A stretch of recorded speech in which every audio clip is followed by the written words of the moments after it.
With me is Inspector of Police Mutete Maingi, who also works at the Road Safety Office.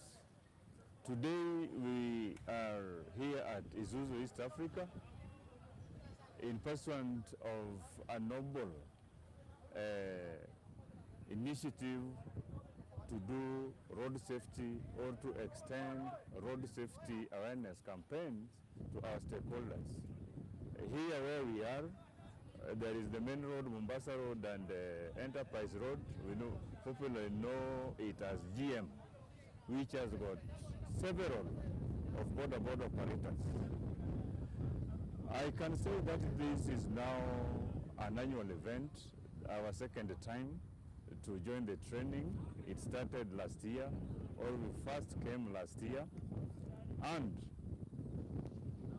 whatever we have been doing, the training we have been training, we can confidently say that the accident involving border around Enterprise, around industrial area, around Enterprise Road has really reduced as a result of the training. The training are on several components. We have got the traffic law, the highway regulations, we have got first aid, and we have got practical demonstrations, particularly on lane discipline. One of the challenges we have with borders or riders is changing lane, making right turns or left turns without indicating, failure to observe other motorists making right turn and left turn, leading to fatalities. Our journey starts with a motorcycle. 60% again ends with motorcycle.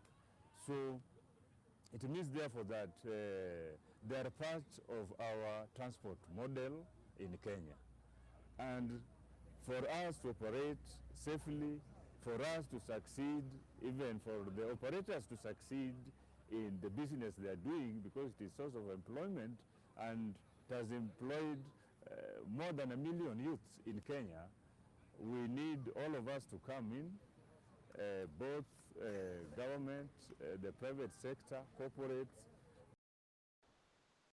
do that we have a safe and reliable operations from them. My name is Felix Omondi. I am a boda operator within industrial area from GM along Enterprise Road. I'm the chairman of, my group is called GMB Boda. In my group we are about 30 in number.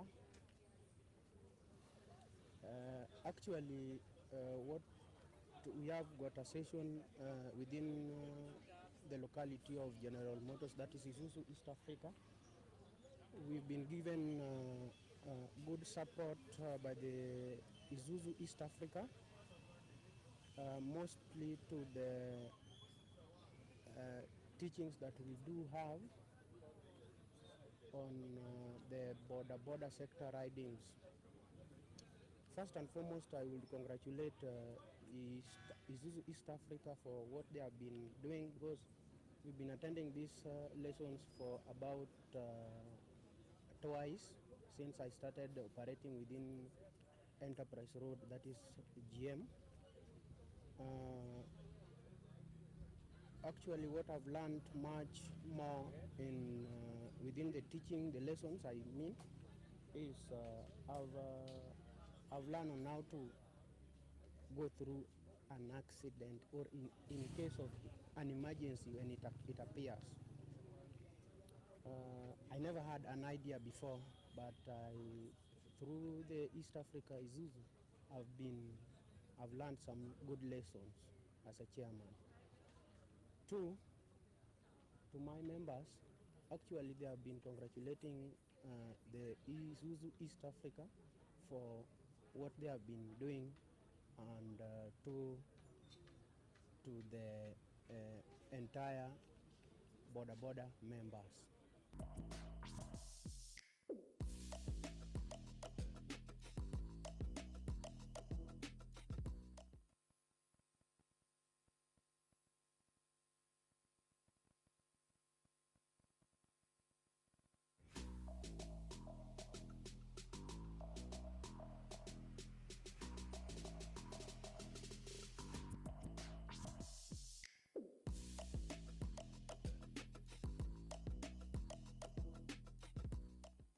My name is Mr. Boniface Otieno, a Superintendent of Police from Traffic Nairobi area in charge of road safety. With me is Inspector of Police Muteti Maingi, who also works at the Road Safety Office. Today we are here at Isuzu, East Africa, in pursuant of a noble initiative to do road safety or to extend road safety awareness campaigns to our stakeholders. Here where we are, there is the main road, Mombasa Road, and Enterprise Road. We know, popularly know it as GM, which has got several of border operators. I can say that this is now an annual event, our second time to join the training. It started last year, or we first came last year, and whatever we have been doing, the training we have been training, we can confidently say that the accident involving border around Enterprise, around industrial area, around Enterprise Road has really reduced as a result of the training. The training are on several components. We have got the traffic law, the highway regulations, we have got first aid, and we have got practical demonstrations, particularly on lane discipline. One of the challenges we have with borders or riders is changing lane, making right turns or left turns without indicating, failure to observe other motorists making right turn and left turn, leading to fatalities. Our journey starts with a motorcycle. 60% again ends with motorcycle. So it means therefore that they are part of our transport model in Kenya. And for us to operate safely, for us to succeed, even for the operators to succeed in the business they are doing, because it is source of employment and it has employed more than 1 million youths in Kenya, we need all of us to come in, both government, the private sector, corporates, to do what we need to do to ensure that we have a safe and reliable operations from them. My name is Felix Omondi. I am a border operator within industrial area from GM along Enterprise Road. I'm the chairman of, my group is called GMB Border. In my group we are about 30 in number. Actually, we have got a session within the locality of General Motors, that is Isuzu East Africa. We've been given good support by the Isuzu East Africa, mostly to the teachings that we do have on the border sector ridings. First and foremost, I will congratulate Isuzu East Africa for what they have been doing, because we've been attending these lessons for about twice since I started operating within Enterprise Road, that is GM. Actually, what I've learned much more in within the teaching, the lessons I mean, is I've learned on how to go through an accident, or in case of an emergency when it appears. I never had an idea before, but through the East Africa Isuzu, I've learned some good lessons as a chairman. Two, to my members, actually they have been congratulating the Isuzu East Africa for what they have been doing, and to the entire border members.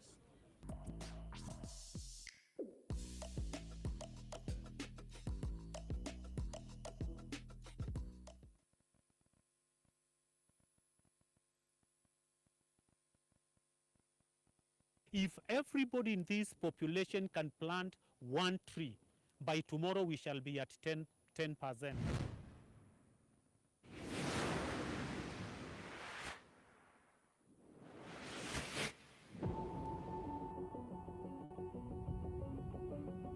Floods, drought, famine are calamities that are discussed in various boardrooms, newsrooms, newspapers, and social media platforms.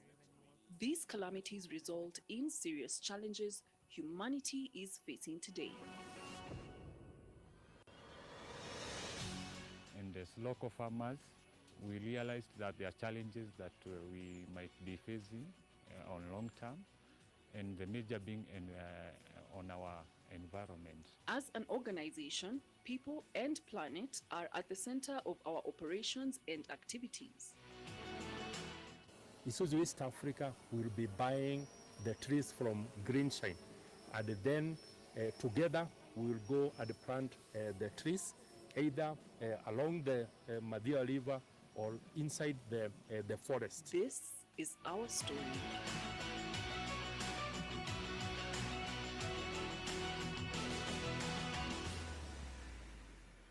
In April 2023, the Isuzu East Africa Foundation was established with a mission to foster sustainable development through a commitment to road safety, environmental sustainability, and education. The foundation is dedicated to creating a lasting impact on both people and the planet. Isuzu East Africa is very, very proud to really have been in a position to join with the Greenshine community here, or Greenshine Self-Help Group, on behalf of the community here in Kiamuturi to ensure that the work that we started from 2022 to plant trees in this area will continue. One of the foundation's standout projects is the Abadeas Tree Nursery in Kiamuturi, Murang'a County. This initiative exemplifies our commitment to environmental sustainability. At Isuzu East Africa, we have several pillars in our strategy, and one of the pillars is to ensure that we are running our business in a sustainable manner. And under the sustainability pillar, we have environment, we also have safety, and we have education. And to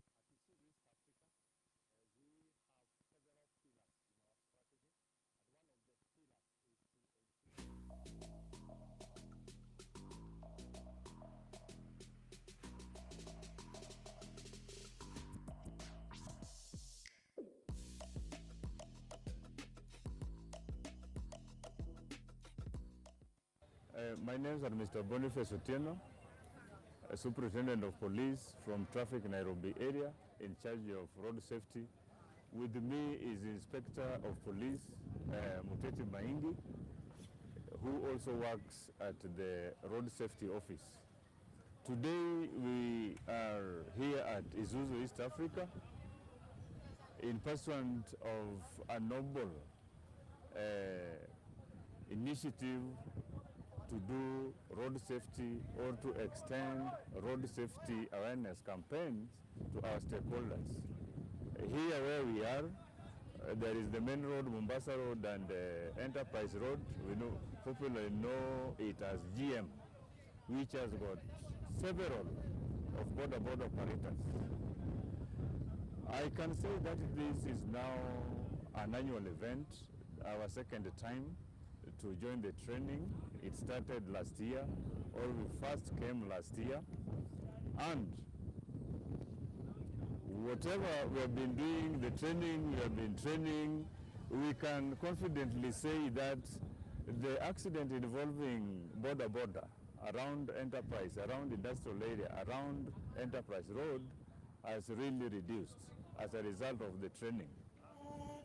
The training are on several components. We have got the traffic law, the highway regulations, we have got first aid, and we have got practical demonstrations, particularly on lane discipline. One of the challenges we have with borders or riders is changing lane, making right turns or left turns without indicating, failure to observe other motorists making right turn and left turn, leading to fatalities. Our journey starts with a motorcycle. 60% again ends with motorcycle.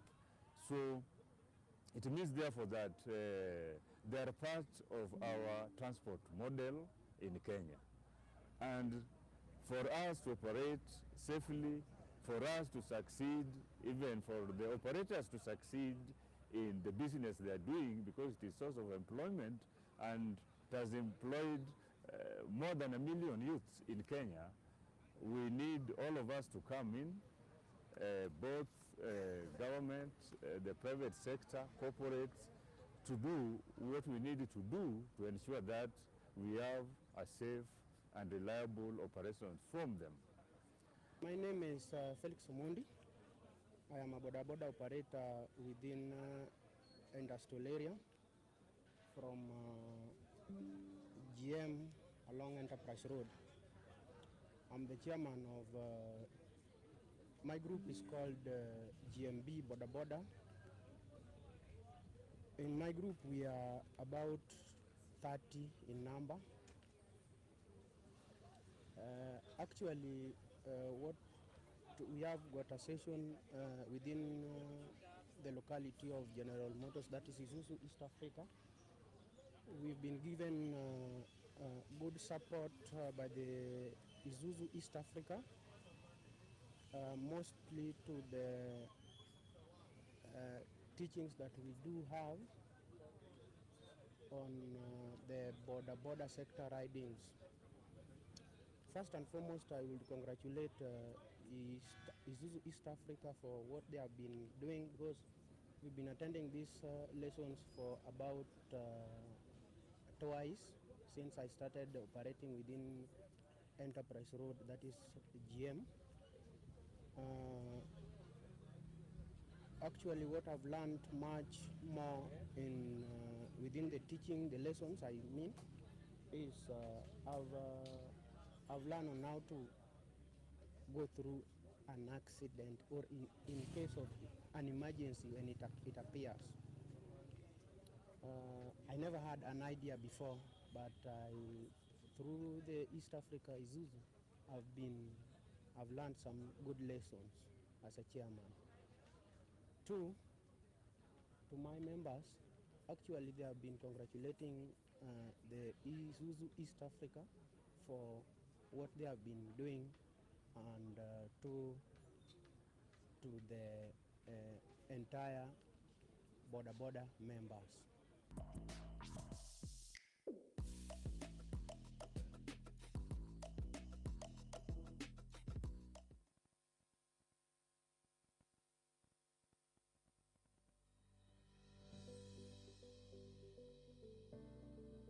My name is, of course, Caesar Mwangi. I've worked in many different places, different organizations, different countries. I continued my professional work here in Kenya from 2006. And it's around that time, actually, that I came to the business school. At the time, the business school was just starting, around 2006. And in 2007, I was the first batch of lecturers who took or who delivered some of the classes in the MBA program when it began in 2007. Why does a business school exist? Africa has the distinct characteristic of being the richest continent.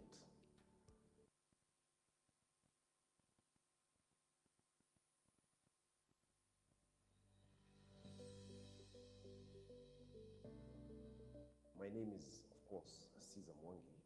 I've worked in many different places, different organizations, different countries. I continued my professional work here in Kenya from 2006. And it's around that time, actually, that I came to the business school.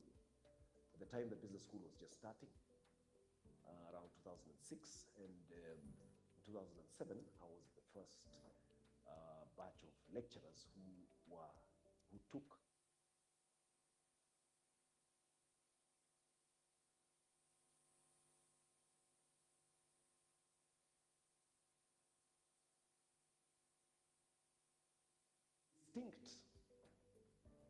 characteristic of being the richest continent in practical terms, in terms of what is available on the African continent, but unfortunately the poorest in terms of human development terms. Okay? So the highest levels of poverty are found in this continent. Yet it has the greatest wealth in terms of mineral resources. In terms of land mass, we have a land mass of 30 million square kilometers, which has high potential for agriculture. We have forests, we have gold, we have diamonds, we have uranium, we have bauxite, we have tanzanite, numerous natural resources. But from a human development point of view, we have the greatest poverty levels, which is very unfortunate. But it's something we have to be aware of. Number two, this is a continent with the greatest potential in terms of human potential, because out of the 1.4 billion people, 65% of those people, almost 1 billion people, are below the age of 25. Now, what does that mean? It has huge potential. Many other regions in the world have a declining population, right? Despite having wealth, yes, they have a declining population. Now, the greatest wealth lies in people. And the business school, therefore, has a role to play in terms of unlocking this potential through the dissemination of business knowledge, so that businesses in this region, in this continent, can have the best people who will be able to develop them to their highest potential. Over the past 16, 17 years, and I really want to, first of all, recognize my predecessor, Dr. George Njenga, and his team. You know, I met George here at this business school in 2006, when it was just starting up in a little room somewhere in one corner of this university near the library. You know, and I remember speaking to him, and he had this big dream, this big idea, this great idea of developing the best business school in Africa with the greatest impact for Africa. And I remember I was sold on that vision at that time, and I really want to thank him, because I stand on the shoulders of such giants. I love the beautiful story of Wangari Maathai, the late Wangari Maathai, God rest her soul in eternal peace. A lady who had a big dream that the environment can be preserved, the environment should have more trees for its preservation, that will help our rainfall patterns, that will help our farming possibilities, that will improve our country. So let's plant one more tree. And one more tree, and get a few more people to plant one more tree, and get some women in the Green Belt movement to plant one more tree, and then millions of trees will be planted, and then billions of trees will be planted. If you drive now to the central part of Kenya, it's full of trees. It was not always like that. It was due to the Green Belt movement and the dream of this lady. And she said, I cannot change the world, but I can plant one more tree, and I can get somebody to plant one more tree.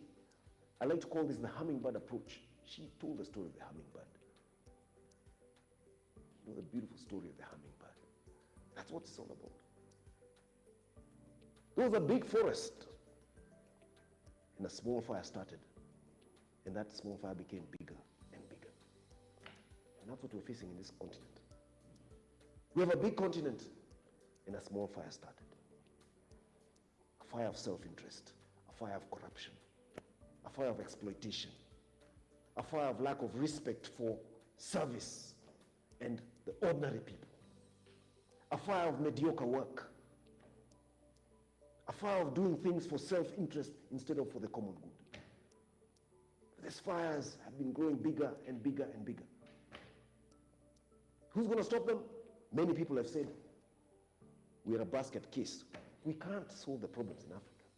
Forget it. Forget it. So let's just eat and be merry today, because we are all going to perish anyway. The continent is too corrupt. The people there are corrupt by nature. They can't even keep time. So they say. But we say, no. Let us be the hummingbird. Don't worry about changing the world out there. Start with yourself. Start with yourself. So you come to Strathmore Business School, undergraduate, postgraduate, executive education, to get the message. Start with yourself. Change yourself. Make a change wherever you go. Begin with the end in mind.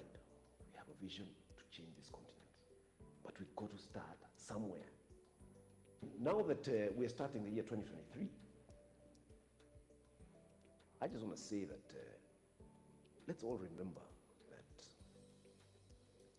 we are very privileged. If you've had the opportunity of actually being in such an institution as Strathmore University, and Strathmore Business School for that matter, it is a privilege which many do not have. Why is it you that has got this privilege? I think that's what we've all got to ask ourselves. Why is it me who has this privilege? So remember, you can do two things. Number one, you can help other people access this privilege. Go out there and tell people you got something good out of this institution, and let them come also and get that good. But number two, whatever you've learned, I pray that it has transformed you to be somebody who will live a purposeful life of contribution, which will fulfill you. You will be happy. And by the time you exit this window of opportunity called life, you will have said, you did the job that was given to you. Ultimately, don't forget, we're first and foremost children of God, the creator of all this beautiful world called the earth, which is just a dot, a spot in the universe. But he also created that universe, and we are just a spot in the universe. But imagine the enormity of this God and the power if we are his children. Imagine the power then we have within us if we just have a trace of that greatness from him. Imagine how great it is. Reflect on this and unlock that power within you to be the best you can be. The spirit of excellence, which is one of those values that we hold very dear here. Excellence is really greatness. Trying to do the best we can do because we are called to by the greatest excellence, God himself. Thank you.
Isuzu product, Isuzu engine in particular, is rated as the best diesel engine you can find in the world.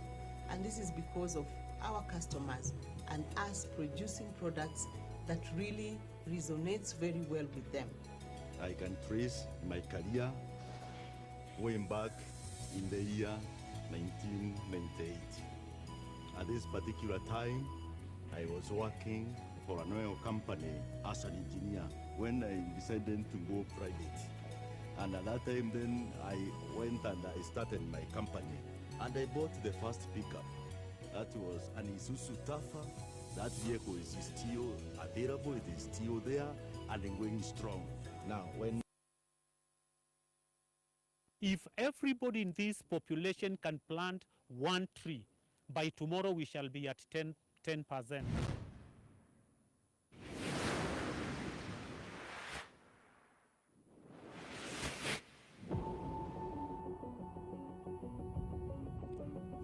Floods, drought, Ladies and famine, gentlemen, are calamities that are discussed in various boardrooms, newsrooms, newspapers, and social media. Ladies and gentlemen, welcome to the Isuzu East Africa 4th Sustainability Seminar 2026. Kindly make yourself comfortable, find your way. If you're seated at the back and there's room in front of you, and you're used to flying first class, kindly do the needful. My name is Charles Bodo. I'd like to welcome you officially to the Strathmore Business School. Kindly do not feel at home. This is a school.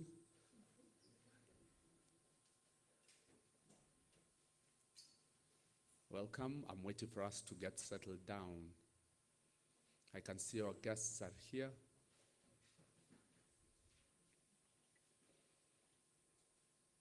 And as they get in, take a minute to look around you. For the Gen Zs in the house, take a minute to take the password for the Wi-Fi. It's written on both sides. I'm sure this will come in handy when we're posting on social media. I'll share some hashtags with you to make it easier for you to post. Karibuni sana, welcome once again. And we'll start off with the national anthem. The national anthem, the Kenya national anthem, just one verse, and then the East African anthem, one verse, and then we'll pick it up from there. The technical team, I hope you're ready. Thank you very much.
Just one verse for the East African anthem, just one verse. Thank you.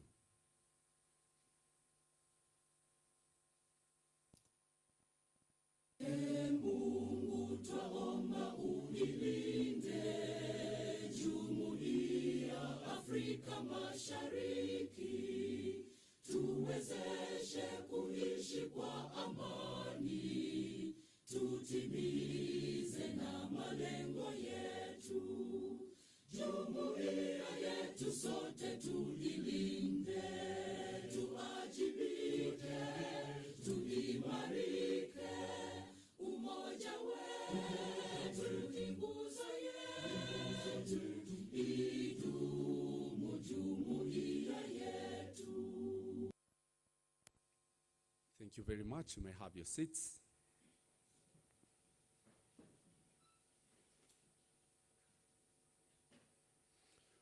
Once again, thank you for joining us this morning for the Isuzu East Africa 4th Sustainability Seminar. 4th Sustainability Seminar. We've been doing these seminars for a while now. I mean, it's obvious from the number 4.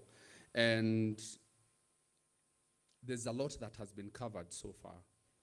But today we'll be looking at a different theme, and I hope you're ready for the conversations that are coming. To start us off, ladies and gentlemen, allow me to acknowledge the people in the room, our very most honored guests. And I'm doing this both for the audience that's here at the Strathmore Business School and also for the audience online that is joining us via live stream. If they have any questions as we continue the event, kindly post them on the chat box. If you're here and you have any questions, kindly note them down either on your notepad or on your book, and we'll get a chance to get around to it. Allow me to recognize the presence of Rita Kavashe, Chair of the Board and MD, Isuzu East Africa, and also a friend of Strathmore.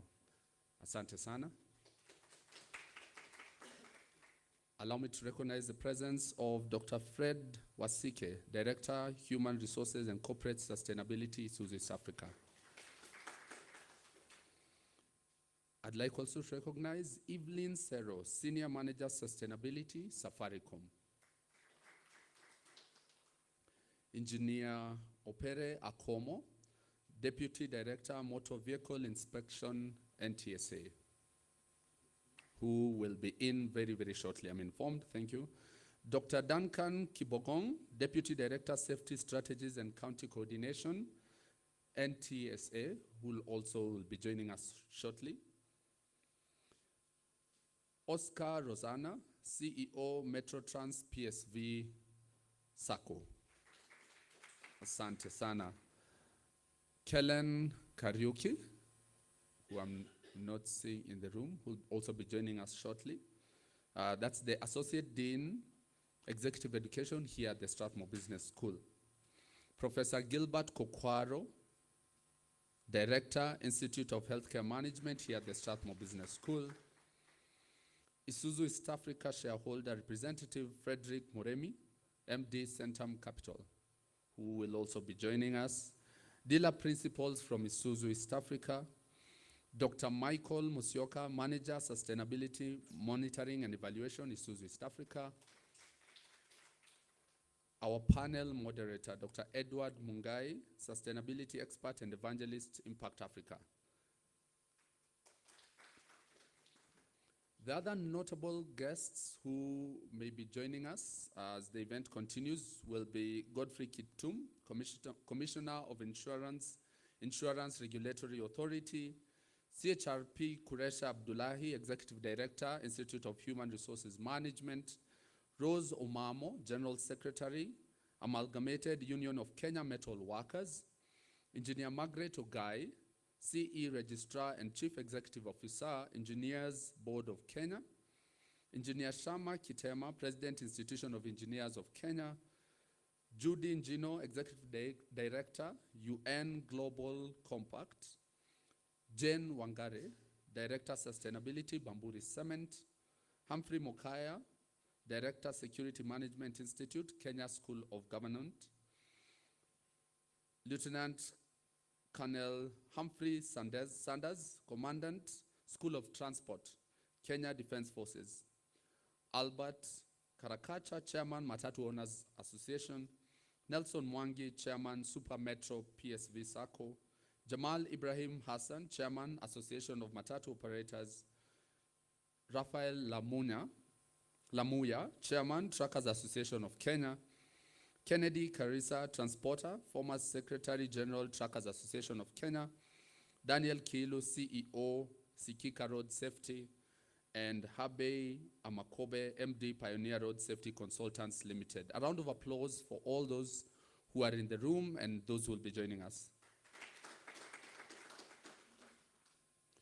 Just a quick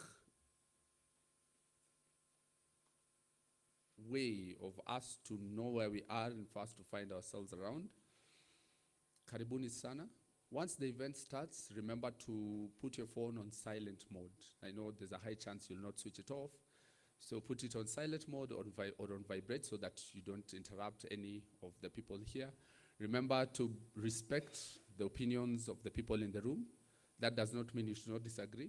We will disagree respectably. The washrooms, the facilities are on every floor in this building.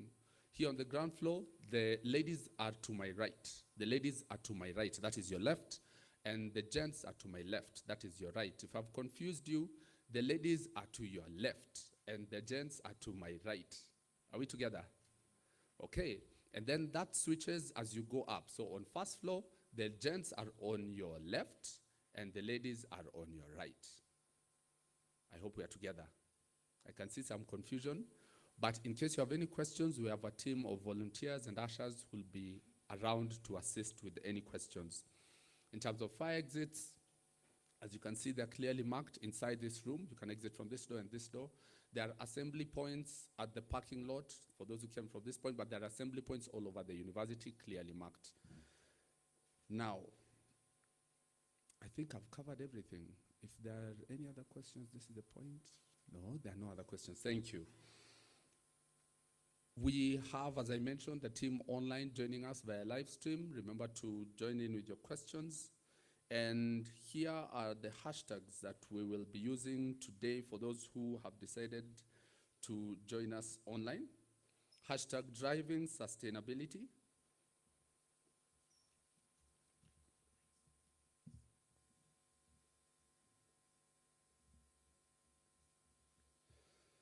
So hashtag driving sustainability. You can note it down on a piece of paper, or you can note it down on your phone once you start posting.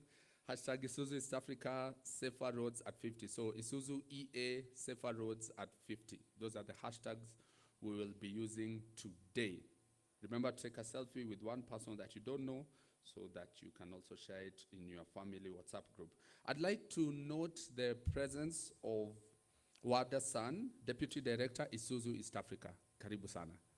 Asante. And now, allow me to stop talking and to call upon our first guest. But before I do that, I don't know, is there a roving microphone? A roving microphone?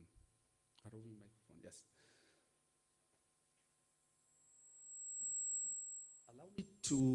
Allow me to get a feeling of the room, And my favorite question at such events is, why are we here? Why are you here? What are you expecting? What are you looking forward to? And the best part is when you surprise people who don't expect to answer, and you just shock them and they have to answer the question. And so I'll start with you, gentlemen. You'll tell us your name, the organization, and tell us what you're expecting. I'm David Kerry, Chairman Road Safety Association of Kenya. I'm expecting we have better roads come 2050. Better roads. So is that like newer tarmac, more lanes? My line is safety, so we'd like to have more safer roads so that we can save more lives. Thank you very much. Mr. Wadasan, I have to ambush you. Why are you here? Thank you, Honji. My name is Isao Wada, Deputy Managing Director of Isuzu East Africa. I also interested in the safety in the road. We build manufactured vehicle and selling, but not only for our business, but also the total safety of the road is so important. Thank you. Thank you very much. Behind every number that you'll hear today is a family, people with faces. I'd like to give it to our security officers to give us an idea of what they're expecting today. Thank you very much. My name is Chief Inspector Hassan Boya from Traffic Police Headquarters. From our side, each and every day we normally collect the statistics, and every day the number are growing. Currently, we have already surpassed what we had collected last year by almost 10%. So I believe by the end of the day, after our discussion, we're going to have an idea on how we are going to reduce the number of road crashes within the country. Thank you. Asante sana. Let me go back again a little bit. For gender balance, this is where if you're a lady, you start wondering, is it me, is it me? What are your expectations?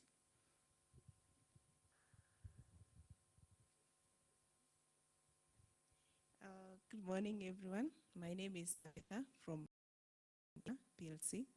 my expectations today is us being business leaders, in corporate and companies and stakeholders as well, what would be our role? Because I know it starts with us. What are we doing towards safer roads? What are we doing probably also from where I work? I know we do driving school. Who are we producing to come and drive these vehicles on our roads? Our roads getting safer every day, or is the situation getting worse? And what can we do from an individual perspective rather than a blame game that it is a certain stakeholder should do this and this? But I know it all starts with individuals and us as a personal responsibility. So I'm expecting to see the initiatives we could go there, enhance, enforce, and also adopt and learn with them also for safer roads, and also from a family perspective, because we are also victims during road crashes as well. Probably we might know people who have been affected. What can we do to make sure that the statistics go down as well? Thank you. Thank you very much. I'm glad there's no one who said they were here for breakfast. Safer roads are not just the responsibility of government alone. There are many players in the sector who have to come together, who have to pull together. And our role as the business school, and I can see the role of Isuzu has taken the role of those who are bringing up these conversations as well. What are your expectations for today? So my name is Rahab. I'm from KCB Bank.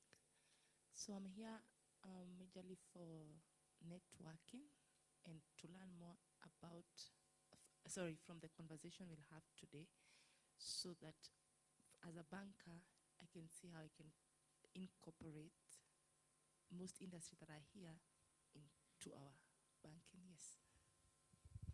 Thank you for the honesty. We are people who are here to get clients. If you're currently banking with ABSA, just know KCB is an alternative that is in the room.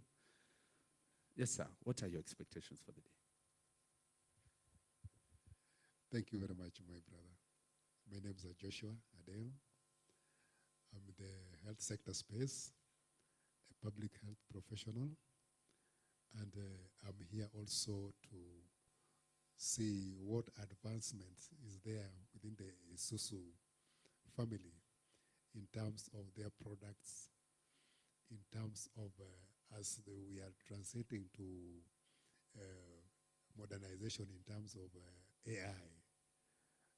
What are they trying to bring new in the area of health space, in the area of supposing rescue, when it comes to ambulances,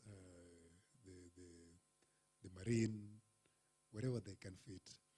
So I'm here to see what new can we put in place for the safety and quality of whatever we get from Isuzu. Thank you very much. Asante sana. We'll assume that I have given myself the microphone, and therefore I'll say my name is Charles Bodo from Strathmore Business School. I am here as the MC. However, also just to point out that we have programs that deal with sustainability, and we have healthcare programs as well. I believe I've done my part there. And now allow me to welcome the person who should officially welcome you to the business school. It should not be myself. Kellen Kariuki, the Associate Dean, Executive Education, Strathmore Business School, to give us the welcome us and the introduction for the day. Karibu sana. A round of applause, ladies and gentlemen. Thank you very much. Good morning, everybody. Really, really nice to see everybody bright and early on a Monday morning. Thank you very much. The chair and MD of Isuzu East Africa, Rita Kavashe, and the entire Isuzu East Africa leadership, representatives from NTSA, the National Police Service, and other road safety and enforcement agencies, leaders from PSV circles, truckers associations, excuse me, and industry partners, representatives of the civil society and development organizations, my colleagues here at Strathmore University Business School, ladies and gentlemen, good morning. Good morning, road safety champions. I am delighted, and it's a great honor to welcome you to Strathmore University Business School, and also to the 4th annual Isuzu East Africa Strathmore University Business School Sustainability Seminar that's themed Keeping Our Road Safe, safe at 50 for economic growth and sustainability. It is a great privilege to host you here at Strathmore as we reflect on road safety, not just as a transport issue, but as a core sustainability and ESG issue for our country. The reality that brings us together today is both sobering and quite urgent. I understand over 1 million people globally lose their lives. And even here at home, over 3,000 Kenyans lost their lives, I think, in 9 months of 2025. And many thousands more were injured. Behind those figures are pedestrians, motorcyclists, passengers, and drivers. And behind each of those numbers is a family grieving and a future just cut short. I understand that over 90% of these crashes are linked to human behavior rather than mechanical failure. And that tells us something important. We are not powerless. We may have made strides in improving infrastructure and vehicle standards, but without a change in how we design systems, train drivers, enforce rules, and share responsibility, we will keep seeing empty chairs at family tables because of preventable crashes. Our vision here at Strathmore University Business School is to be a leading world-class business school, spearheading Africa's transformation, and we do this by developing ethical and transformational leaders. And we do this through research and innovation, disseminating knowledge, and having industry partnerships, such as the one we have with Isuzu East Africa. And at this moment, I'd like to recognize Rita Kavashe and Dr. Wasike. They are our Global CEO alumni. We have many other programs where we train leaders as we transform society. Ladies and gentlemen, here at Strathmore University Business School, we're very proud to walk this journey along Isuzu East Africa. Through our Eastlands College of Engineering and Institute of Healthcare Management, the university has invested in research, training, and innovation around road safety and post-crash care.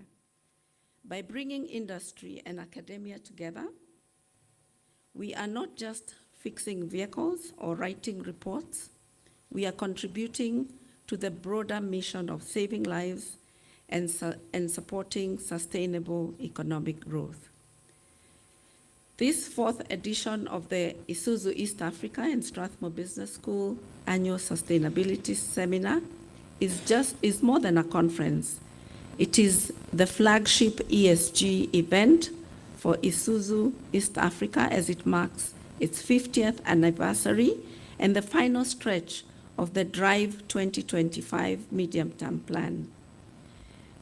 Keeping our roads safer at 50 captures the heart of the S in the ESG.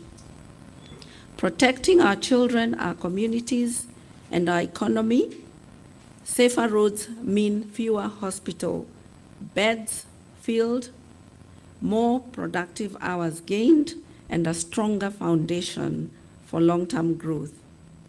I have seen too many stories cut short by road crashes, and I know many of you have as well. I have also seen the difference that committed partnerships can make when organizations decide that enough is enough and put safety at the center of their operations and culture. My hope is that by the time we leave this room today, each one of us will be clearer about the role we can play and will be more determined to act. With these remarks, I warmly welcome you to the Strathmore Business School and to the 4th edition of the Isuzu East Africa Annual Sustainability Seminar. Let us make today count and let us dive into the program. Thank you.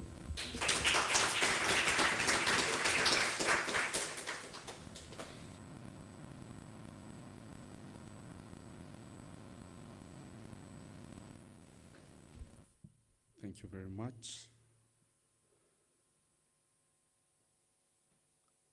Kellen covered a lot gave us sort of an idea of what to look forward to today. Our next guest will give us more context, more of a background of our conversations today, even as we head to our panel discussion.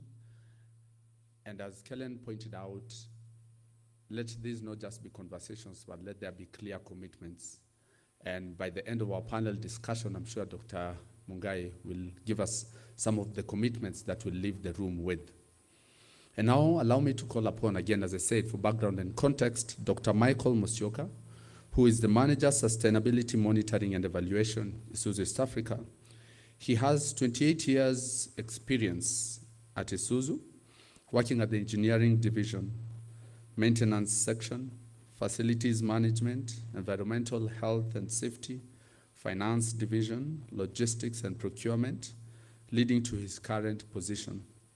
He leads the Isuzu East Africa Foundation's Secretariat and is also a part-time lecturer at the University of Nairobi. A round of applause for Dr. Michael.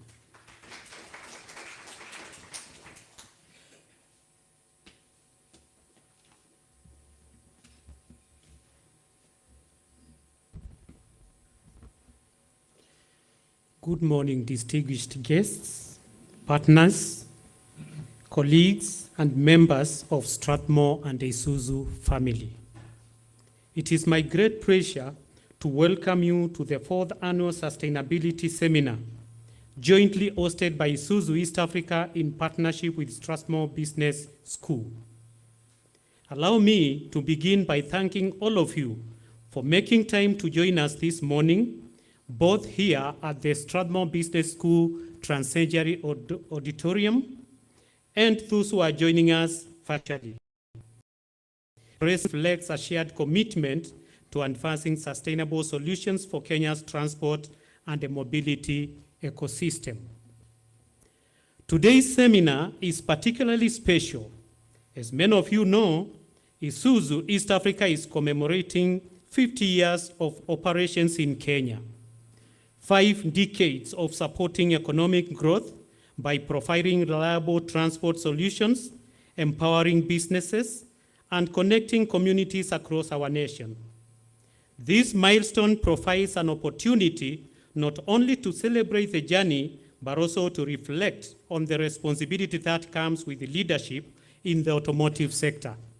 For your information, as Isuzu celebrates 50 years, there is another 50% strategy to reduce fatalities by 50% by 2030. This is a government strategy under NTSA and all of us. So we are seeing a double, 50-50. Isuzu celebrates 50 years, and we are now working on a 50% fatalities reduction in this country.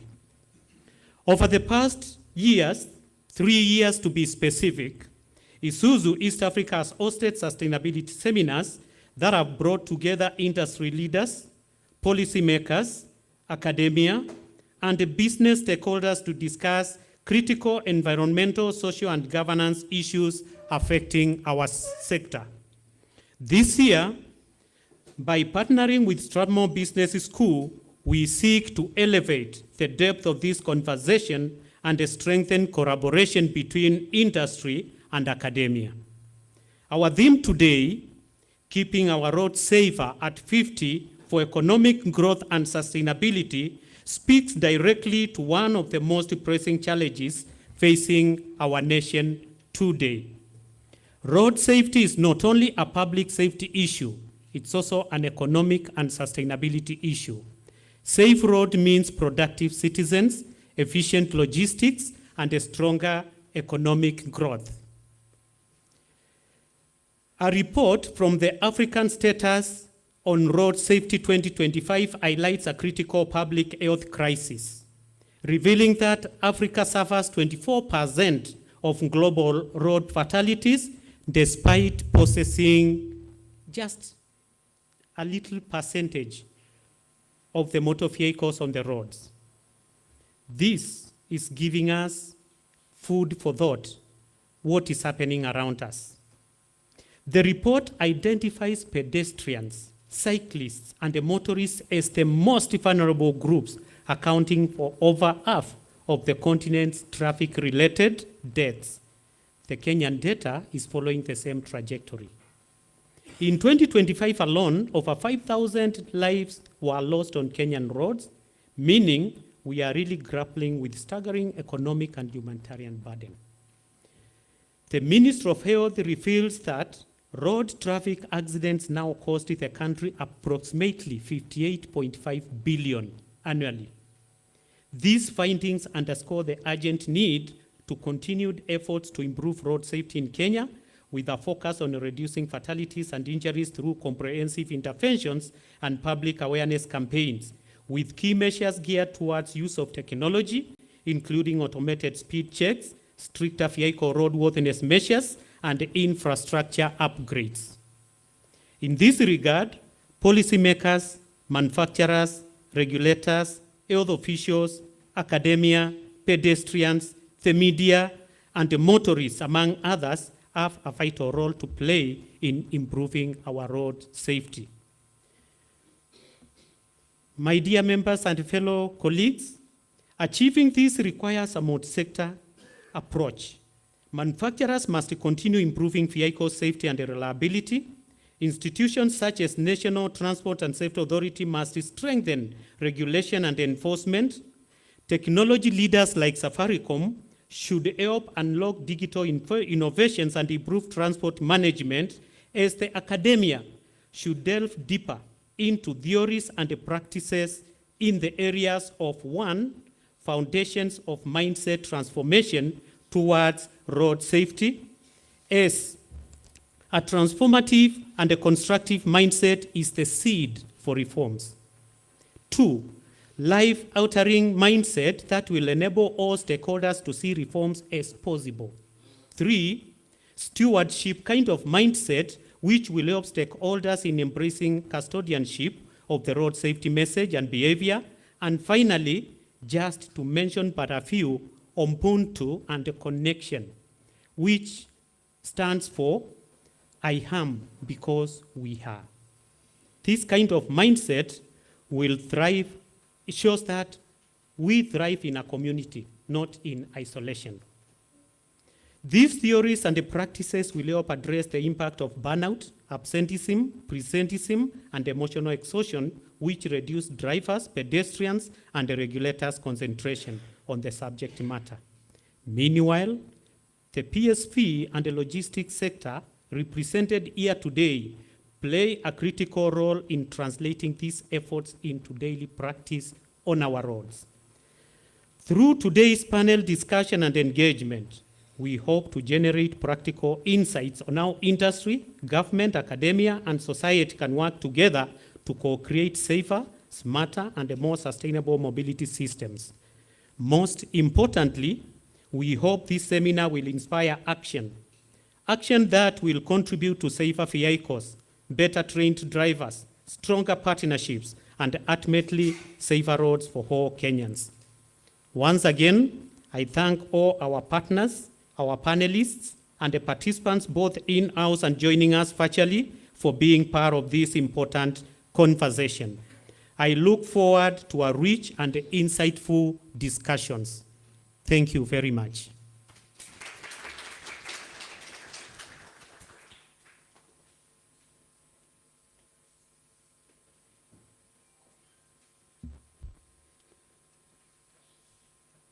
From Dr. Michael, the one thing that has stuck with me is that mindset is the seed of transformation. And he's pointed out Ubuntu as a mindset that maybe should govern everything we do, really.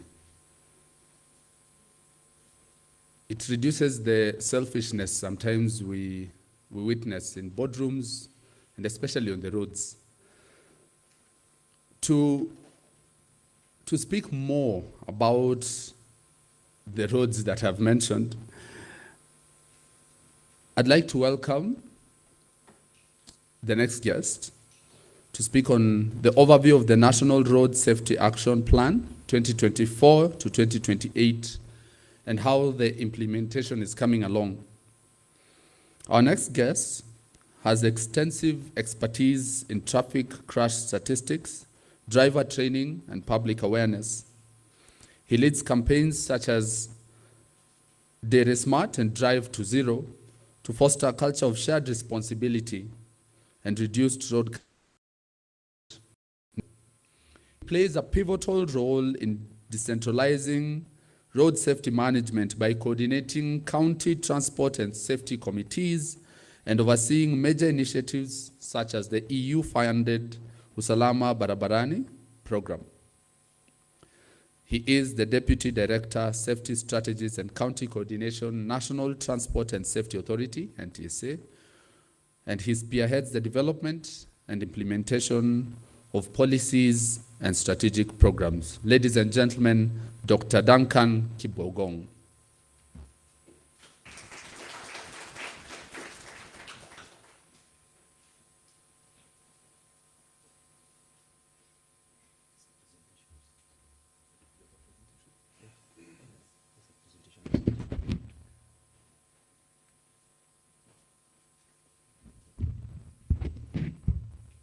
Good morning, everyone. You've been told my name is Duncan Kibogong. I work at the National Transport and Safety Authority. I've been recruited by Rita when she was a board member in NTSA some times back. For some of you who don't know, is this one working? I think I prefer this. Hello?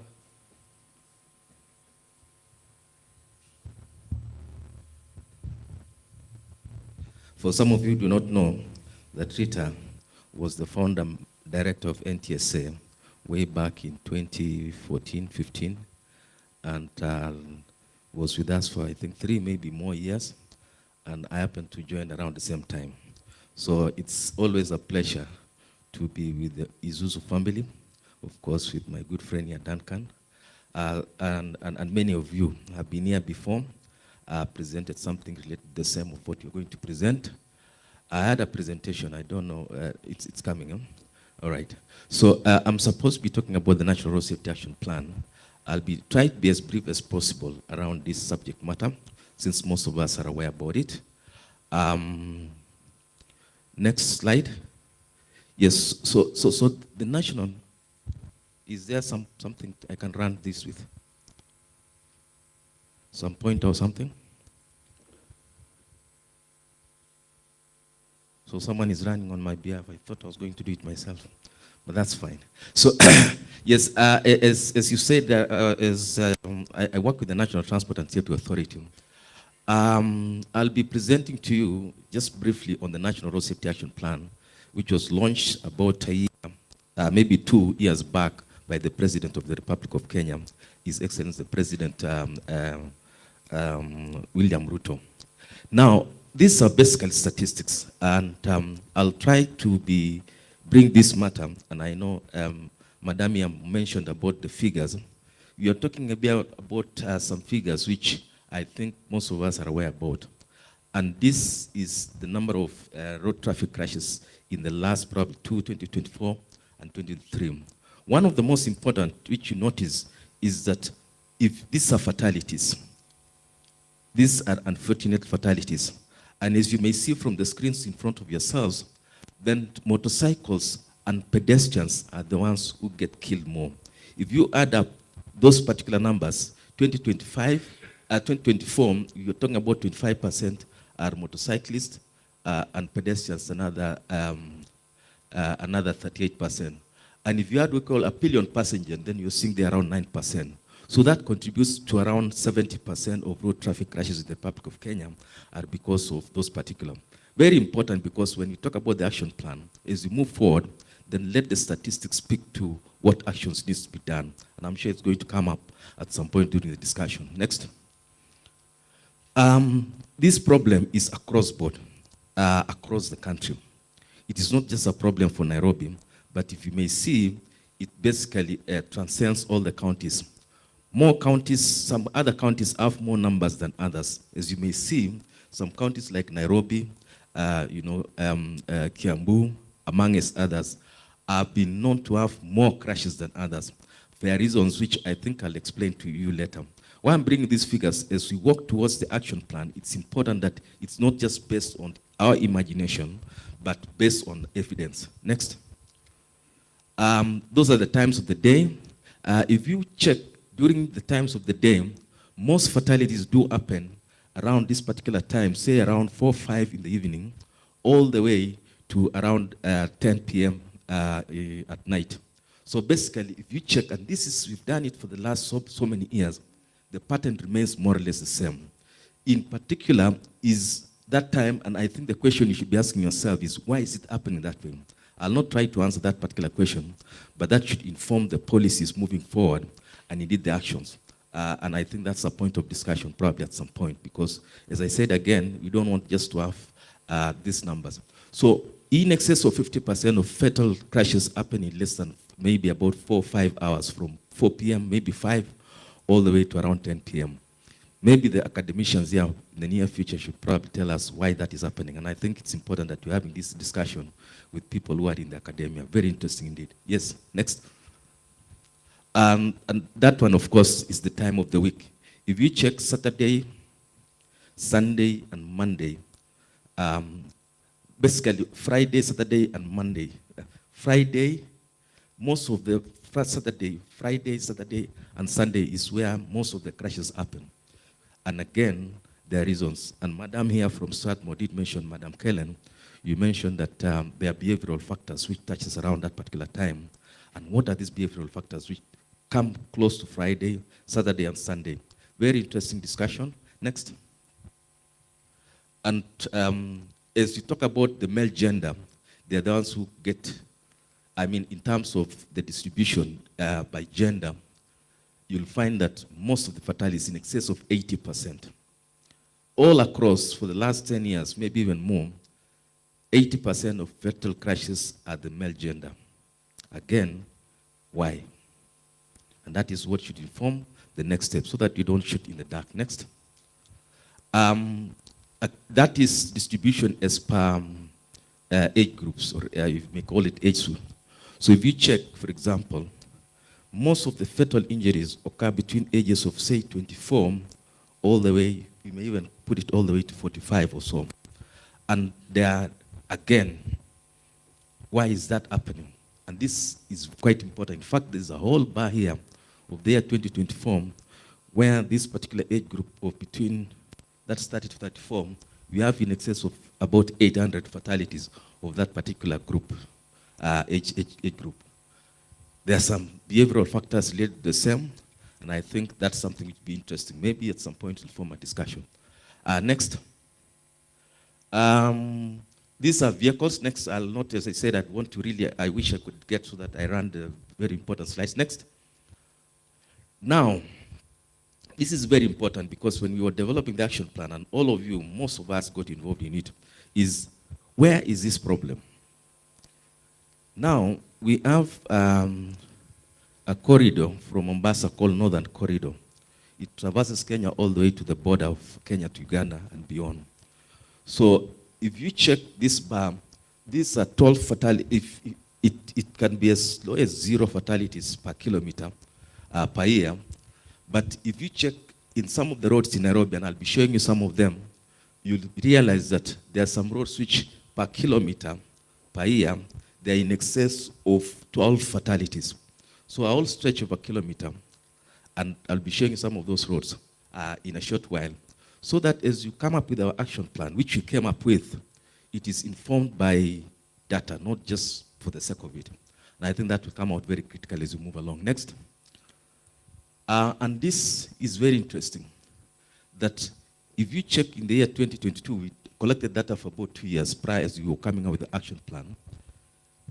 36% of fatalities occur in only 4 counties. So that is interesting. Nairobi, Nakuru, Machakos, Kiambu, and I think one more. So much so that if you check this map of Nairobi, Nairobi is just around here. I think, I hope you'll be from the other end, is most of those is the San Traverse of that northern corridor. That's number one. Number two, when you talk of Nairobi, there are specific roads which have been known to be very big numbers. The reason is, why is that happening and what can we do about it? If you can handle that 36%, even if you do half of that, then that is a tremendous improvement. And that's why we are here, so that we don't just shoot in the dark, as they say. So much so that, you can go next. If you check, for example, this is the map of Nairobi, and you've known of a road called Outer Ring. Outer Ring, during that period of time, contributed to about, it's, if you check what you're seeing, when I get closer, 72% of fatalities, 44 fatalities over that period of that year. One road around stretching for about maybe 10, 12 kilometers. And on that road, there were 44 fatalities. And majority of those ones are pedestrians, 72%, and that's what you're seeing there. And as you said, Nairobi is one of the counties contributing to about 12 to maybe 15%, and that's what you're seeing there. So we've done this, and we have some of these interactions of maps, so much so that you'll see some of these roads which are highly as big number of fatalities, in excess of 10 fatalities per kilometer. If you check some of those roads, I think you've seen it there, Outer Ring, Thika Road, Wayaki, Juja, Kangundo, amongst others, including Airport North Road, amongst others. So if you check where you're seeing red, is basically fatalities per kilometer per year is in excess of 10 per kilometer. So that is quite an interesting data, but equally important, so that as we discuss with some of our partners here, including the road authorities, we need to tell them or ask them what they're doing around some of those roads.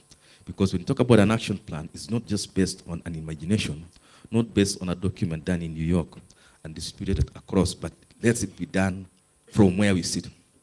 So this is what we did, and we mapped, and there are many other, they're actually supposed to be interactive, so that you can even check, if you check, you know where the most fatalities happen, where there's pedestrian, and so many other things you can even get.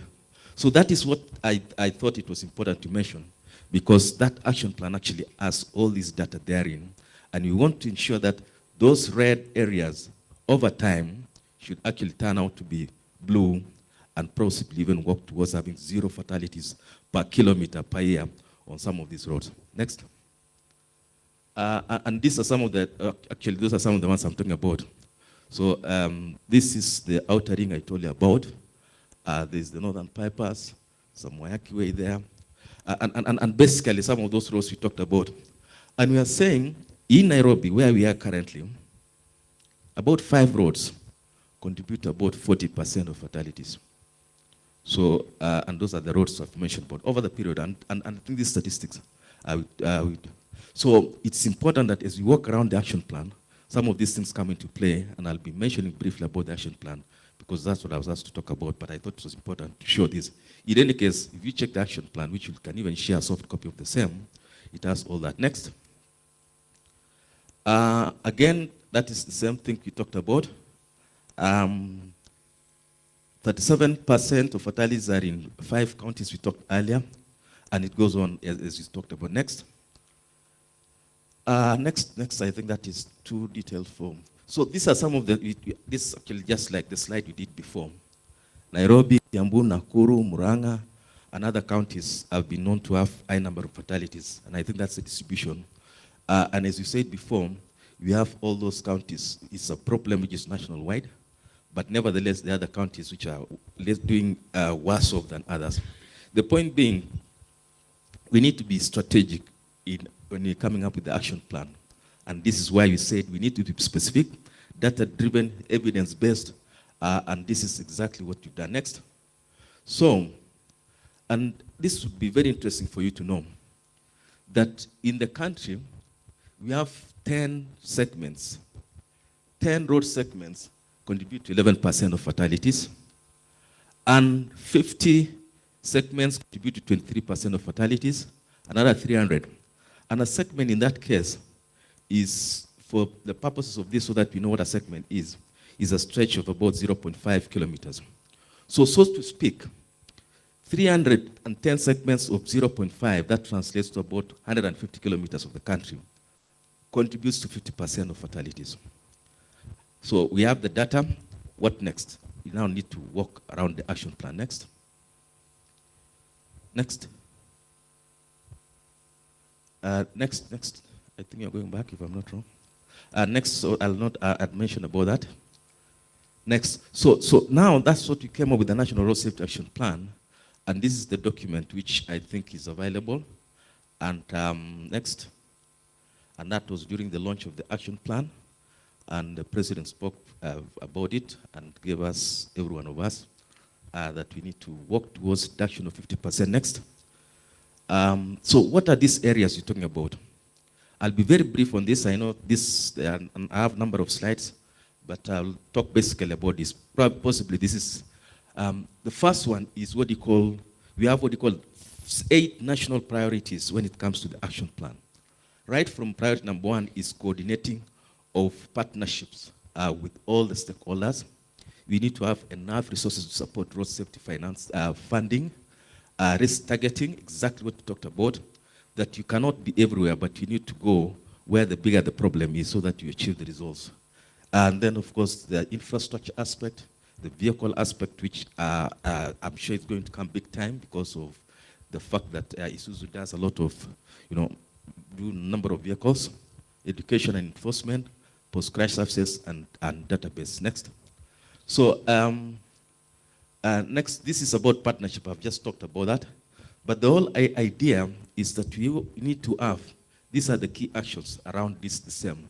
Number 1 is that the coordination, what you call multi-agency governance framework. I'll not dwell much on this, but the whole idea is that all government agencies and non-government agencies, both county government, national government, road agencies, the enforcement agencies need to play a role. And that is one of the key actions which we are currently implementing. National road safety policy, it's important. I know it's supposed to have been done before. The county committees, which you talked about. And it goes all the way, including the aspect to do with mainstreaming road safety in all sectors in government. Next. I will not dwell much on that. If you can, I've just mentioned that. As well, this is the all implementation framework, which we talked about, whereby we have both the national government and the county government having this plan to implement so that in the long run, we improve road safety. But these are the structures which we need to.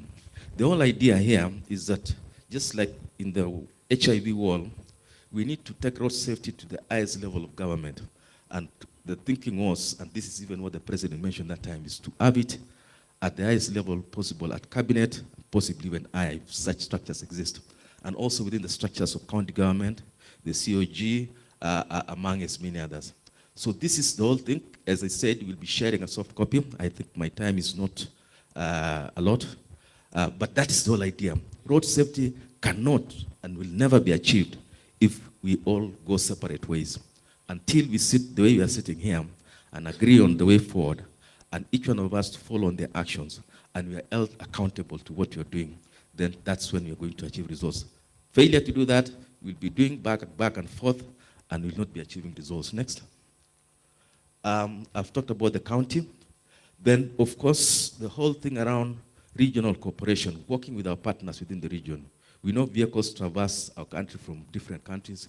We have the issues to do with the East African community. Last week we had a meeting in Tanzania. And some of those things, one of the things we're discussing on some of these things, road safety, working among as many others. So there are some aspects which Kenya need to work towards, including the ratification of the African Road Safety Charter, some UN conventions so that we learn the best practice, some tripartite agreements, among as many others. Next. I think those are the things I talked about, the incorporation of road safety or mainstreaming of road safety in all areas. And this is quite important, not just in government, but also in the private sector, so it becomes part and parcel of daily, because if you have a vehicle in your workplace, or vehicles or drivers, then road safety should become part and parcel of what you do virtually every other time. Next. That is what we talked about. Next. Still the same, if you can run again, next. Then the prior, go back one step, yes. The second aspect is road safety financing, or funding for that matter. We have ideas of how this, including the National Road Transport and Safety Fund, which needs to be set up. It's in the NTSA Act. It has not been set up. It's something which takes a bit of time. And getting some resources to support road safety, including fuel levy, including aspect to do with fines and other infringements and penalties to support road safety, because that is the way to go. And these are some of the areas which are stated in the action plan. Next. The risk targeting is exactly what I mentioned earlier, that number one is that we need to target areas where the bigger the problem is, so that you don't, spread ourselves so thin until we can't achieve results. And the idea is to ensure that you risk target, you get the risk like the major risks. Drink driving, for example, speeding is one of the biggest problems, and the data speaks to that, among others. And then at the same time, identification of major corridors and roads which have been known to have high impact. And exactly this is what the action plan has done. As part of the annex of the action plan is exactly the data I showed you, including some of those maps showing the high-risk roads, high-risk areas, high-risk corridors. Next. Then infrastructure, of course, there are a number of things which you need. All those things, I think, will not mention all of them, but I'll briefly talk about it if you in the next slide, maybe. Yeah, interventions on high-risk corridors is one of them. Forget about the big, so many words there. But we need to have comprehensive interventions on some of those corridors, which I think I did show earlier, so that we get to know, for example, outering. What do we do as a Republic of Kenya so that the 44 lives do not happen again this year, and we work progressively to reducing to zero. So that is number one. Another infrastructural safety aspect, that is priority number 4. Next, engineering capacity building, so that the people who design, audit, and construct roads always do it with a lens of road safety, not the traditional approach. And that is exactly what we are working on. And when I say we're working on, it is all of us. I don't want us to have this discussion whereby you say, you are doing this. We should all be in the same pot, and we should all be equally responsible on matters of road safety, because that is exactly what needs to be done. Next. Aspect to do this safer road design and management, and I think that is quite clear, that as we design our roads, we need to ensure that at all time they are designed in a safe mode. Next. Road safety advancement and investment, and I think that is quite clear that we need to assess our roads and invest more on some of those roads so that they are safer.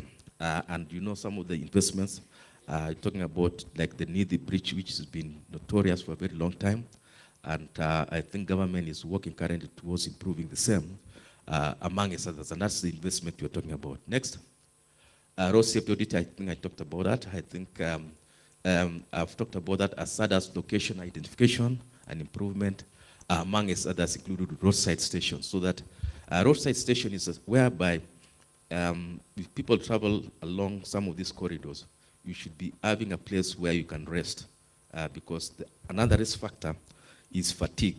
So these drivers coming from Mombasa all the way to Malaba and even beyond, they should actually have stop areas where they can rest and they can, take some break out of that particular, driving.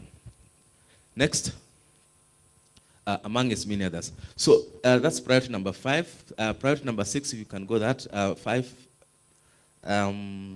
This is now on vehicles.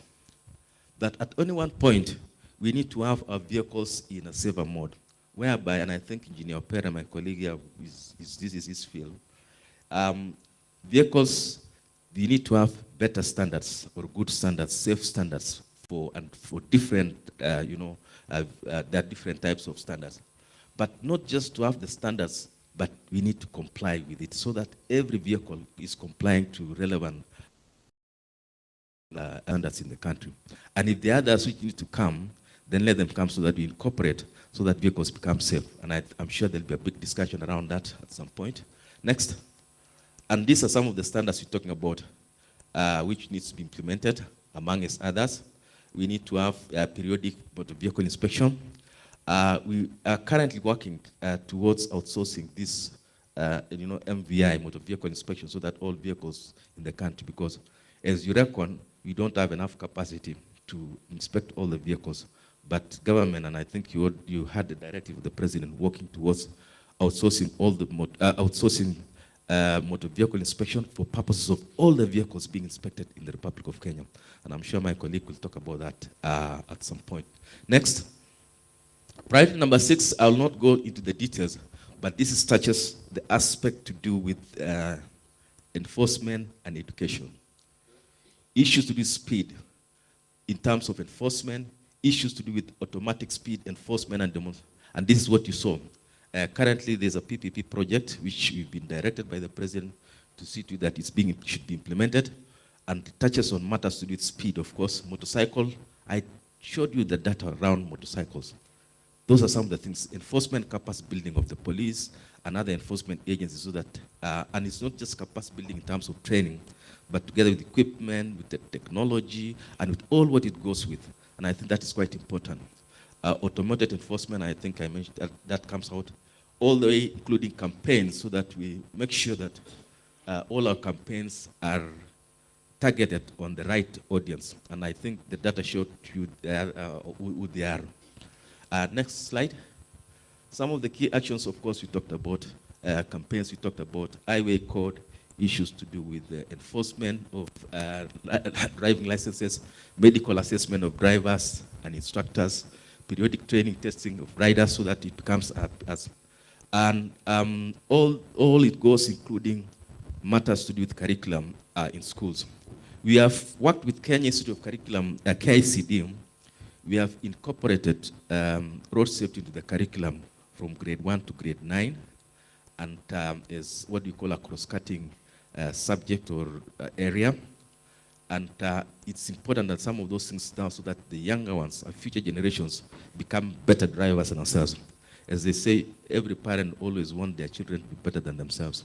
So you'd always wish that your children become better drivers, better road users, and all that, including ensuring that there's safe school trips.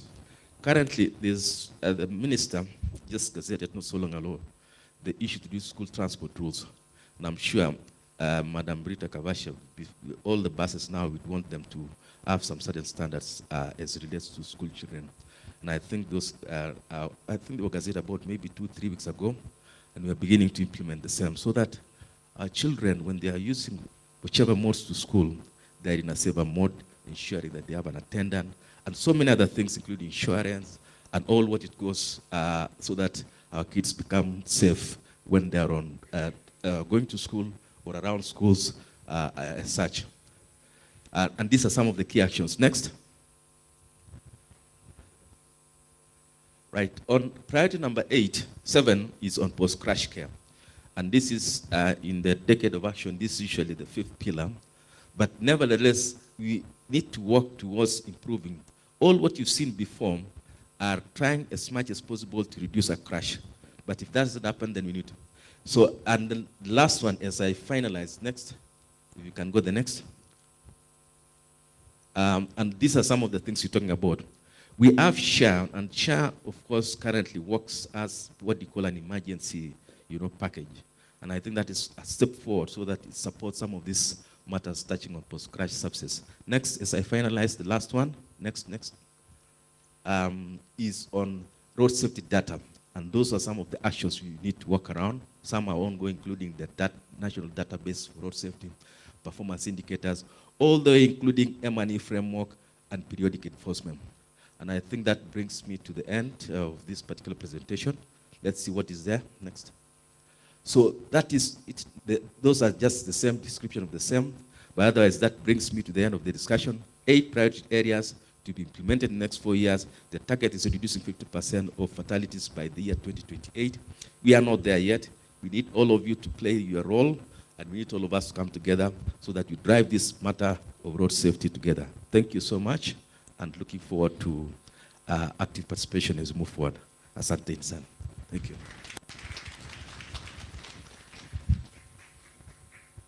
Thank you very much, Daktari. The numbers were staggering, right? I'm the only one who thought the numbers were staggering. There's something, it passed by very quickly on one of the slides that I noted down, that roads are created for motorists and not for road safety when figuring out how roads will work. And I know this firsthand. When I was young, I know I'm a young man, but when I was even younger, I stayed in Lolongo, and heading to Nairobi, there are days when, and I'm glad our friends are here, there are days when kulikuwa ni kama msako. So the police were on the roads. On those days, matatus would not stop at Cabanas. They would not stop all the way up to up to Bellevue. That means if you're working or living anywhere in between, a matatu will not stop, which means you'll not be able to cross the road. And that was before the expressway was built. Right now, it's something else.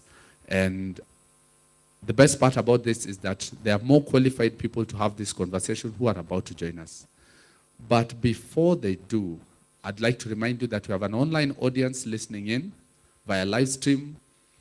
I'd like to acknowledge their presence as well, and send in your questions as we bring in the panelists. Send in your questions via the chat box so that they'll be answered as we continue. If you have not signed the media consent form and you're in the room, kindly remember to do so as we walk out. The hashtags we're using for the day are Isuzu EA, Safer Roads at 50, and driving sustainability. And now, because we've been sitting for a minute, just before I call in the panelists, let us get up, let us rise up and just stretch for a second, just for a second. And we'll do it in a very, very simple way.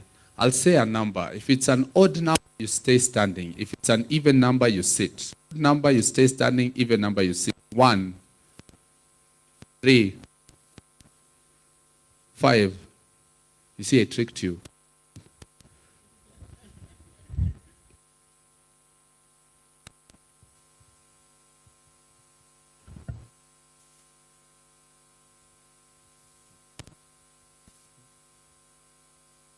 Check.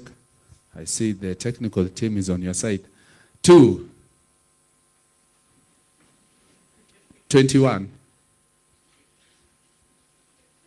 5, 8, 32. Thank you very much. And now, that was very effective. Your maths teachers must be proud of you. To bring in our moderator,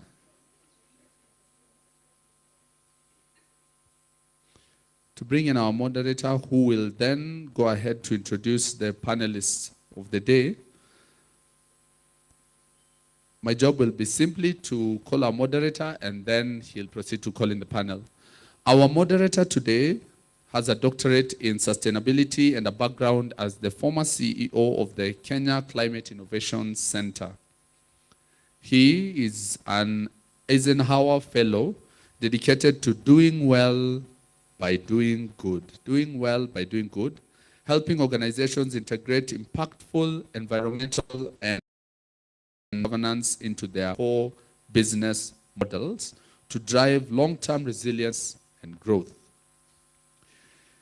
He is the renowned global sustainability expert and evangelist who serves as the lead consultant and founder of Impact Africa Consulting Limited, where he spearheads strategic advisory on ESG, climate finance, and corporate sustainability across the continent. Our moderator for the day, who will welcome our panelists. A round of applause for Dr. Edward Mungai.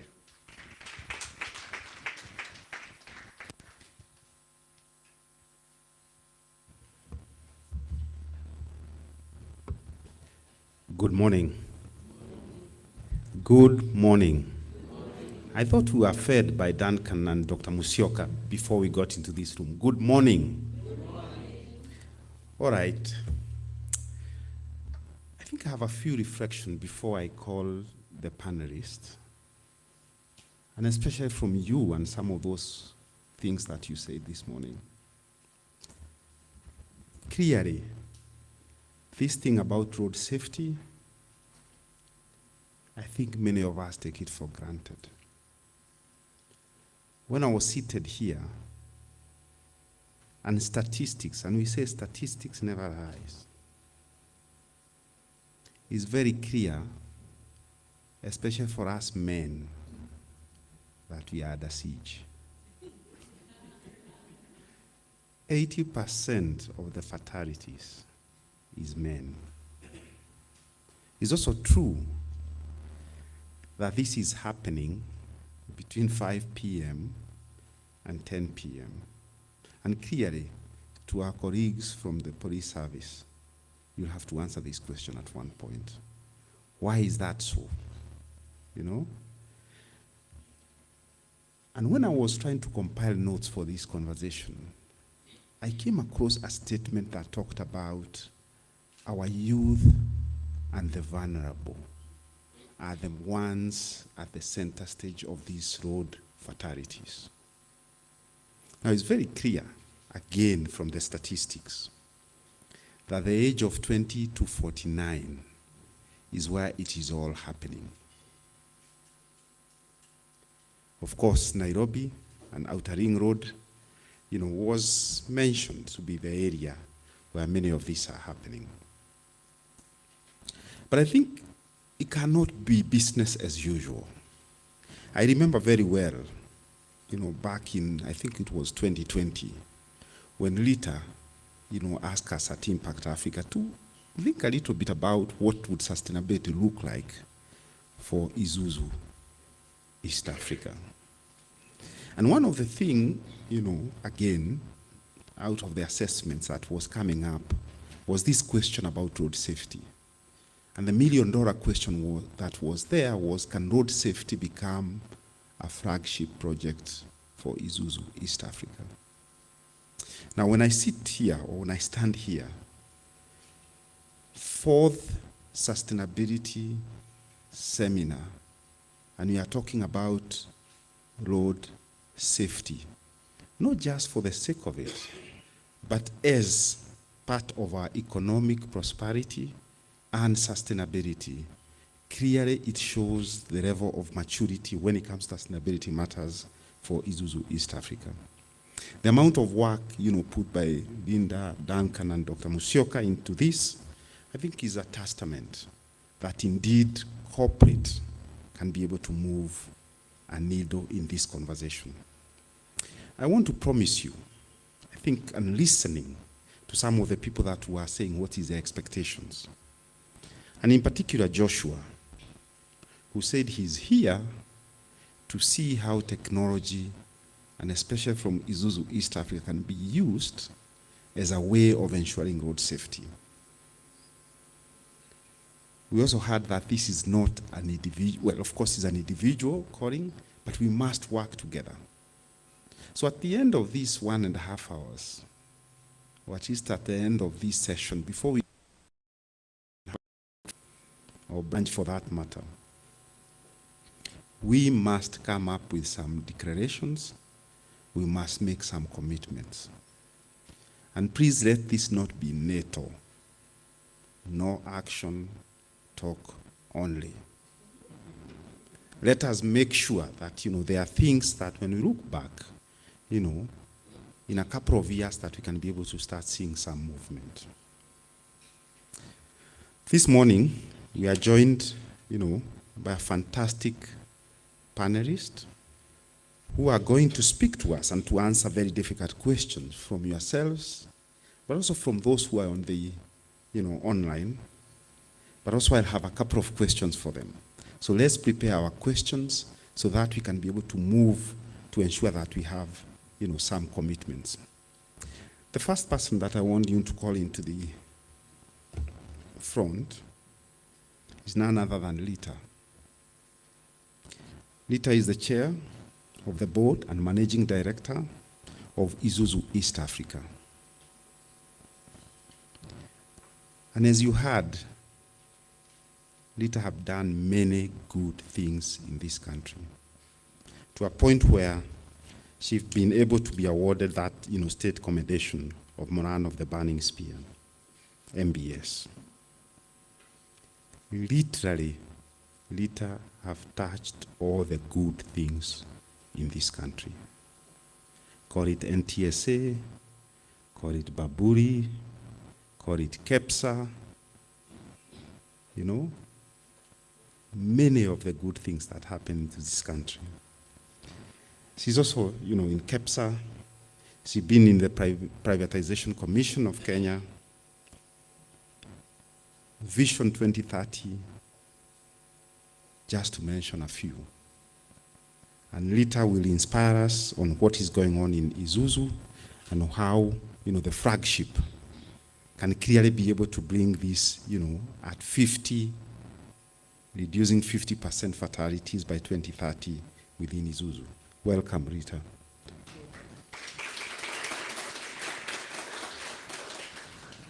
Second, I want to bring a friend and a colleague. This is Professor Gilbert Kwakwaro. Gilbert is an accomplished scholar when it comes to issues about policy, when it comes to healthcare, and have more than 4 decades of experience. He's now heading the Institute of Healthcare Management at Strathmore University, where he also holds, a position of Professor of Health System Research. Kwakwaro was the founder director of Consortium of Health, so National Health Research, and previously served as a professor and chair of pharmaceutics at the University of Nairobi. He worked for KEMRI Wellcome Trust program and is a member of the Global Health Research body, including that of the WHO. Professor Kwakwaro, most welcome.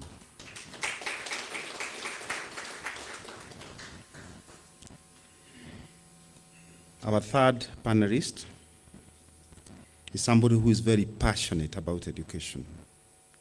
This is none other than Mutheu Kasanga, director of Kenya Schools.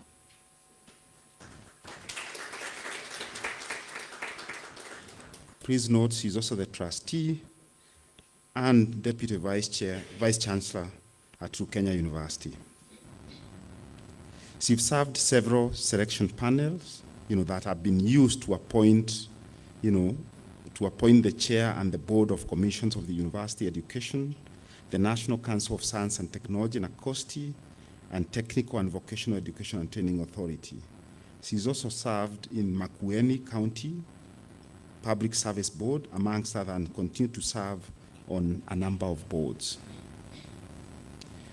She's also served on several task forces, very specifically the task force on enhancing access, relevance, transition, equity, and quality of effective curriculum reform, 2019-2021, and most recently, the third presidential working party on education reform, 2022-2023. Welcome, Mutheu. The fourth person that I want to invite is Engineer Opele. Engineer Opele is the Deputy Director of Motor Vehicle Inspection at the National Transport and Safety Authority, NTSA. He has vast experience in vehicle inspection, having also risen in the system from being a manager, officer in charge of vehicle inspection. it is important to mention that he believes that the safety on the roads is a stewardship obligation, which is not only regulatory responsibility, but a divine calling. Please underline that. It's also a divine calling where all road users need to be involved. Let's clap for. Allow me also to invite another friend and a colleague, Evelyn Sero. She's the Senior Manager, Sustainability at Safaricom PLC. Eve is responsible for driving sustainable and purpose-led business practices at Safaricom. She oversees the delivery of sustainability strategy, that is right, environmental management and climate change. She's got over 13 years of experience in communication, government, and public affairs. She's also involved in stakeholder engagement and also in terms of sustainability, cutting across different industries, more in particular oil and gas, having worked for Taro, manufacturing, and security, having worked for Safaricom and also for BAT. Welcome, Eve.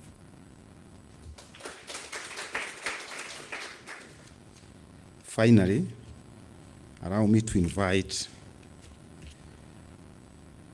Oscar Osana, Chief Executive Officer of Metro Trans East Africa.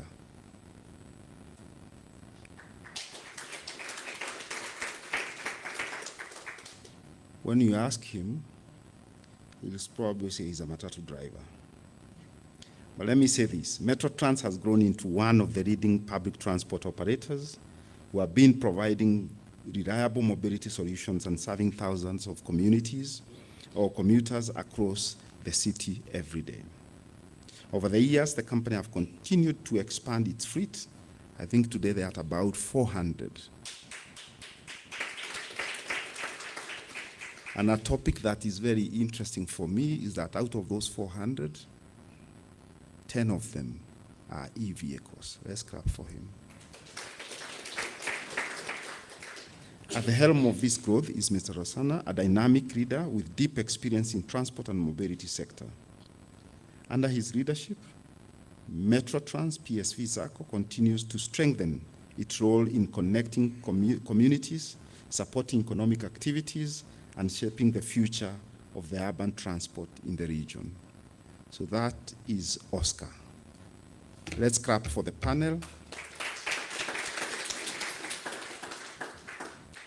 And I think now I'll also take my seat at the end so that now the work can begin.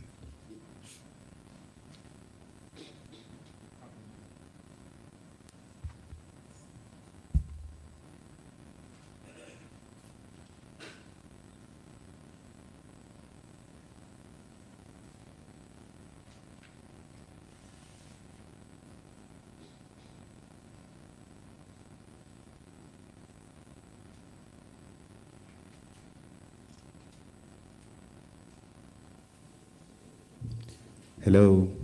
Thank you. Thank you. I think there's no better way to start this conversation other than first putting Rita on the spot. Because you are the one who is hosting us, and I think there was a clear expectation from Joshua where we would like to know, what is it that Isuzu is doing? What is it that it plans to do now that you are 50 years and the government of Kenya have put this target of 50% reduction in fatalities by 2030. Rita, over to you.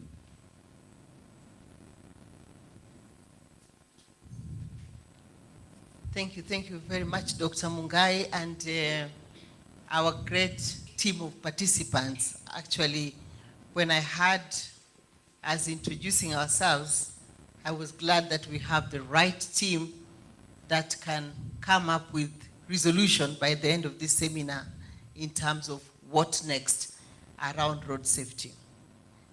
When we step back and we look at Isuzu East Africa at 50, safety at Isuzu, we believe, is our overriding priority, and safety safety is owned by each and every employee of ours. When you have an opportunity of visiting our factory, you will see safety written everywhere. So from a strategic point of view, we could not have been able to reach 50 years as Isuzu East Africa if safety was not at the core of our business.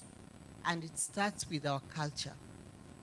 Our purpose and values embeds safety as a priority. We live safety every day.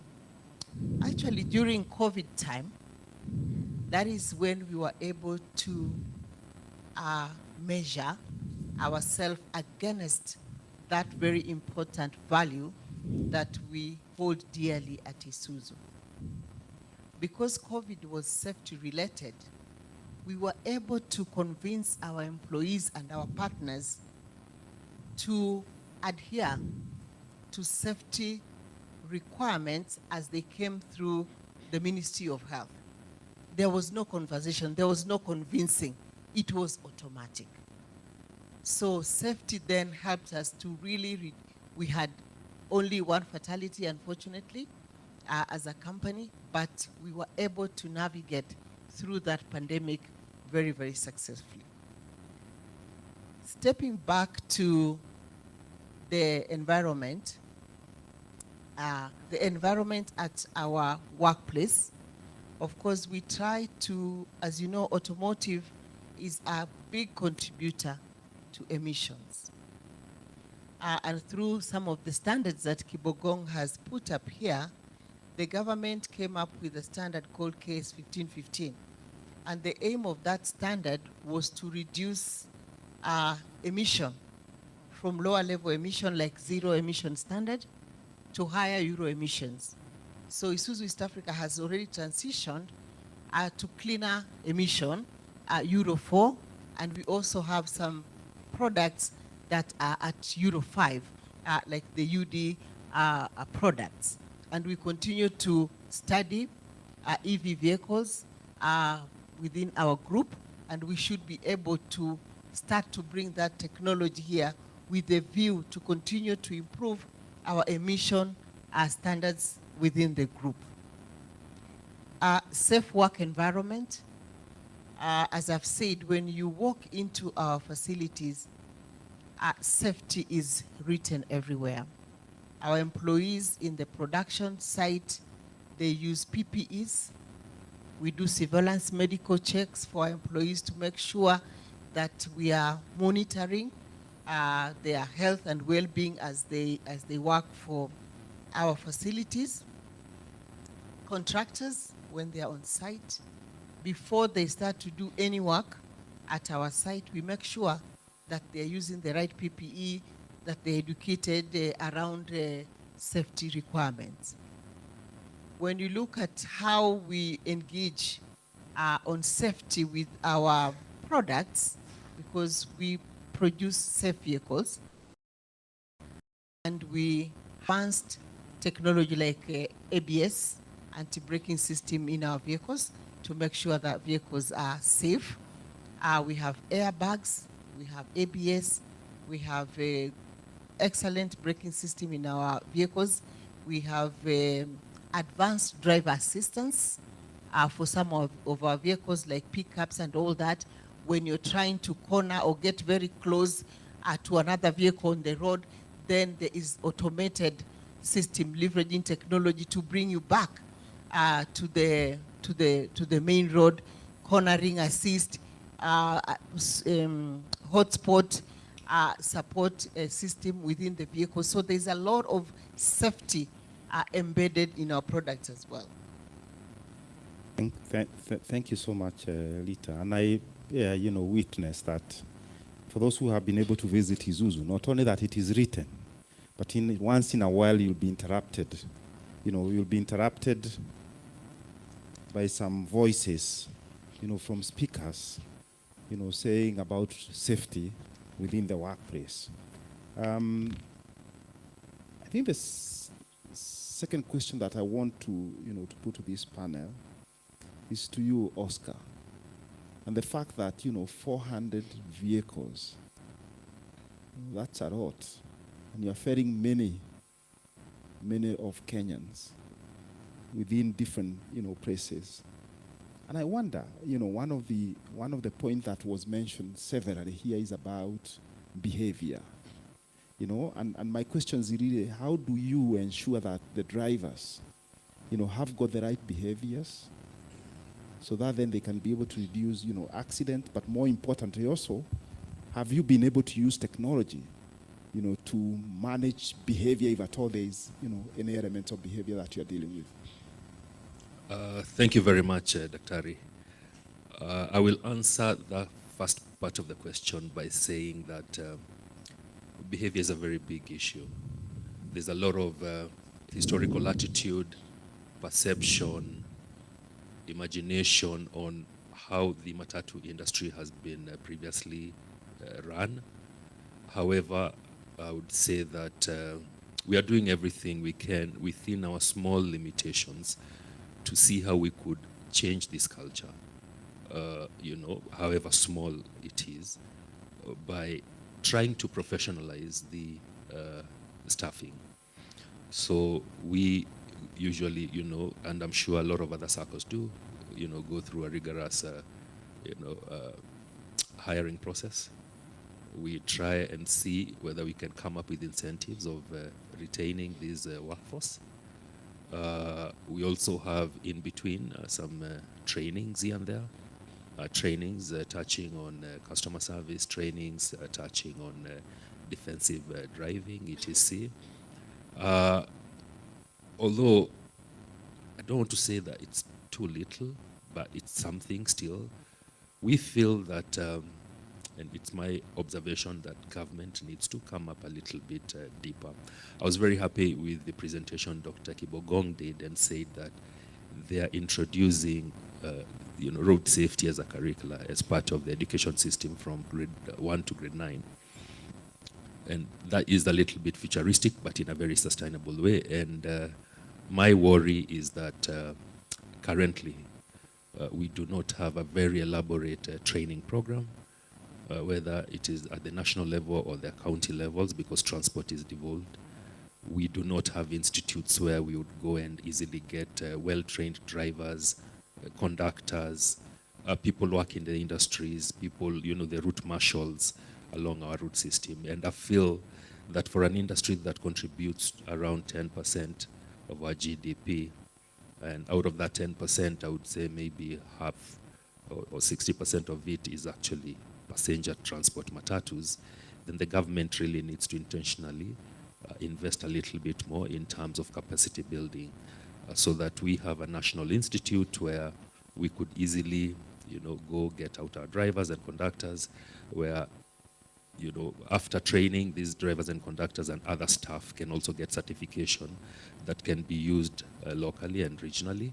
So this is a culture thing, and culture, unfortunately, nobody really can do it alone. We all have to hold our hands, from the national government to local government to all the operators, the counties, the different circles, manufacturing companies like Isuzu, NTSA, so that we bring out a change of culture. But it is happening and it's coming well. Your next question was talking about technology. Yeah, we are in the process of harnessing a lot of technology, and as we all know that Kenya is one of these countries in the region that really grabs, technology and runs with it. We are yet, as I said again, about the government involvement. We still hope that government can somehow intentionally bring this discussion about technology, especially in the transport sector, where we could have things like scheduled, routings. We could have things like even cashless payments, to avoid scenarios where a driver is rushing to collect the next lot of passengers, and in the process of rushing,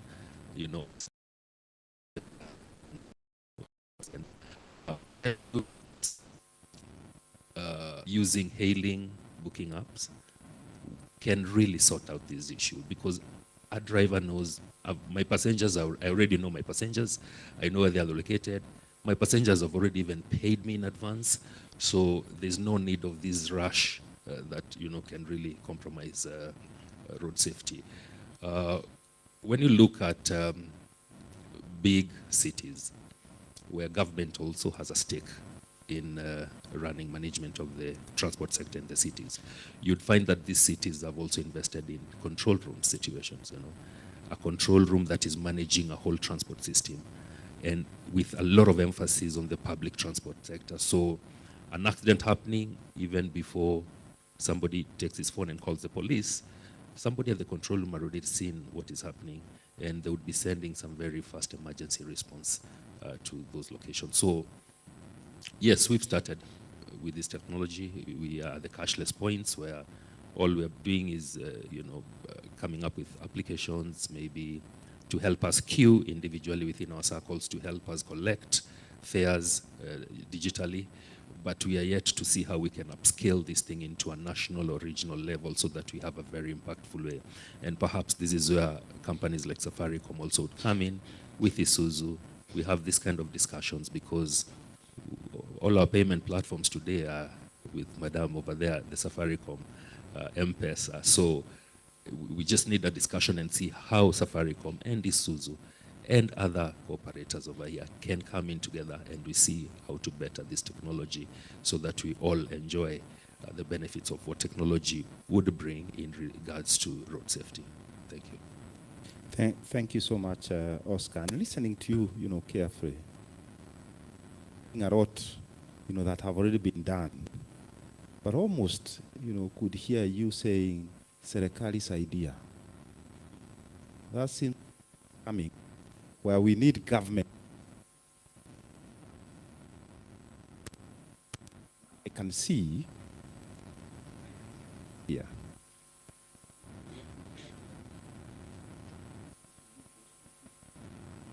And about, what do you see as the role of corporations, private sector, when it comes to matters road safety, especially when it comes to considering commitment in regards to ESG and sustainability, but also more importantly, in terms of allocation of capital, especially from the CSI programs and the foundations. Where do you see that awareness creation, as to the questions that, Oscar is putting to us? Thank you very much. And I must say this session is very, very, very eye-opening, and especially just reflecting at the statistics shared at the beginning of the session. And for me, I've been sitting there, I was reflecting on it, one from role of corporate, but also going back to interrogating my individual role and my contribution in moving the needle. Because I must say, all of us sitting in the room, we can't sit and say someone is coming to save us. There's a role we can all play individually in trying to help close those specific gaps. So coming specifically to your question, and I'll speak on it, one, and also just building on what my colleague was saying. And here I'm looking at Safaricom, and looking at Safaricom, for instance, our vision is to be Africa's leading purpose-led technology company by 2030. So what are we doing with this? Is we're looking at what is the role of technology in addressing everyday needs, everyday problems, everyday challenges. Road safety is one of them. And when you're coming up with these innovations, when you're coming up with these solutions, it's very important to leverage on data-driven insights. So meaning you're not just innovating out of nothing. The data is there, the insights are here. So for me, the challenge is, and I know we've collaborated with NTSA before, especially in handling, in running road safety campaigns. Then the other thing, and also building on to what Rita alluded to earlier, is from a corporate perspective, we have all these amazing, fantastic programs that are geared towards driving and instilling behavior change. If I can be very vulnerable, very transparent, this financial year, specifically at Safaricom, is at the beginning of the FY, which is in April, we actually had a safety sundown, And what that means is the entire business we had to stop and have an honest conversation, honest reflection around safety. And in doing this, it involved, it was driven all the way from the top by the CEO. All employees were involved in that safety stand down in reflecting on what were the numbers that we are getting around statistics, around near misses, all the numbers. So not just sitting and waiting for the sustainability report to be out and people are looking at what do the numbers look like, is we had the numbers on what was happening every other day. And a lot of this was in simple things like behavior change. So the behavior change conversation, it's not just a challenge in the Matatu space. Even for us individually here, how many times will you leave your house late and you're thinking, there's no cop on the road, I will jump the lights. So it's in personal responsibility. And looking at our safety stand down is, it brought together all employees, all our contractors, and there was a rigorous process running over 6 weeks. And to date, we still have safety stand-up meetings every single day to just reflect on that. So what it did for the contractors is we had to do a safety pledge, recommitting to what is each individual contractor, recommitting around their commitment to safety. For employees, for line managers, what are you doing to ensure that your team is safe? Because one of our safety culture is zero harm, getting it done together, and no one gets hurt. So in reflecting around safety last year, one of the things that we altered a little in that particular safety rallying call is we introduced an aspect of individual contribution. So it always has to be, I, Evelyn Serro, I am doing the right thing. Am I flagging, am I spotting, am I reporting any potential hazards that can be corrected in good time? Then in looking at role of technology, M-Pesa is one fantastic platform, and a lot of us, if not all of us in the room, we're using M-Pesa. So looking at M-Pesa, I'd like each of you to look at it not just as a way to send and receive money, but M-Pesa is a platform. So what does that mean? It provides an opportunity for very many other applications to be embedded on the super app. So whether it's the emergency services or anything, even be training around road safety. And how can we get that done? Is one, in having an honest conversation around digital inclusion. We'll speak about the benefits of digital inclusion, we'll speak about the benefits of technology, but to be very honest, there's also a very good majority of the population that are still using the kabambe, that are still using the katululu. Would I be right to actually say maybe if you go and look at, say, boda boda matatu operators, mamambogas, most of them are likely to be on the kabambe.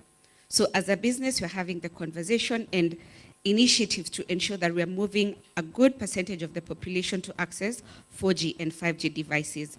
And this one is through your affordable 4G devices like the Lipa Mdogo Mdogo, and also what we did through the East Africa Device Assembly Plant. And when a lot of us are on the 4G platform and we can access internet, one of the ways we can leverage our ecosystem is perhaps we can have mobile-based digital training, learning for all drivers.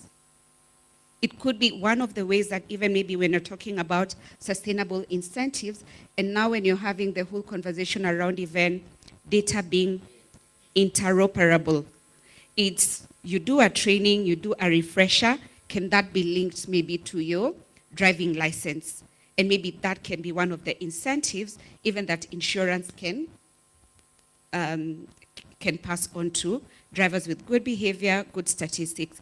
And even in instances where you identify a challenge, is look at it from, it's not looking at it from you're punishing the drivers, is how can we also leverage on data and analytics to use that as a way on identifying training needs or what demographic of people to be trained.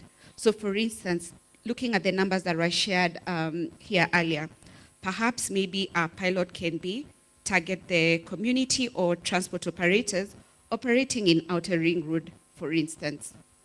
So that for me is how I see the role of technology and also multi-stakeholder collaboration. Insightful comments. Now I want to turn to Engineer Joel. And your name, was being given the statistics. This time it was mentioned in regards to motor vehicle inspection. I am not too sure there is a lot of divinity when it comes to inspection. But there's a bigger question of enforcement and behavior change. And I think these are the two areas where that divine, remember I said underline the word divine. The question is, significant behavior risks that are there in us. But also, today we have safari. How could this work to get us safer roads?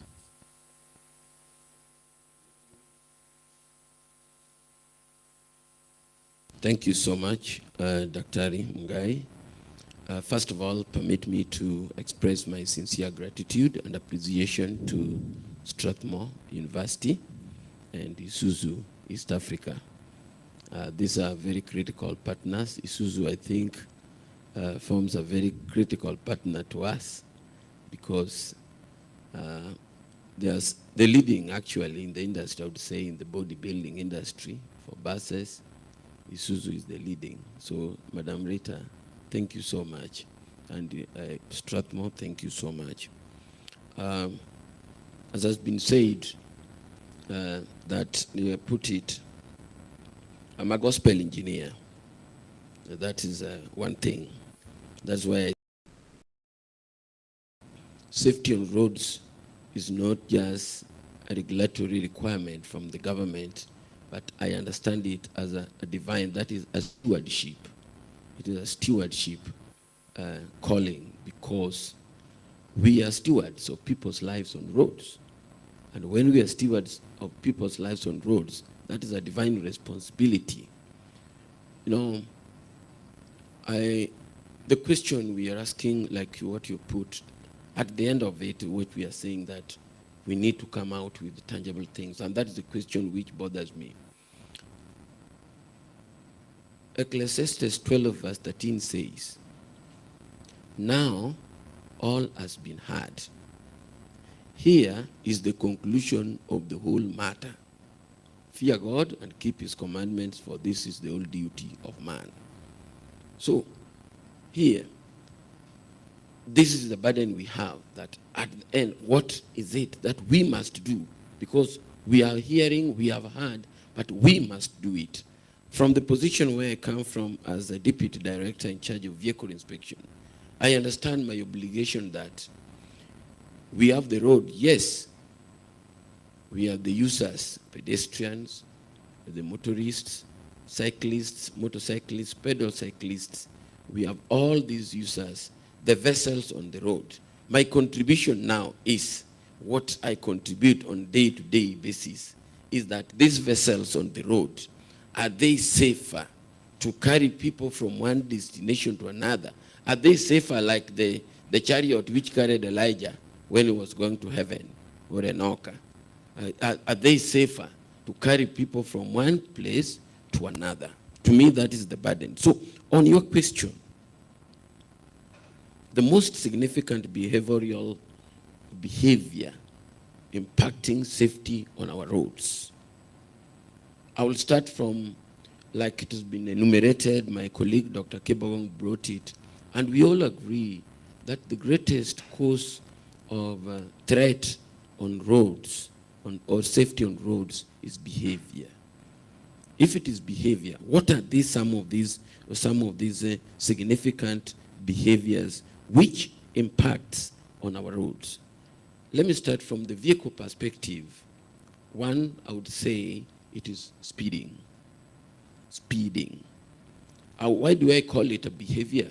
Because You can have a brand new vehicle. If it is a commercial vehicle, or it is a commercial vehicle which is 48 kgs and above, because the Traffic Act requires that every commercial vehicle which is 3 ton technically and above must be fitted with a speed limiter. And if it is a PSV also carrying 7 people and above, should be fitted with a speed limiter. You can have a brand new vehicle fitted with meeting all those regulatory requirements. But if the driver decides not to obey, he will still misbehave, I would say. So, number one, the one behavioral risk, what I would say, threat to safety on roads is speeding and dangerous speeding and dangerous overtaking. Let me put it like that.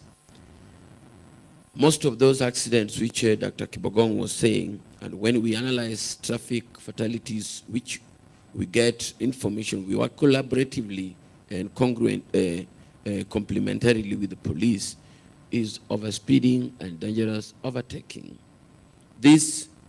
Why is that one a very risky behavior?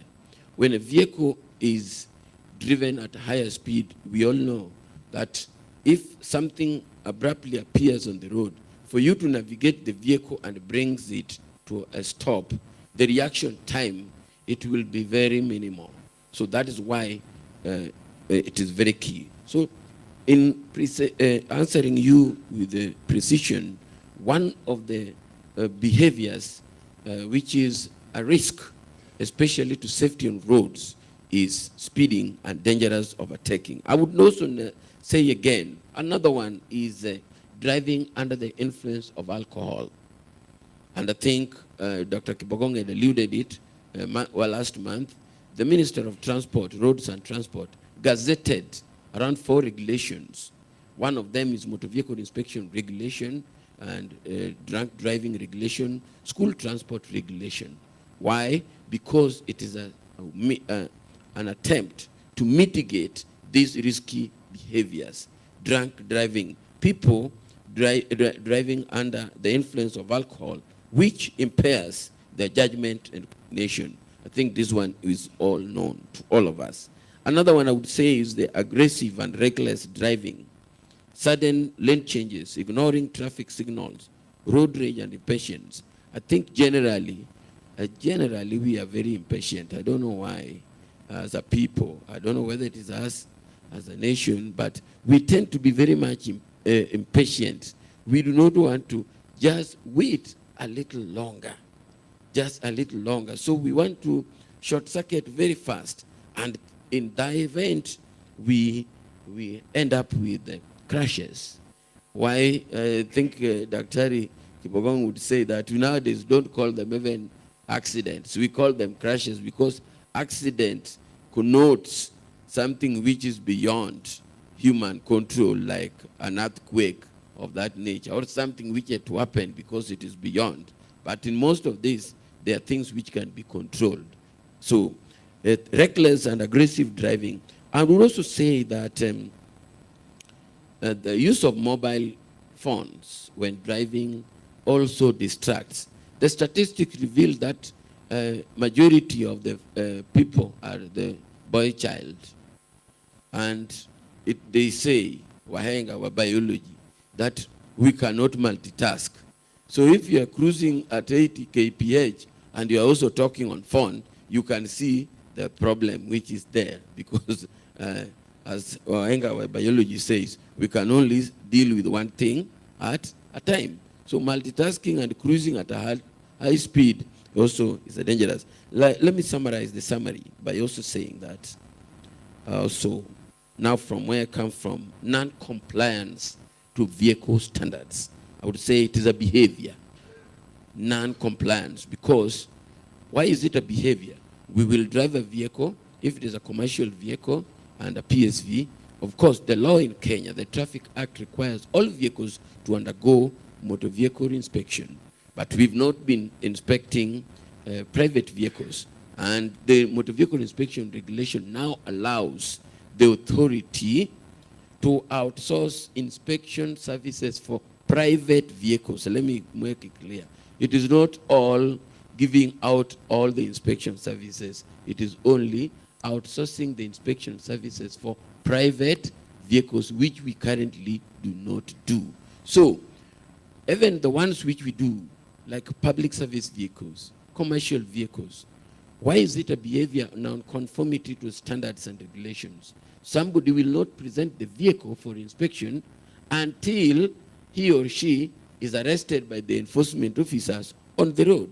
So a vehicle is on the road, it is 3 years since it was inspected, and it has not been brought, waiting until. So that is also a non-compliance with safety measures, failure that adherence to such standards, failure to wear seat belts, and also to maintain those seat belts in good shape is a big battle, because the time it is brought for inspection, they meet the regulatory requirements. But as soon as they leave, that one is done to meet, like Jesus told John, just baptize me to fulfill the law and righteousness. So it is like they just do it to fulfill the law and righteousness. As soon as they leave the inspection gate, that is abandoned. So failure to wear seat belts, motorcyclists, failure to adhere by put on helmets, overloading of vehicles, motorcycles. These are some of the behaviors which I would say are risky, are a risk to safety on roads from the perspective of safer vehicles, which is a very big component to me, because in all the pillars of road safety, I ask myself every day, what is my contribution to safety on roads? My contribution is to ensure that the vessels carrying people on Kenyan roads are safer. And as I said, safer like the chariot which carried Elijah to heaven. So I imagine that they should be safer, so that when you board it from Strathmore here to town, you are not worried of its mechanical roadworthiness and environmental compliance in terms of emission. Let me summarize the summary by leaving it, pausing it at that juncture. Thank you. Can I jump in around interventions that are already in place around tampering with the speed limiter? One could be enforcement of having factory-fitted tamper-proof speed limiter. And Isuzu truck today on Kenyan roads, you cannot tamper with the speed limiter. Can that be made mandatory? That could be an opportunity right there to make it possible for tamper-proof speed limiters. That is the inbuilt. Inbuilt, yes.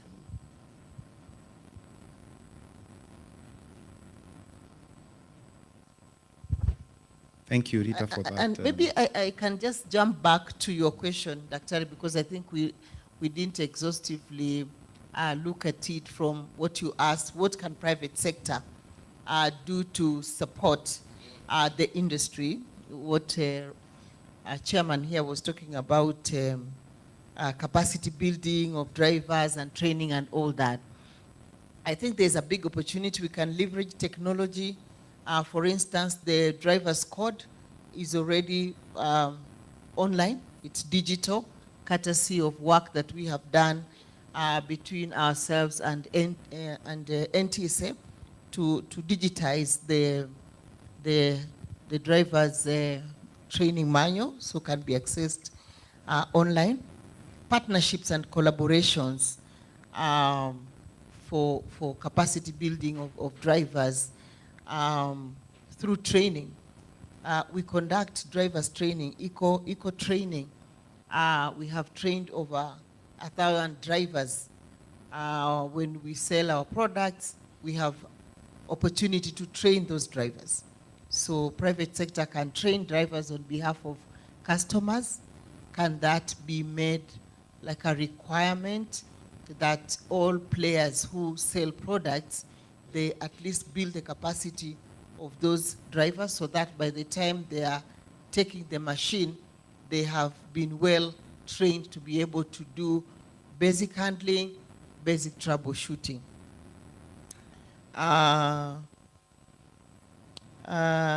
Then on technology, with telematics.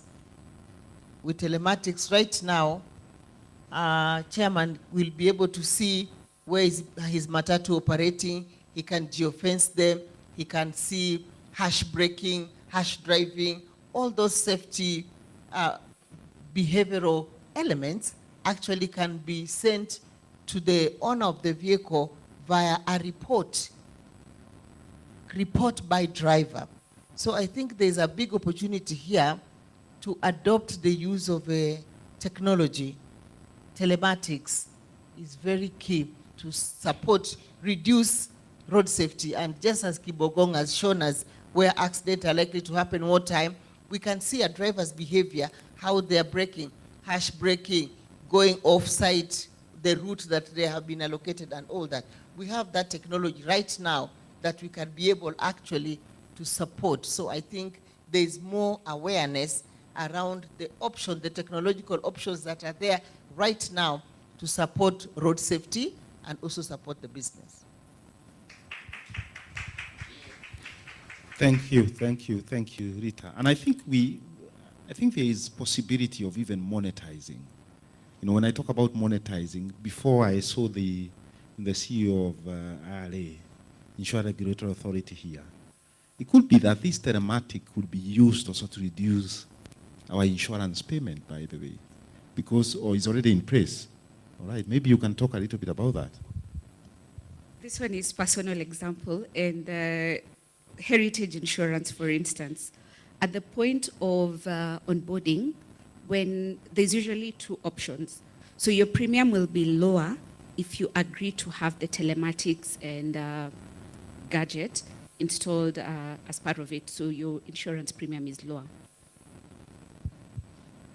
So clearly there is chances that we can be able to monetize and get returns from it. But let me come to Mutheu, and more so because, you know, it's a school, you are ferrying students across the city, you know, just to understand, you know, what are some of your biggest concerns? But beyond the concerns, I think Kibogong told us here that 20 to 49 is the age. Now, what is it that is being done within the educational system to educate on road safety, behavior change, you know, as we heard from Engineer Joel? Are there some elements there, and how would private sector, for instance, participate also in regards to that? The education sector is an interesting one. Let me just reel off some numbers so that you can get an idea. So for instance, there are about 59,000 public institutions, and of the 59,000, there's around 12,700 buses, usually large capacity. Next year is Campania, mutaziona kwa mtandao. Those are the buses used to ferry people. In the private sector, we run a bespoke service in the cities and countrywide now, where we pick and drop children at your doorstep. And we don't use luxury vehicles to do that. So at the moment, in the private sector, we have 39,111 school buses picking and dropping children every single day. 69% of all learning institutions in the private sector are in Nairobi. So you notice it. If you are Nairobian, you notice when schools are closed. You feel the immediate impact on traffic. Yeah. And as you go into the denser populated areas, you have the vans, and I don't even have the numbers for those. It's impossible to get the statistics for those. The vans that go into the smaller, you know, tighter packed spaces. So if you go to, say, Embakasi, you see now it's vans. You stop seeing the buses, you see it's vans. If you go to Komarok, if you go to even Kibera, you see now the vans. And in Madare, you know, the vans doing the pick and drops. So for us, because we do a bespoke service, we pick at your doorstep, we drop them at your doorstep. Our issue is time. The amount of time a child spends in the vehicle. And I think it's important for us to understand that this service is as a result of lack of trust in the public service, transport services. That's the only reason why parents pay for a service that will keep their child in a bus for 2 hours every day or more even, rather than enter a public service where you have to walk to where the stage is. So for us, our safety concerns are very different. Our safety concerns are mental. What is the effect of a child sitting in a bus for 4 hours a day? And you're paying for a bespoke service. What is the net effect? Yet that child could have walked to Oscar's vehicle and been home in an hour. Okay? So that's a conversation we as Kenyans need to have with ourselves to sort out a bigger problem. These buses only came up when public transport started collapsing. When I was in university, we used to go on Kenya bus and we had a mega rider ticket for a month. And you'd go everywhere with it. When I started Lukenya schools, we'd use the Nyayo buses to go to swimming in Carnival. We'd book the bus, all of it would come, we pay, it takes us to Carnival and brings us back. So this is a product of the 90s and the issues the Kenyans went through in the 90s. And for us, of course, we have pivotal moments where we think about safety and therefore make critical decisions about safety. So all of you, I'll just bring you to attention. There was one accident that shook, especially Nairobians. An accident in 2011 where a school bus of a school in Nairobi got an accident somewhere in Meru. And we saw the complete failure of post-crash response, complete failure. The children were left there languishing, the bus had rolled. By the time the public got there, you know, they were pulling them out physically. Students lost arms and limbs. And then the issue of how we ferry children. Because a school bus is first and foremost a public service vehicle that is then painted yellow. Then you are told don't travel at night. It is basically a matatu with rules. So what happens when you're transporting children under the age of 12 and the seats are this big? There's always the temptation to put 5 children in 3 seats. And that's what happened in that school. So for us, it was a pivotal moment where we begin to discuss, to look at the rules as they exist. And right now, I think we are going to approach Engineer Opere and start having schools say, if you run a primary school, the seats need to be smaller to keep that child safer. They need to have a particular type of seat belt to keep that child safer. You know, especially when we are doing the long distances, which for us in education are periodic. We have moments, class trips, you have competitions that students are traveling to. Those are the moments when we meet the country's safety standards and when they are tested occasionally. So we do need to think about our regulations for education, and I think our sector board does now have a frame. We want a separate set of regulations, completely separate, that then allow school buses not to be registered as PSVs first, to be registered as school service vehicles, so that then our drivers can be tested differently or enhanced differently, because our drivers do a little bit more than the typical PSV. We have to have now somebody helping the students in and out of the bus, because our buses are PSV, so they're made for adults. So perhaps because of our road standards, we are not able to do lower buses or steps that lower, and I hope that we can improve our road services so that we can then have this kind of bus that allows for safety of students as we onboard. Our other area of concern, perhaps in the urban areas, is the fact that there are non-school vehicles transporting students. And I'll draw your attention to an accident that happened in Mombasa, where a child fell through a bus and the bus ran over the child and died.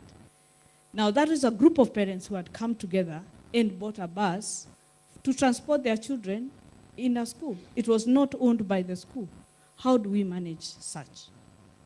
So these regulations that we are coming through up with have factored a few basic common sense rules that allow other service providers who are transporting students to also be aware of the safety.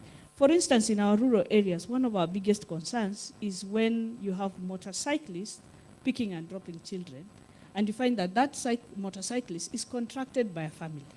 So you find one motorcyclist carrying 3 children to and from school. There's no way that we in our rightful minds can think that's okay. We need to think about the non-service providers who also transport students. In estates, you find like a Toyota Noah carrying 15 children. It's not branded, it's not done what, but it goes around. The parents have come together and donated a vehicle that will then pick and drop children. We have to think about such and put in a few basic common sense rules. Children, small children should not sit in front. If a seat is one seat, then one child should sit there. I've seen these vehicles sometimes having 3 children seated right at the front. But it's not a school bus, it's a private vehicle, and it is ferrying children. Should anything happen, how do you even begin to navigate that space? Have I answered the question? Indeed. Thank you. Indeed. But before you put the mic down, there was a second question. Go ahead. And the second question was about, how do we create awareness, especially to children and youth when it comes to road safety?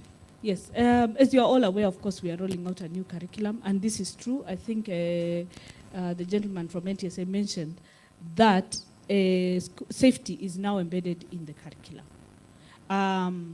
For us, I think the biggest problem is the devolution of certain services that we need at county level, perhaps. Like there's a center just here in Uhuru Park where kids go and learn and practice. We need that kind of now practical approach to have NTSA and government agencies nearer to the schools so that we can completely embed these things. But at the moment, yes, a lot of transport safety, how to cross roads, for instance, at very young ages, look right, look left, look right again.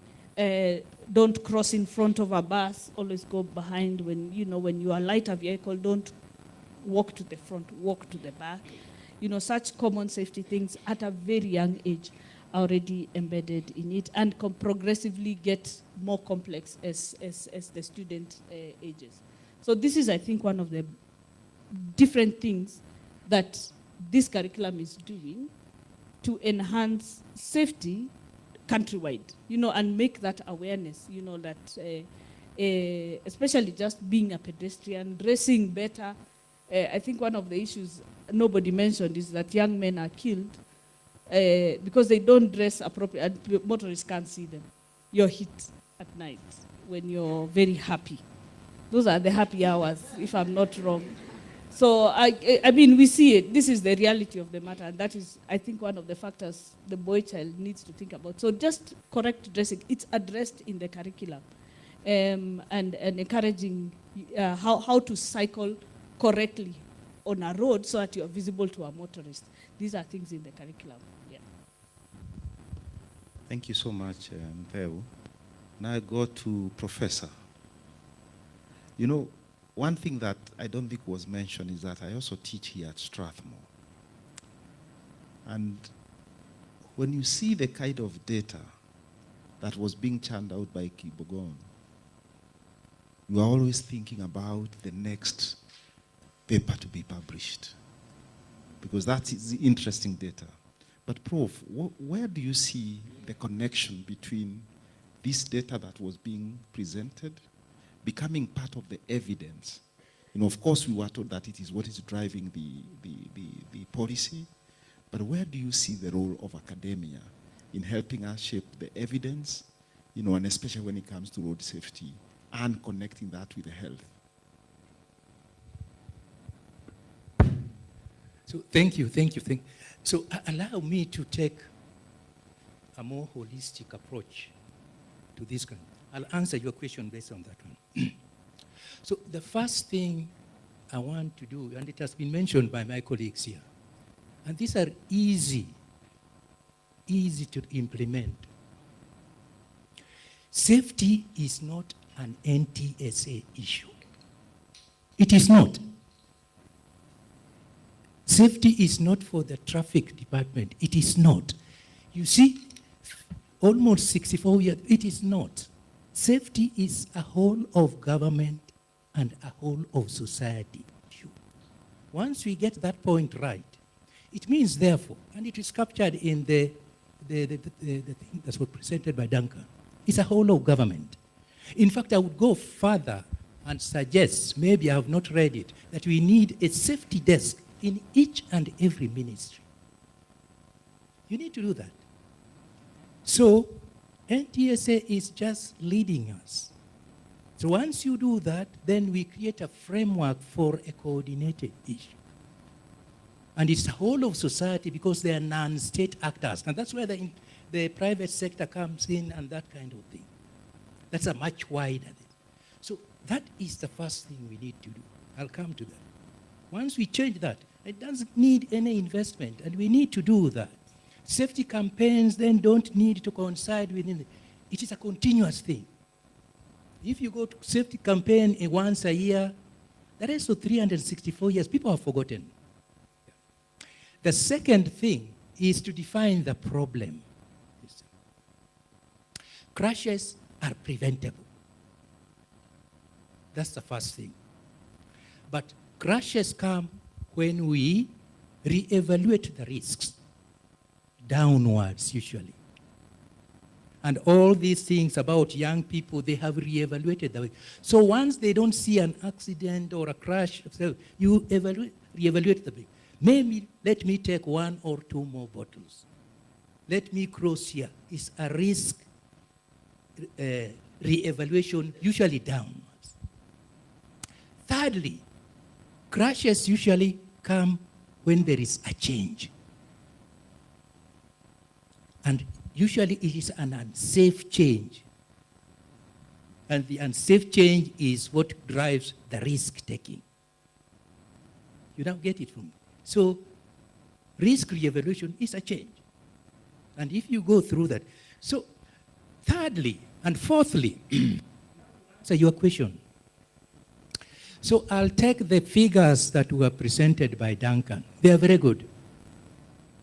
But to really appreciate the seriousness of those figures, you need now to standardize them.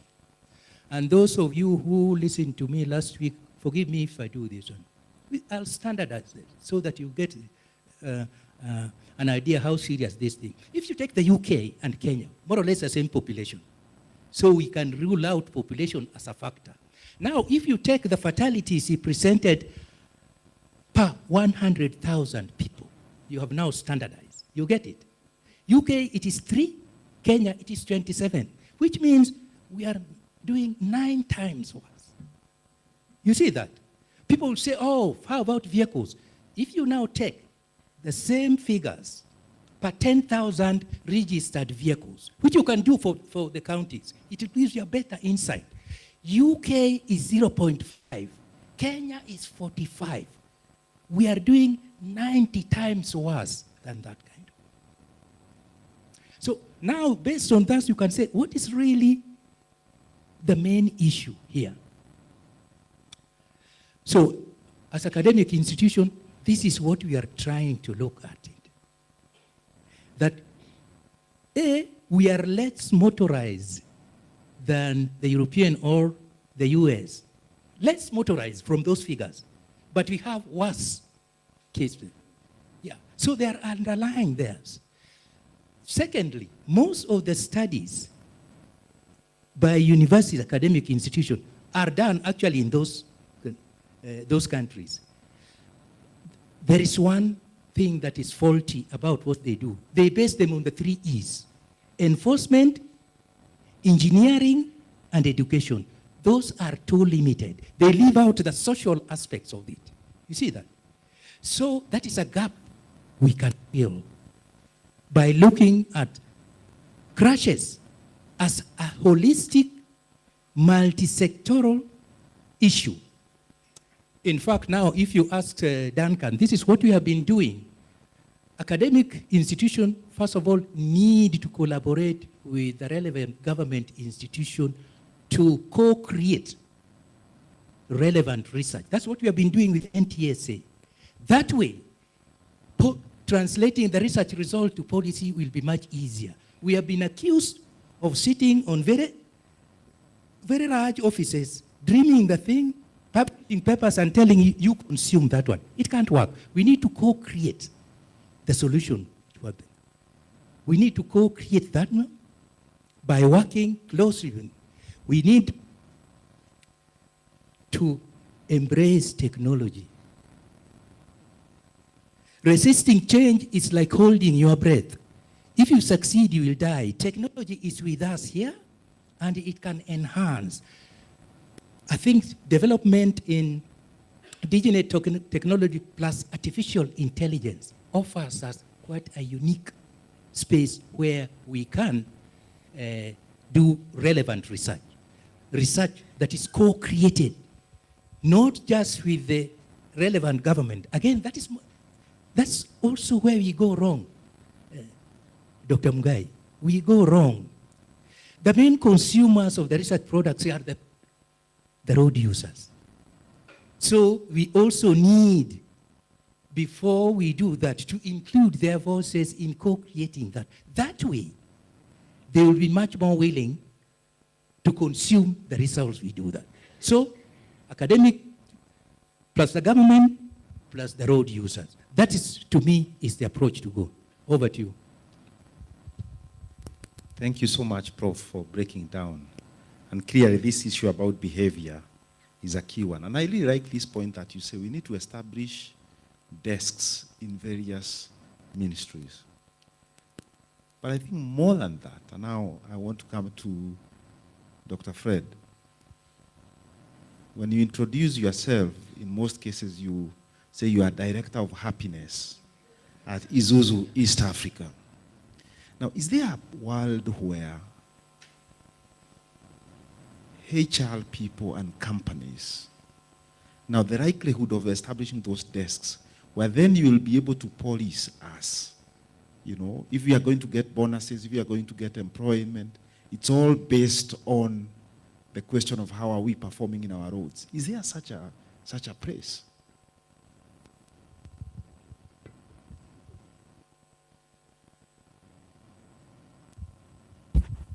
I'm on, right?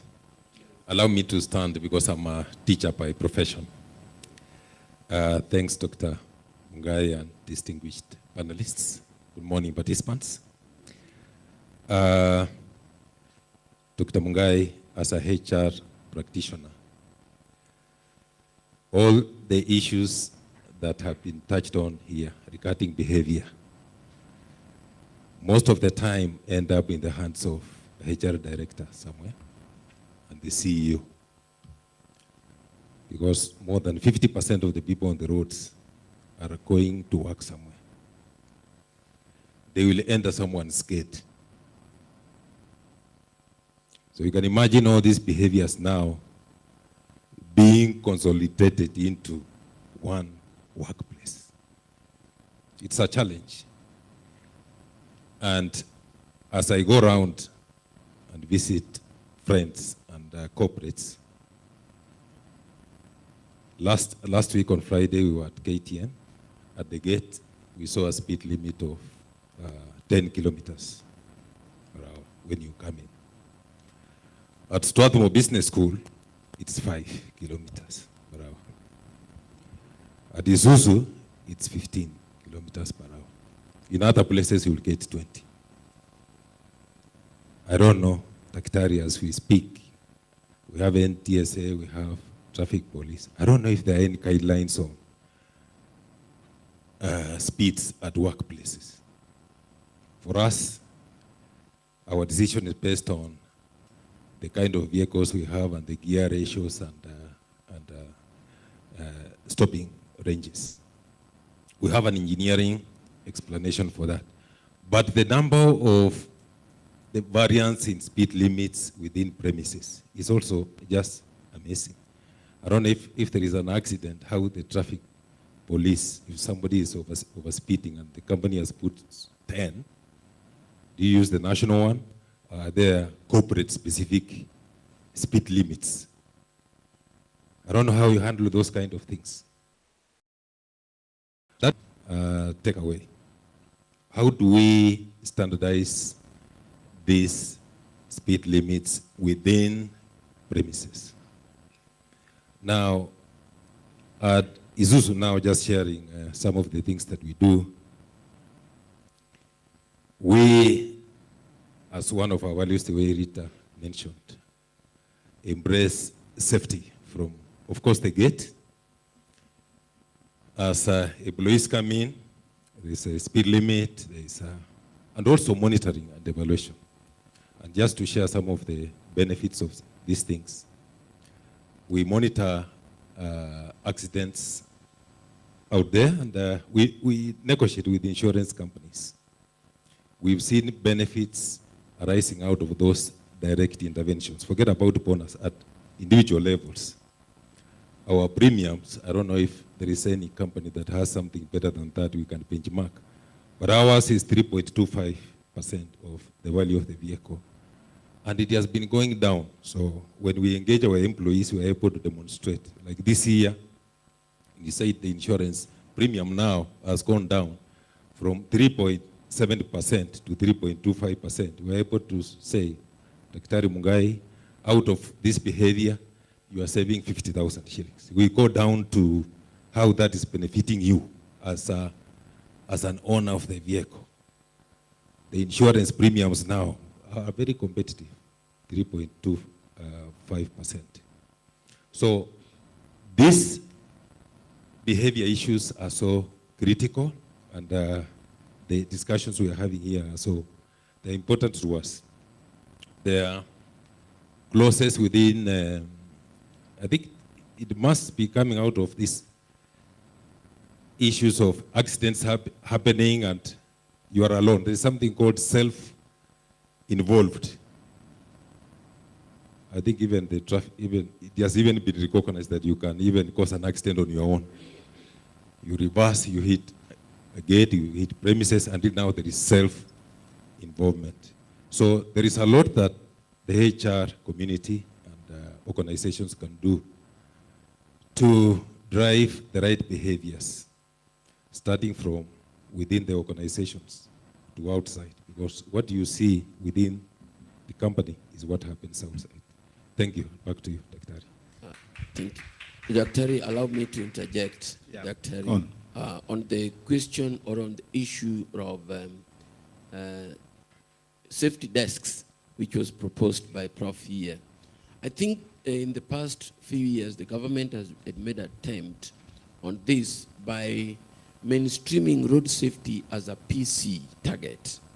I think, Dr. it is not in this PC for this year. And I've seen, and I think that is one thing which, okay, personally I feel this should be part of our resolutions or part of our uptake, output out of this place as appeal. Because I've seen that when government prioritizes an item as a PC target, a lot of effort is put on it. Look at when HIV and AIDS is put. Committees are put, baseline surveys are done. When I chair the committee of ADA Prevention Committee, Alcohol Drug Addiction Prevention Committee in NTSA. When it is a PC target, my friend, you will do policies, baseline surveys, campaigns. Within the authority, you have to check even the rehabilitation centers where you take your people. You see a deliberate effort. When it is a PC, and I remember even when it was a PC target, road safety within the government agencies, we have to ensure one of the output, all the government agencies and all that, your vehicles are taken for inspection. You have to list them, taken for inspection. Driver qualifications, have they gotten maybe defensive at another level, maybe basic, they have that training. At advanced, maybe defensive. You see as a deliberate effort. But when it is not a PC target, you see, no resources ideally, because resources are scarce, not a lot of attention will be put.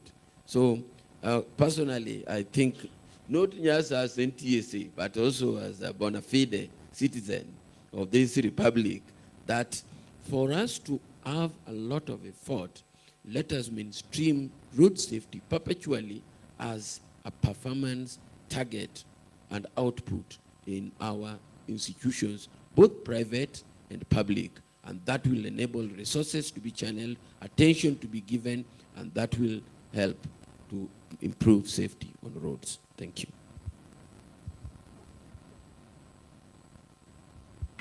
I think to add on that, we've had Safaricom, they have stand down for safety.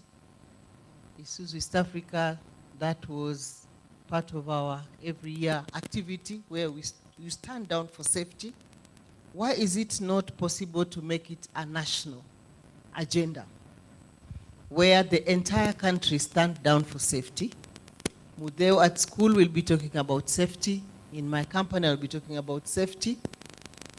The leadership of the country at different levels will be talking about safety, and it can just take 15 minutes, and the impact can be bigger than performance management. And in 5 years' time, we will see the major shift around the subject of safety.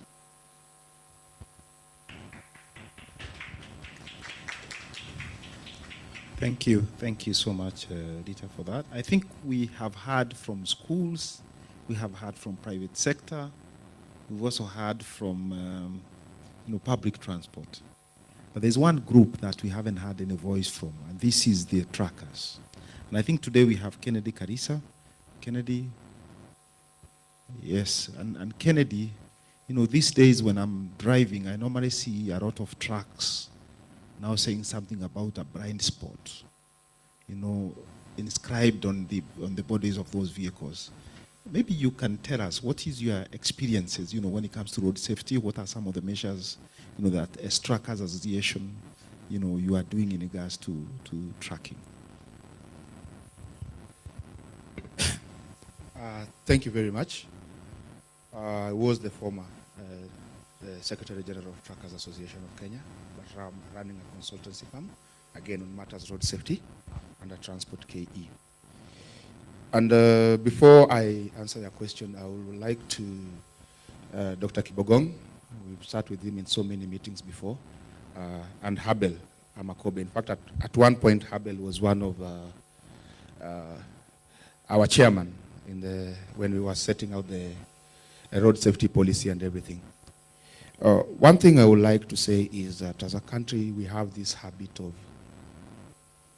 talking too much and actioning less. Yes, it is good to have the framework. It is good to have the policy.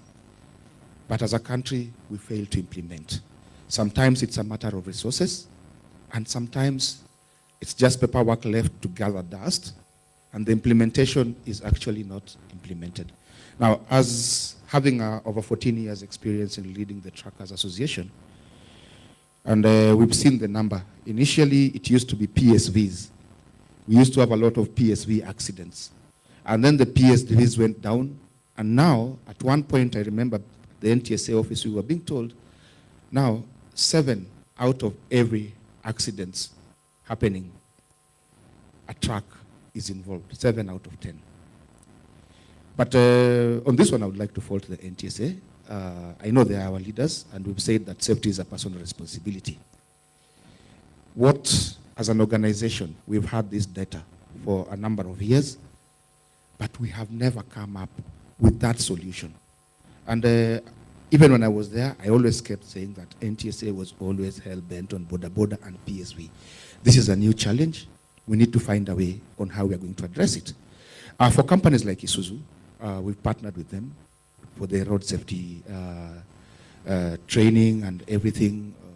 And actually, the telematics that you were talking about, Madam Rita, they've really helped, because now even a driver cannot go outside the prescribed route. A driver, you actually study individual driver behavior.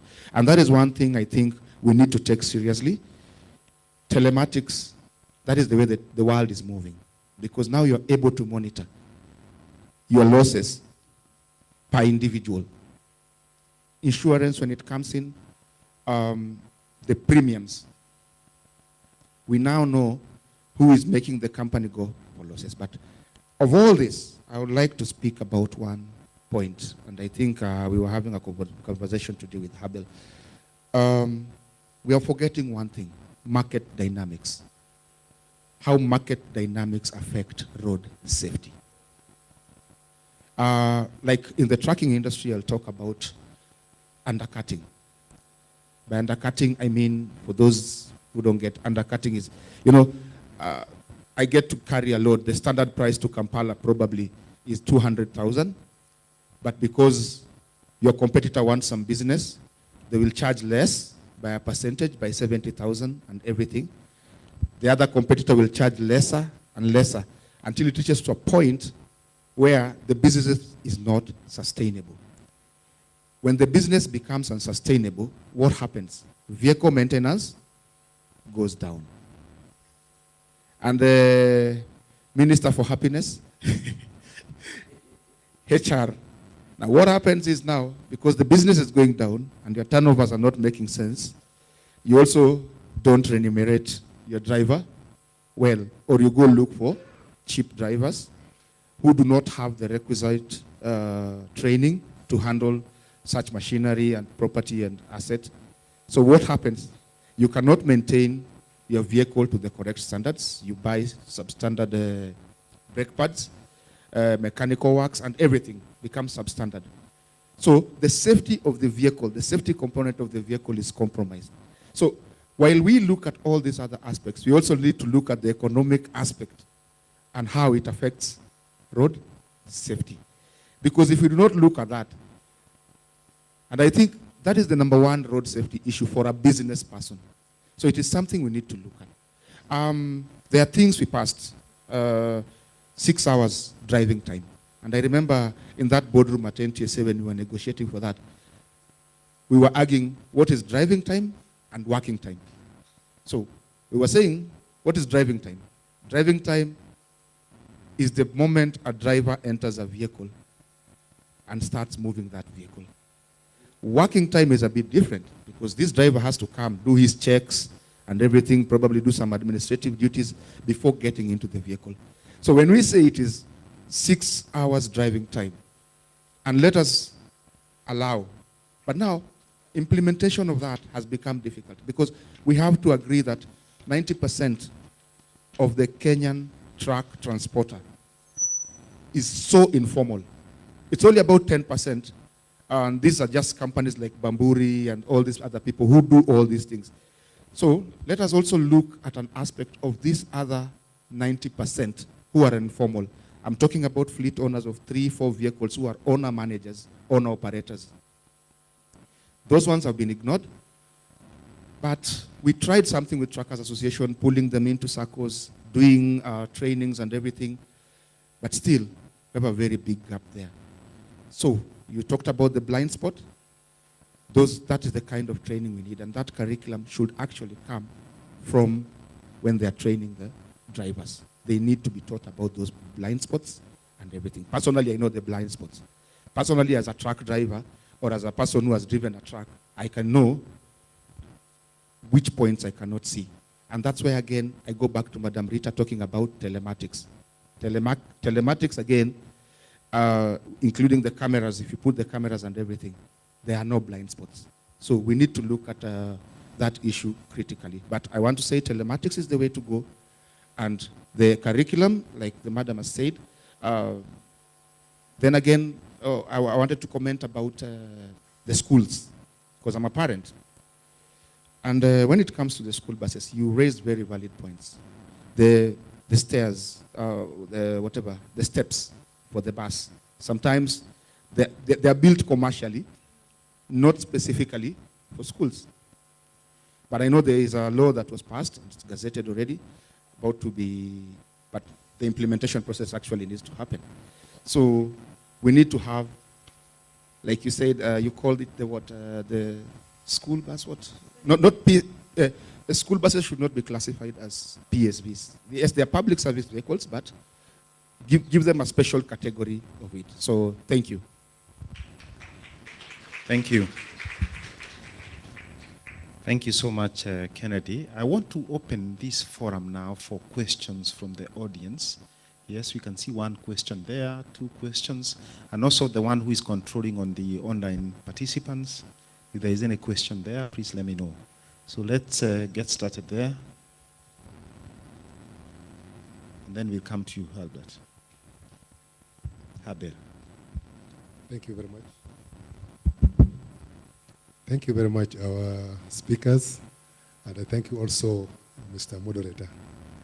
My names are Joshua Adem. I'm a public health specialist, and also I'm specialized in the air rescue and safety. So as I introduced myself there before, and from the previous speakers here, I've gotten some points which I would like also to see how can they be implemented so that we stop just being conversing and yet we don't do anything. I would start with my friend at the left from the circle. Your circle is where we meet all the drivers and the conductors. And this question will go across because we see that there is what we call public and service providers behavior change. That is lack of hygiene within the sector, per se.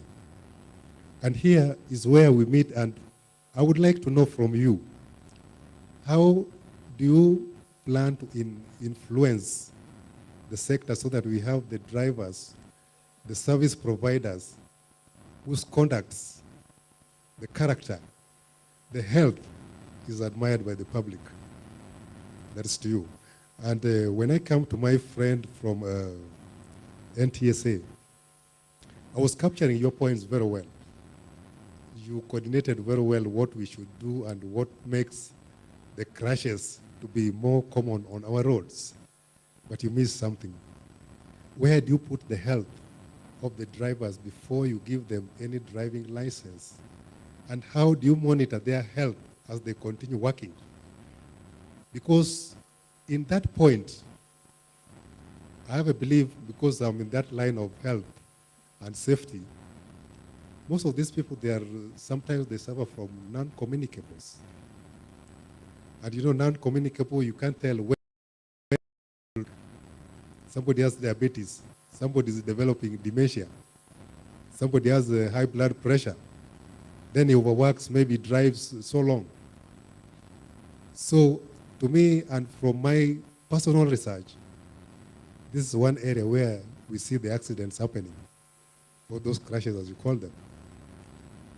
And to my sister from Isuzu, I would like just to say you are ahead of us, you are ahead of the game. So what we want from you is the implementation part of it. And this one will help us to grow. To my Professor Kokwaro, you generalize it all, and that's where we should start from. This is a holistic approach required. But now, can you give us the roadmap? Where should we start from so that it can work for the benefit of the public? And to end is, again, I go back to the NTSA.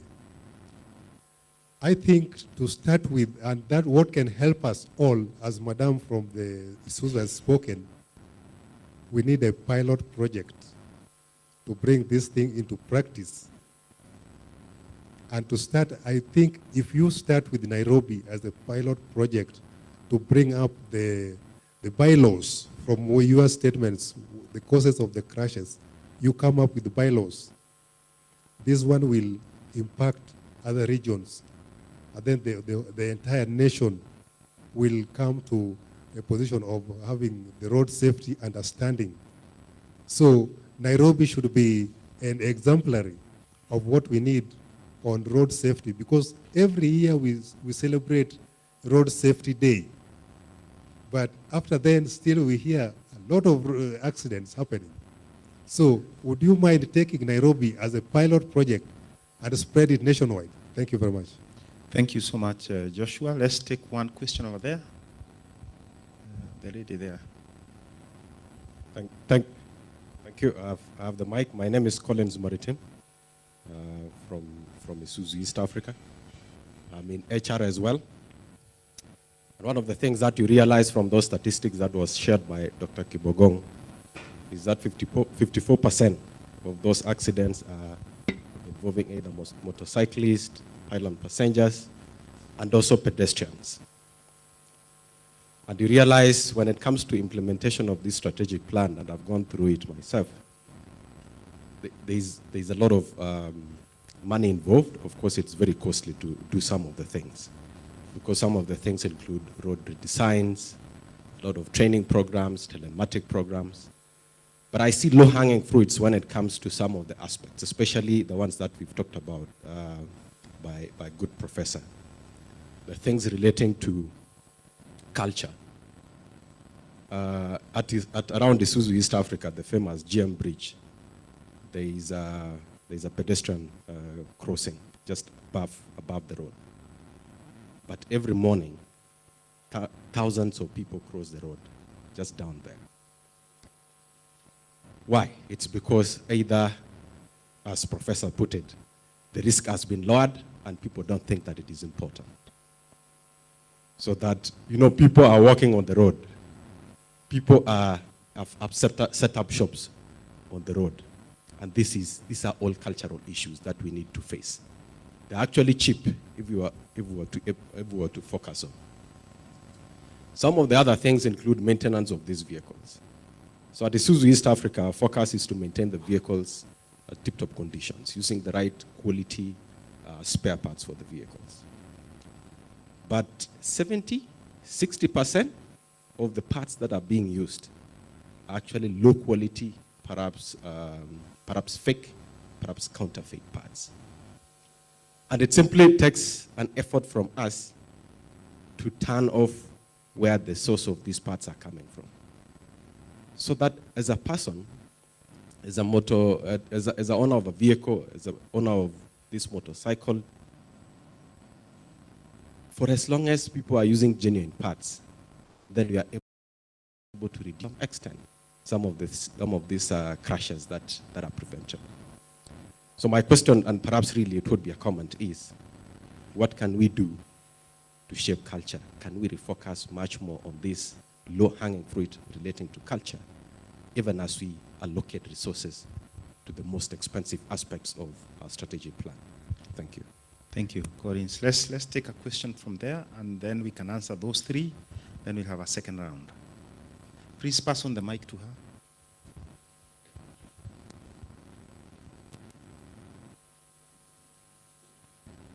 And please, let's keep it short, and you introduce yourself.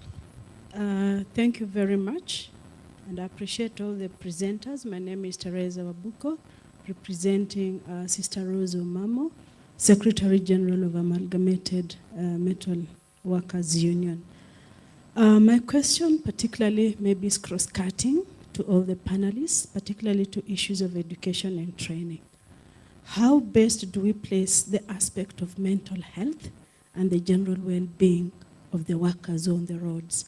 Mental health is diverse, and there has been a lot of conversation around behavioral issues.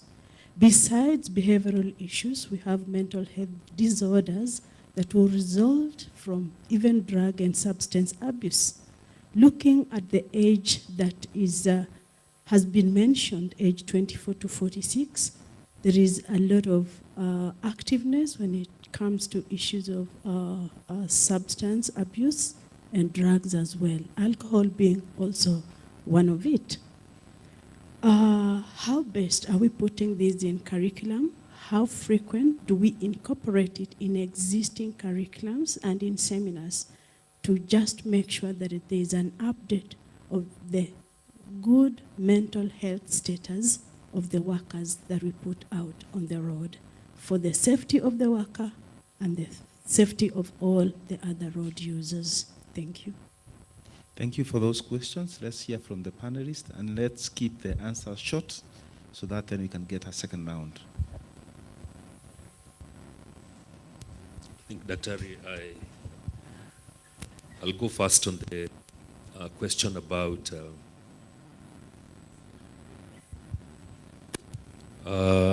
we all know that, and I'd actually mentioned earlier that our industry, especially the matatu industry, has a certain culture, has a certain belief, how things have been happening previously, and we are here to try and change a little about this behavior, culture behavior.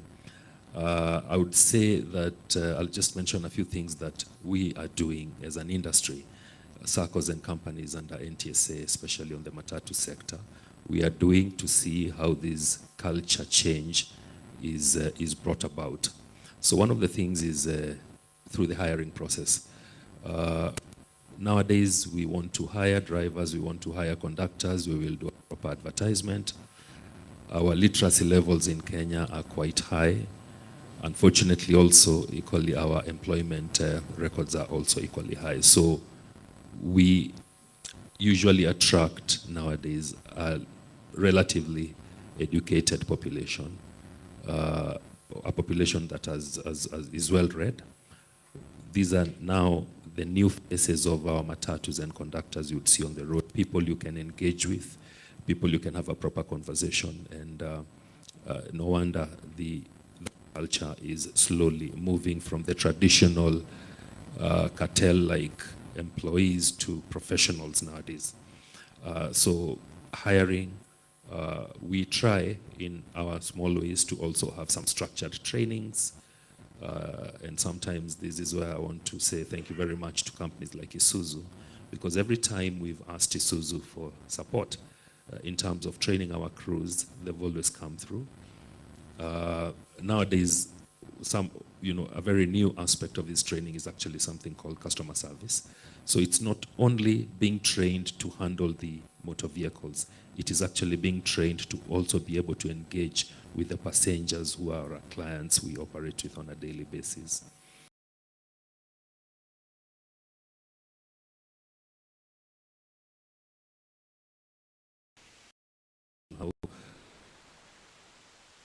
Drivers and conductors. My friend from the Transport Association mentioned about 6 hours straight kind of working. I know that's quite of a challenge, especially people operating in urban setups, where a driver would typically be on the road at 4 and perhaps be expected to sleep at 11 or 12. However, maybe there are some small gaps or breaks in between, but we know legally, as per the employment laws, perhaps that's not enough. We stand to be guided, we stand to be, corrected and supported into these issues. Another point I'd like to put, across, especially touching on this culture thing, is that we've, over the time, realized that our passengers were not initially having a voice. So what we have done is, inside our buses, we've put, emergency contact numbers, app numbers, email addresses. Outside the bus, you'd notice telephone numbers written, especially on the rear. On all the sides of the bus, we put some special numbers, which, it's like a unique identifier. Why are we doing this? You've seen instances where, passengers are mistreated to, levels where their safety is compromised. So it's at night, you're bundled into a bus, you're going to Ngong, it reaches Karen, and the driver and conductor decide, hapa ndio mwisho, you're all returned 20 shillings or thereabout, you're told, sort yourselves out. So these are the kind of things that we are really trying to give our passengers and the general public more avenues where they can raise issues with the management of the SACCO, so that we could internally also take steps, corrective actions against it. And I can tell you that all these things are happening. The last point where, this culture thing is I would say we are trying to attempt to handle it, is we have also decided to use road safety campaign lobby groups. So there is a group on Twitter called Mathri Route. There is Skiza. There are people like Habil over there with a company called Checkpoint. And Habil, you're doing a great job, because what you're doing along the northern corridor from Mombasa to Kampala, the kind of services, the checkpoints that you've come up with, the interventions, especially on the long distance tracks, has really helped. We feel very safe and we trust in your services. And this is something that I believe can be, encouraged, so that we also have checkpoints even for matatus. We can also we map up where we get a lot of matatu issues or border issues, and checkpoints can be created even with the help of our NTSA and our National Police Service. All these things, once everybody, the public, the passenger, the driver, the conductor, is made aware of their rights, of, they can speak up, whatever is, hurting them or whatever they feel agitated, they can talk about. Everything will be geared towards ensuring that road safety is achieved. So we are creating open spaces and of course harnessing technology to do that, because we have people in our offices whose only duty is to answer to phone calls from the public. A certain driver is behaving in a manner what we need us to take note, call the driver, call the route manager, have that driver cautioned, or whatever corrective steps taken. Thank you. Thank you so much, Oscar, for that. I think I'll ask, Engineer Joel, to quickly comment on the question about health. I think I'll also ask Prof, also to speak to the question about, where do we start? Invite statement, especially on the issue of the health, the mental health and all that, how we've incorporated it on issues of safety, on road safety, before I make my comment. Dr.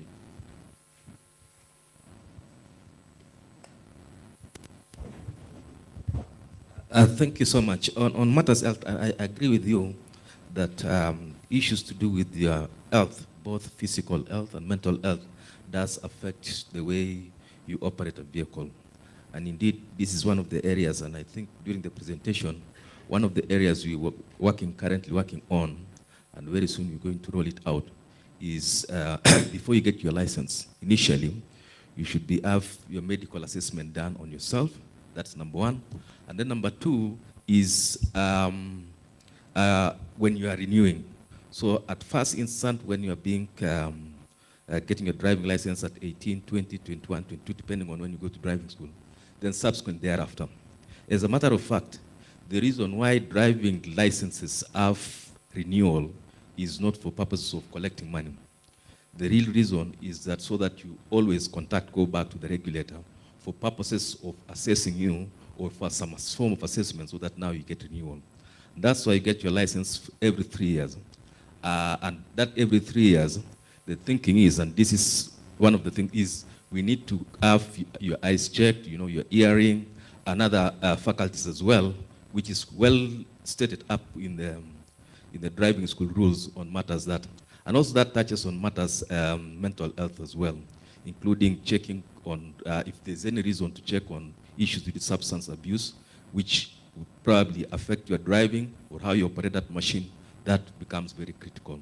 So it's true, it's one of the things that would be, as we said before, one of the things, and I believe that some resolutions will be done, that is one of the areas which we want to work with you, so that we tell Kenyans that it's not just for purposes of, because practitioner, then there's a certificate they sign, that is transmitted to NTSA, that you are fit and you're not, or you're fit to drive, or you're not fit to drive, or you're fit to get a driving license. So that is very important. There's law to support the same. Actually, it's one of the areas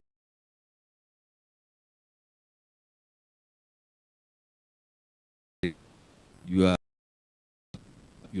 when the renewal is due, then you're supposed to go and have yourself checked, and then thereafter you get your license. So that's the whole essence of why you have 3 years, why you don't have 20 years of license, because there are so many dynamics which come in between. We reckon that we are human beings, and as human beings, we age, there's some difference, something wear and tear of some sort, whether it's the eyes, whether it's the ear, whether it's the blood pressure, whether it is, and so many other conditions. So that is how it is. And the whole idea is not to lock people out. If you have a problem, some of the things can be corrected. I've seen people who have driven vehicles until they realize that, looks like I have a problem with my sight. And when you go see someone to check your eyes, you realize that you've actually not been seeing quite well, So some people you'll find yourself wanting to sit in front because you'd want to see. But there's a problem of some sort. So that's what I can say around that particular aspect. Thank you. Thank you. Allow me to add that that is very critical, and I thank you, my brother there, who gave the question or the input on the health condition of the driver as one of also a very important factor on safety on roads. A few years ago, NTSA made it. It is a traffic. It is a requirement, the Traffic Act, that when the drivers come for a test, you need to check the medical condition. Actually, we tried with the eyesight, and I think people rush to court. But as Dr. has put it, it is a requirement. I think the health of the driver is very critical, and it is a requirement that when they are renewing, the medical condition should be ascertained, not only of the mental, but even the eyesight, which should be checked. And I think that is also one thing we need to also team up and make as a very profound statement, so that people don't just also rush to fight it in court because look at it as discriminatory. It is not discriminatory. It is to enhance safety, so that if the power of the eyes has gone down, the power can be enhanced. Now that we are seeking for power, even the power of the eye can be enhanced. Not that you are discriminated, but just to enhance, so that you get remedial assistance to help you continue driving. That is very key. Another point here on the health is that sometimes it is the working condition of the drivers, and this is why the SACCO aspect was brought, so that the drivers are like in a formal employment, not just hand to mouth. The culture of being paid hand to mouth is what has propagated the rush, because people want to make as much money as possible. But he knows he or she is employed, and he knows he has a salary, he has the share, he has the medical cover and all that. They will have the security. There will be that sense of security. But when it is just on the issue of hand to mouth, that is also brings instability, and that is what promotes the culture of running. You want to move, make many trips, give the owner of the vehicle his share of the day, then now you work on your own. So we're also asking my brother, the SACCO owners, the Matatu owners, welfare association, and all that, that let us graduate and formalize driving as a profession, which is not used as a by the way, but as a profession where somebody always says, I want to be a driver, because it is earning a living. Right now, many drivers through Uber they're earning a living, so that it is not looked at as a by the way, but as a substantive employment with security of tenure. That one will bring sanity and stability and security to the drivers and operators. Thank you so much. Sorry. Indulge me for just a second and mention about this issue of mental health, and especially affecting a lot of the boy child. My colleague Nelson, who runs Super Metro, is very passionate about this topic, and I would like him to just say a word. Recently, he got a state commendation on his initiatives on boy-child mental health, especially in the Matatu sector. So it's good we give him an opportunity to shed a light.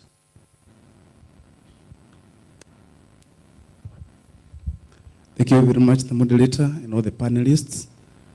My name is Nelson Mwangiduki. I am the chairman of Super Metro. Thank you very much, my colleague, Mr. Oscar. First and foremost, let me say thank you very much to Strathmore College and also East Africa for this kind of organization, one that we've been looking forward to. And it has come very timely, a time when we're receiving statistics from NTSA that last year, 2025, we lost 5,009 lives out of road accidents. One, that we should not just leave it to the government. It is a shared responsibility to all of us, the transporters and all the road users, to make sure that we bring those numbers down. We are aware, and even all of us here, that majority of Kenyans use our vehicles to go to school, to go to work, and also to do business. And therefore, what is always on our table is to every day think about the road safety. So when you're thinking about road safety, you think about safe roads, think about safe vehicles, technology, and that way, we can be able to save lives. On the issue of the vehicles, I think majority of all our vehicles, we are the biggest consumers of East Africa, East Africa products. And one that we can talk about is initially, the PSV vehicles used to be blamed on the road accidents. But due to the Isuzu trying to improve on their standards, they realized, one, the way that we can be able to make sure that our drivers are not overspeeding our vehicles. They came out with that idea of having an inbuilt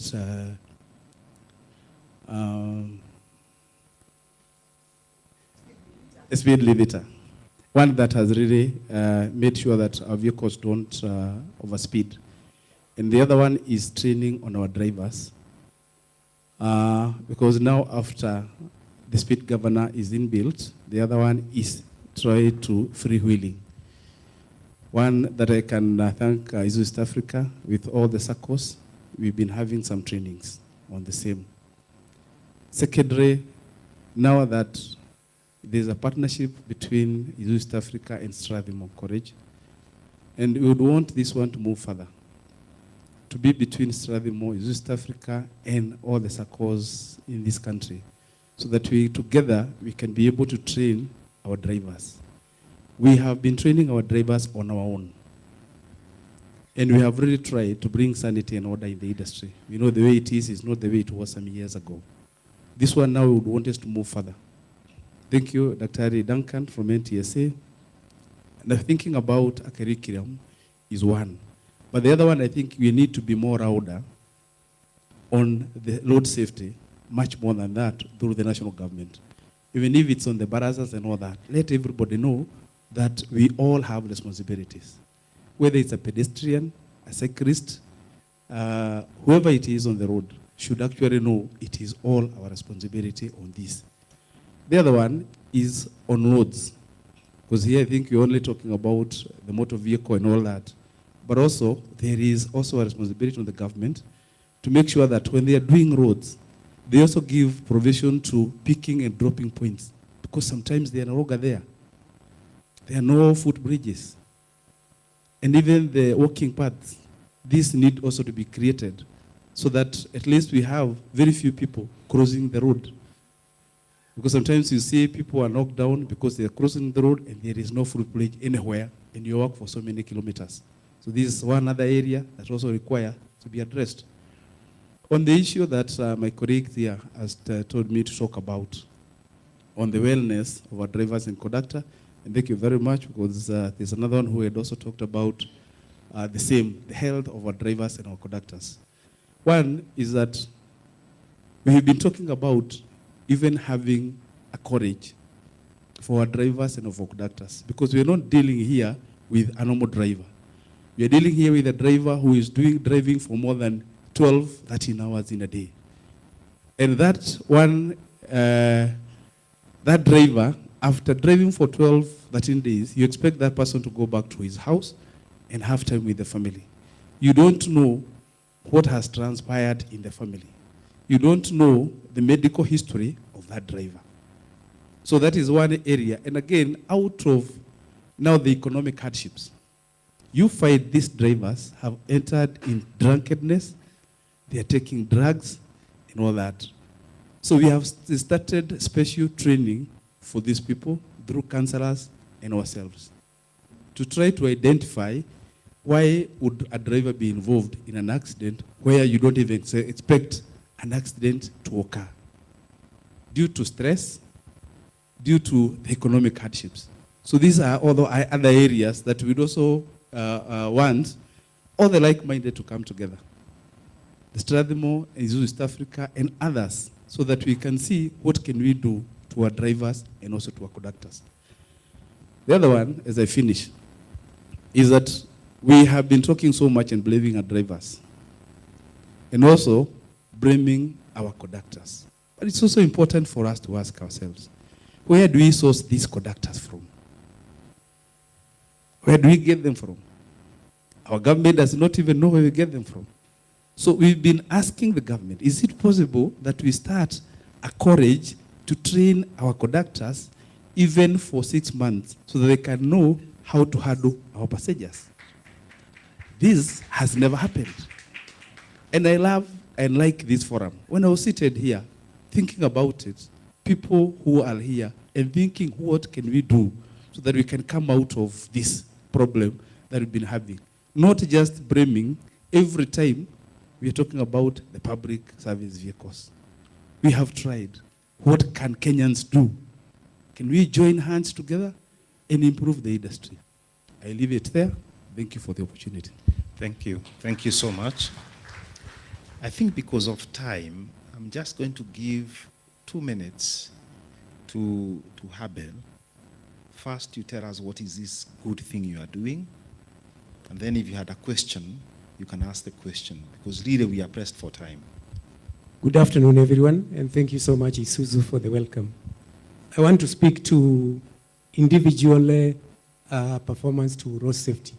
And as I talk about that, I'll mention 3 things. 1, the 50% reduction of fatality, and 2, crashes are preventable. Yes, crashes are preventable. My name is Habel Amakobe. I'm the team leader for Pioneer Road Safety Consultants. Transporters and operators out there, like the traffic people, call me checkmate. We cannot wait as Kenyans to, talk about the government, talk about the institutions, but I think the most important thing is to talk about ourselves. What can we be able to do? So, and thanks, Dr. Kibogong. He invited me into all the action plan meetings. So the difference that I did was to pick everything that was being discussed and put it in an action. So we know that the government is talking about roadside stations. It takes about 350 million Kenya shillings to be able to establish one. So do you start doing roadside stations, or you wait for 350 million Kenya shillings? We have, by the grace of God, established checkmate checkpoints in the region, Kenya, Uganda, and now headed to Rwanda. And we are serving 9,000 truck drivers and serving 750 bus drivers, and all of them are safe. So talking to Professor, do we have in this country data that talk to safety performance, road safety performance in the country? Yes, we do, because the 9,000 plus 750 buses drivers have been alive from 2017 to date. It's also important to mention that everything here rotates around Rita. How? I exited Bamburi from the Department of Road Safety, and I thought I would take it to the region. And then I started doing this. So what have we done? We've only taken 3 pillars. Self-regulatory at its best. So the 85 transporters plus that we serve today, we regulate ourselves. We regulate ourselves on journey management, and we believe a well-planned journey is a life saved. And in doing that, what do? I saw on the media the other day a communication of a driver who died because they were suffering from high blood pressure. True. Anyone today suffering from high blood pressure, whatever, blood sugar and what have you, they were not born with it. It came to them at some time. So what have we done? At our 17 sites checkpoints, the biggest, which is actually government owned in Maungu, I have deployed the services of a clinical officer and a nurse. I struggle to pay them, because getting a clinical officer from Nairobi to go and work in the urban areas is not an easy thing. But by the grace of God, we've done it. So what do? For the 9,000 truck drivers that we have, each of them on a monthly basis, they must engage with the wellness officers for matters their wellness, blood sugar, high blood pressure, and what have you. The other pillar that we have deployed is, first line inspection. And I thank my drivers, my transporters, who I'm speaking for on their behalf. And they're actually watching me. They've asked me to say something to NTSA, and I will. Today, if your truck comes to a checkpoint and it's non-roadworthy, it does not move to the next site. And that is the only simple thing that we've done, and we are out of here. Number two, we are doing driver safety and driver safety management. So drivers coming onto our checkpoints, they are tested for drunk driving. That is the biggest, the most difficult thing that I have sleepless nights for, because our breathalyzer is 92,000 shillings, or if you go to the, the wall mounted that we now have, 150,000 shillings.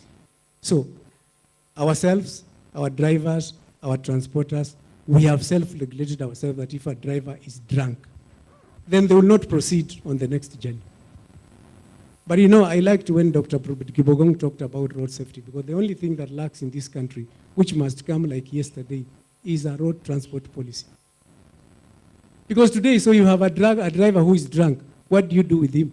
If there are those that don't have a policy, then you will go with the International Regulation Act that it takes between 6 to 8 hours for blood veins to disappear into your, to your veins.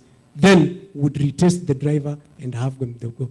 But for those that have now matured into policies, drunk driving is no job, and those kind of things are not happening. So I summarize by saying that, Professor, if you're looking for data that are talking about safe drivers in the region, not just Kenya, we have, please invite us and we'll be able to share with you. I challenge every other person seated here today. We have taken road safety from beautiful conference rooms and, workshops to the road. Please join us out there and so that we can support us.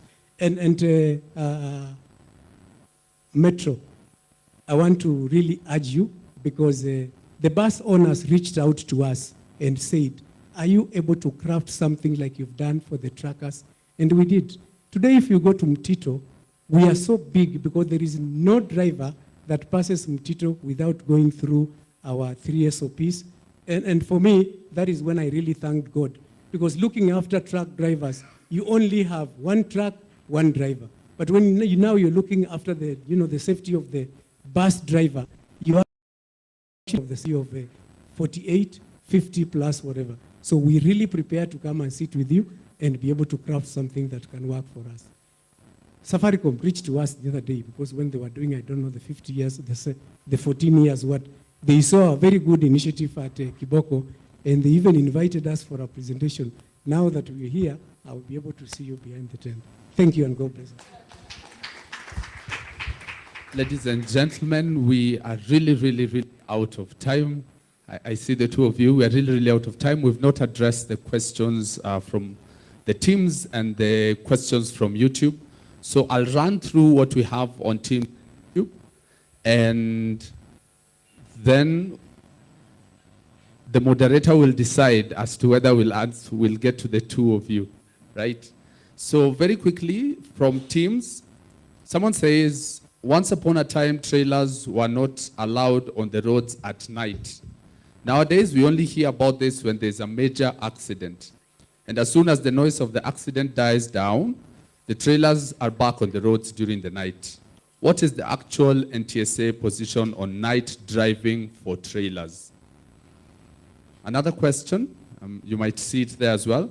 What can be done to support and encourage pedestrian use of road facilities like footbridges?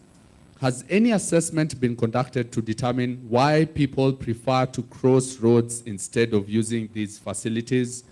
Some are too long, and people feel they're wasting time when using the footbridges. How do we create awareness to change this culture and encourage road users to utilize these safety facilities? Then from our YouTube audience, Collins Maritime says the cost of implementing road safety strategic plan is high, but cannot be compared to the cost of life.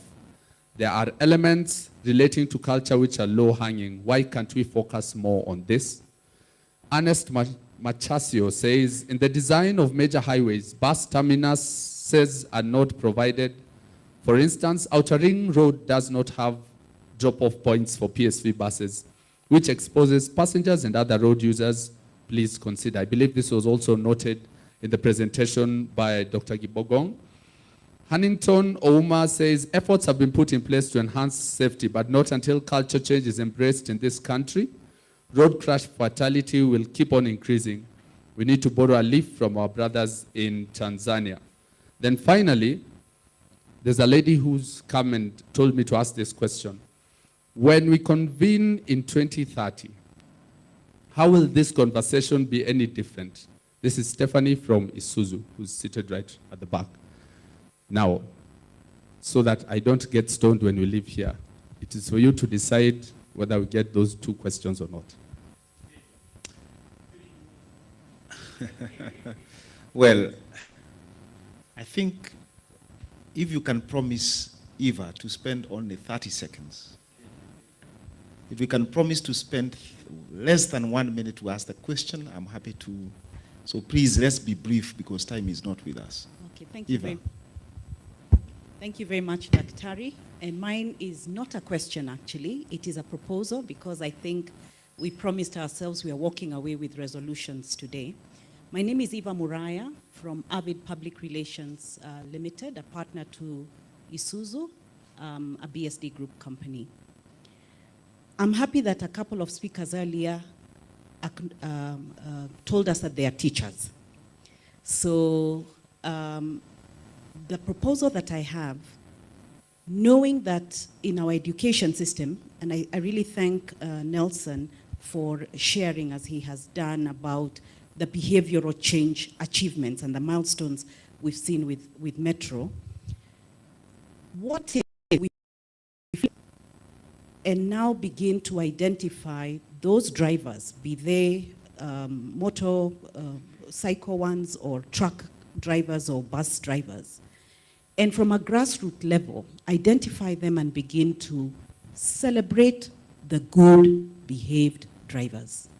Because human psychology, unless you validate the downtrodden description we've gotten of a driver 13, 14 hours down the food chain, is wondering, what's the incentive?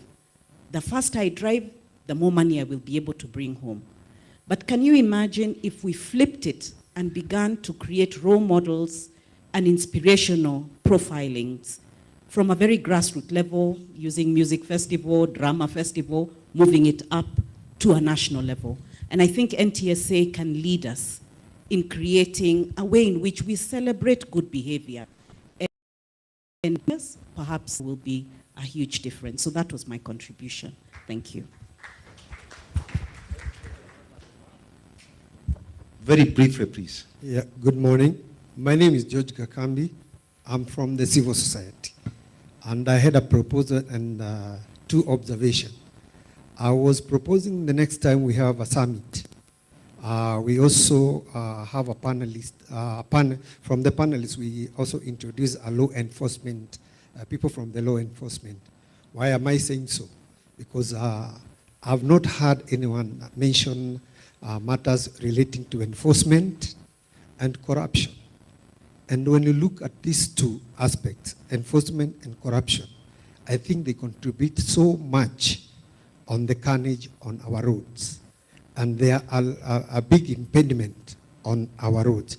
As my elder stated, that when Jesus was being baptized by John, he said it's only that he's doing that so that the law can be fulfilled. You see, when they take the vehicles to Mr. Akomo for inspection, it is in very good condition. But once it leaves the inspection place, then there's a problem. Because what happens on the roads, there's a problem. I'm very sure when we were driving to this summit today, I think you witnessed somewhere, somehow, a law being broken. And this is the norm. And that is my observation. Enforcement and corruption. Thank you. Thank you so much. Thank you. Yeah, I think one last one over there. Please, 30 seconds.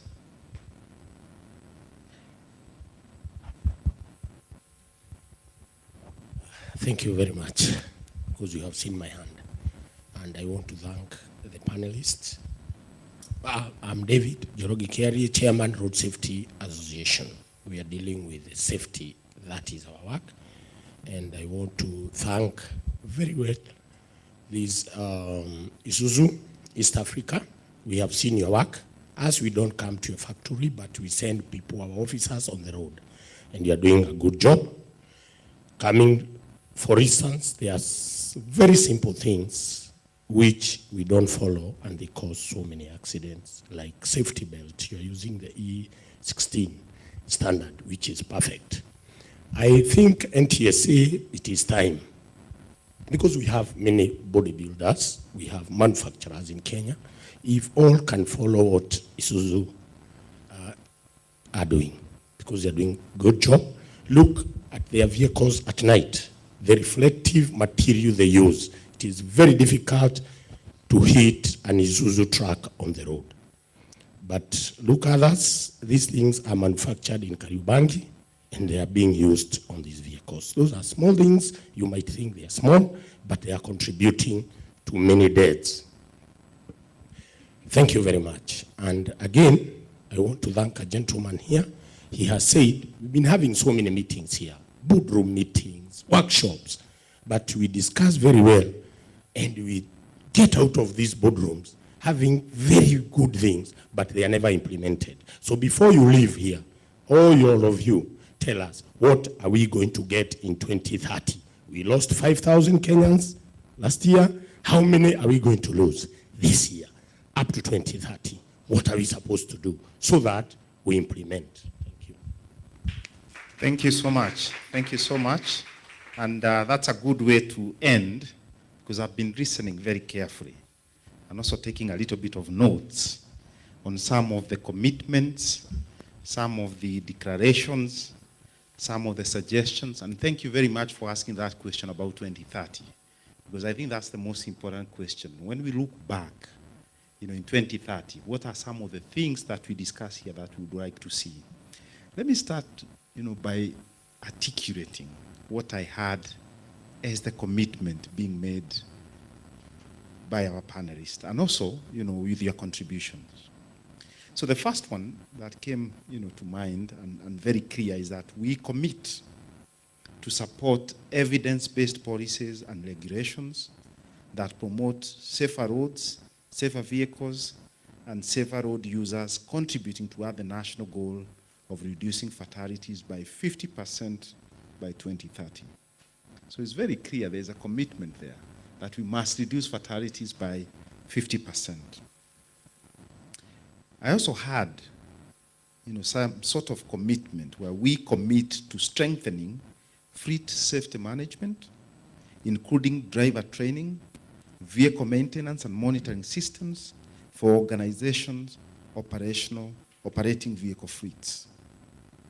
I also had that we commit to advancing safer vehicle technologies, including telematics, speed management systems, and advanced driver assistance technologies where possible.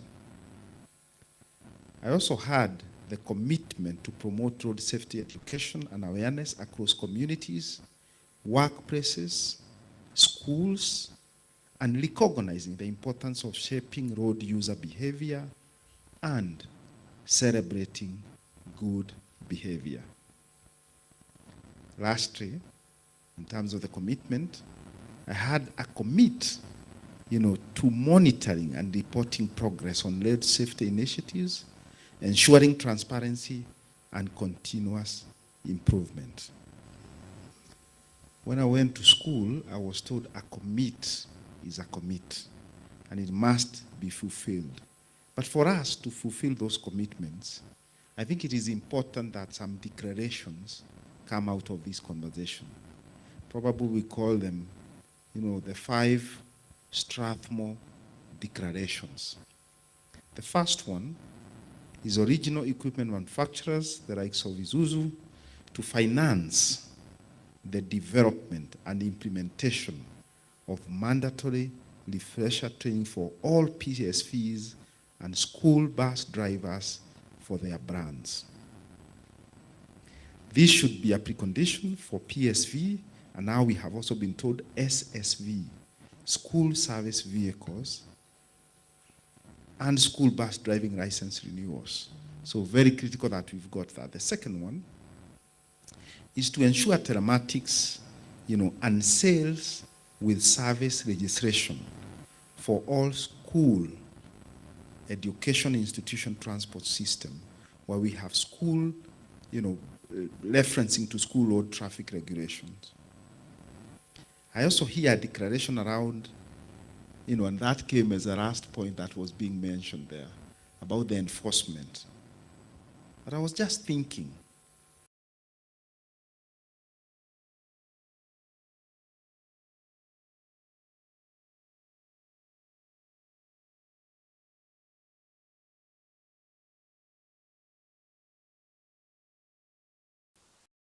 structures, in the same way we have police in bandit-stricken areas.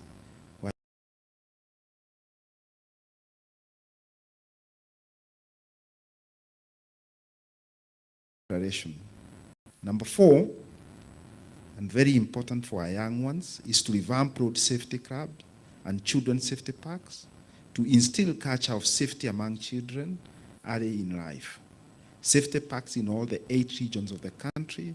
We are talking about the old provinces, Nairobi, Eastern, Central, Nyanza, Western Coast, Northeastern, and Rift Valley, which then would be able to support, the transmission of that knowledge. And finally, is about harmonizing and aligning legislation, especially when it comes to PSV, when it comes to SSV, corporate vehicles and motorbikes, and sizing them appropriately for cities and towns, and as well as end-of-use framework, where vehicles that have been written off, they should never, ever get back into our roads, but unfortunately they do.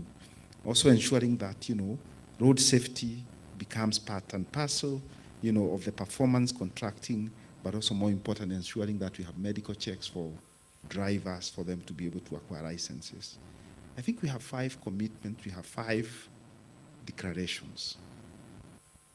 I think the best way possible, and as I said before, it can become NATO, no action talk only. So I'm going to use my powers as a facilitator, as the moderator, and to ask to put 3 people on the spot. That is NTSA, represented here by 2 able gentlemen. I'm also putting to task Lita, and I'm also putting, Prof. Kokwaro, with support of the others, to make sure that these declarations, these commitments, are actually actualized. Because to be very honest, when you come back, as somebody from Isuzu is asking about 2030, what is that we'll be proud about? And this would mark this morning to be the best morning ever, if we can be able to move the needle on some of these declarations, some of these commitments, and of course with the support of the Secretariat to be set out by, Dr. Fred, to be able to implement this. And I think we'll all be proud about what you have done for our country. Lita, as I said, you are associated with good things. Let this also become another good thing that you're associated with. I rest my case. Thank you.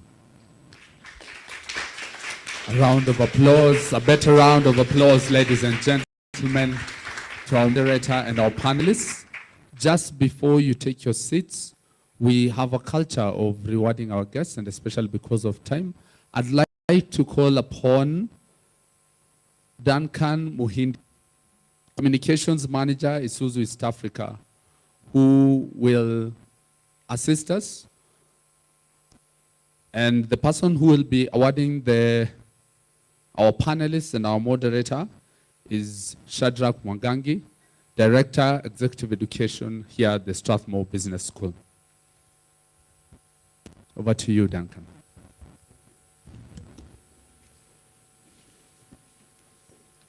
Thank you very much, Charles, and good afternoon, ladies and gentlemen. I think we've had a very engaging session this morning going up to the afternoon.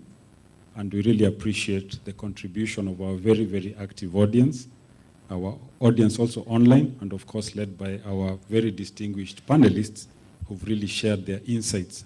We also appreciate our guests who've also shared a lot of insights during this session. Indeed, it's been a very heavy subject, but we've managed it very well, and we want to move that dial so that, as the moderator said, we don't become, it's a term I've just heard today, we don't become, how did you call it? NATO. I've always known the NATO of Europe, but today I've learned something new that is very profound. Yeah, no action, talk only. We don't want to be there. We want to move that dial so that we can save our fellow Kenyan lives. So I want to start off quickly by appreciating this distinguished panel that has really led us in this conversation. And to start off the honors, I wish to invite to the stage first Mr. Shadrach Mwangangi, our director here at Strathmore Business School, to provide the first appreciation from both Isuzu East Africa and Strathmore Business School. Our ushers are on standby. Please bring forward the first gifting. And the first gifting will start off with Madam Rita Kavashe, who is the chair of the board and managing director at Isuzu East Africa. Yes, this is from Strathmore, just representing the partnership between these two institutions that has brought together this powerful conversation. Let's start off with Madam Rita representing Isuzu East Africa. Thank you, ladies and gentlemen. Please remain on stage, Shadrach, to gift the next person. And I deliberately wanted to start off with the ladies in this gifting session. So second will be Madam Mutheu Kasanga, Director at Lukenya Schools. We really appreciate you taking the time to join us for this very, very timely conversation that the country needs. Asante sana for your able contributions, very wonderful statistics that you shared from private schools, 39,000 buses. Did you hear that? And the trust element that we don't have with the PSV, so a lot of work needs to be done there. And the 4 hours that our children spend on those buses. So thank you very much. I wish now to request Shadrach to kindly take your seat. I will call another person to gift.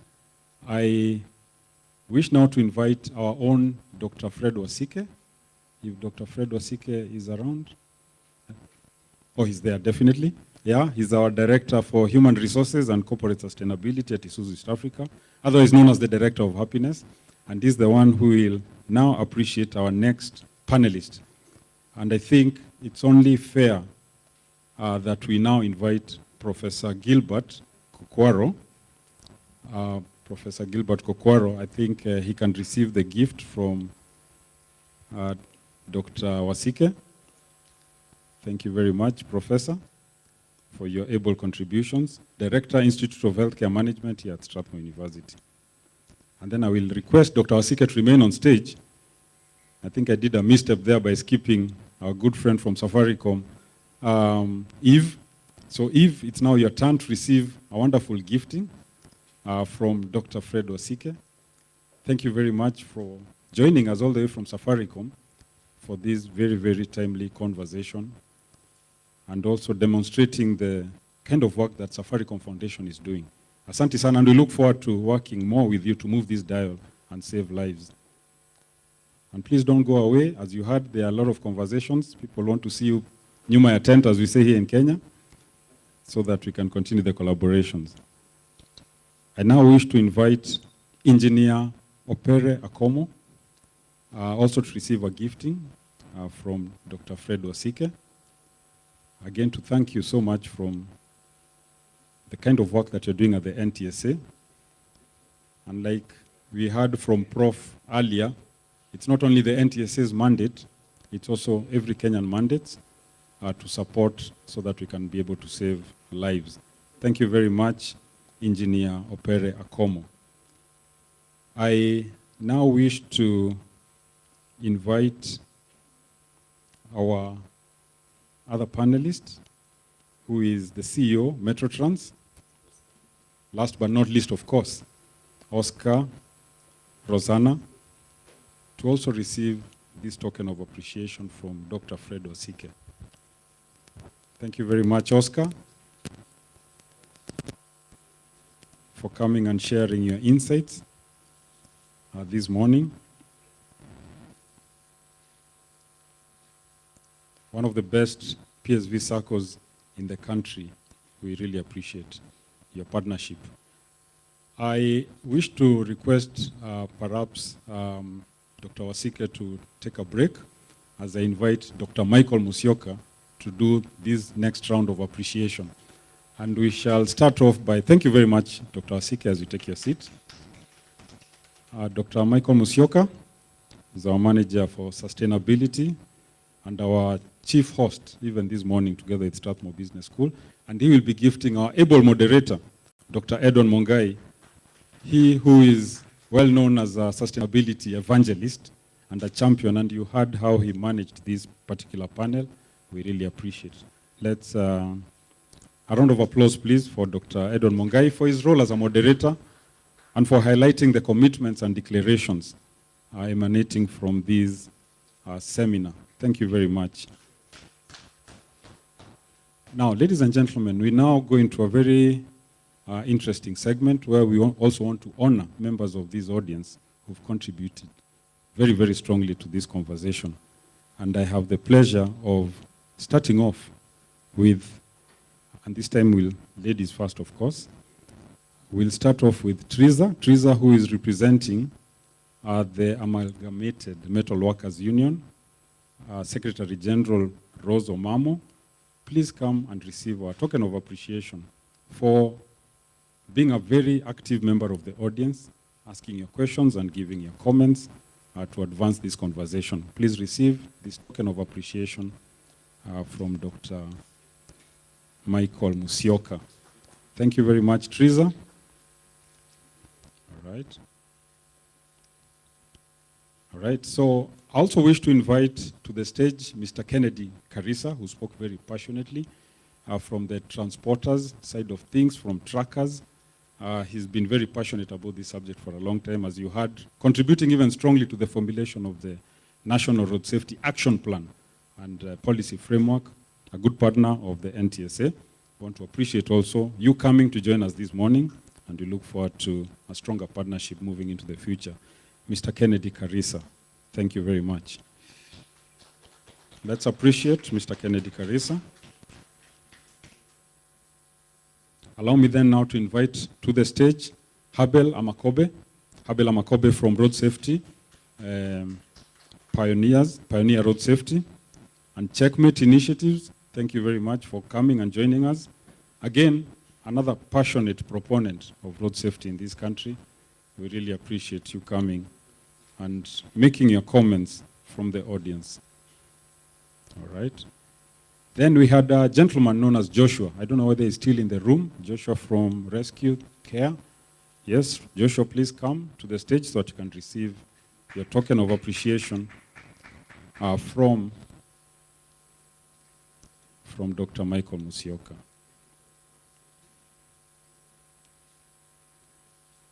Allow me then to now request Dr. Michael Musyoka to take a break, and I will invite back to the stage. I'd wanted Dr. Fred Wasike to take a slight break. Perhaps Dr. Fred Wasike, you can come back to give this particular gifting to Mr. Nelson Mwangi, who is the chairman, Super Metro. I don't know. Yes, this is the last set. Oh, Wadasan. Yes, Wadasan. Wadasan, please come. Thank you very much. Wadasan, please come. Let's appreciate our brand ambassador, Mr. Nelson Mwangi, who is the chairman of Super Metro PSV. I want to mention, ladies and gentlemen, that I had the opportunity of visiting Super Metro. They had actually a road safety seminar 2 weeks ago. 200 conductors and drivers, inspectors and marshals. And I'm telling you, the big theme there was discipline. This is one of the best managed circles, PSVs, in this country. Thank you, Wadasan. Please remain on stage. Wadasan is our deputy managing director at Isuzu.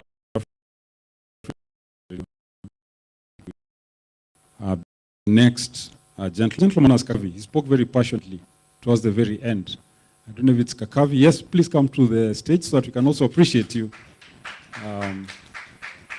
We want to thank you for really taking time off from your busy schedule to be with us for this very, very important conversation on saving lives and pushing the collaborations that will make our roads much safer. So thank you so much, Kakavi. Thank you very much for your insight. Please remain on stage, Mr. Wadasan. Let's now have, last but not least, Mr. David Njoroge, Road Safety Association. Is he still in the auditorium? Or has he left? Chairman of the Road Safety Association, very passionate also about the subject. Oh yes, please come back. Thank you very much, Mr. David Kiare. We just want to appreciate you coming to join us today for this seminar. By the way, ladies and gentlemen, David Kiare was on Spice FM just a few days ago, talking very passionately about the new speed cameras. Yes, you can just gift him from down there. Thank you.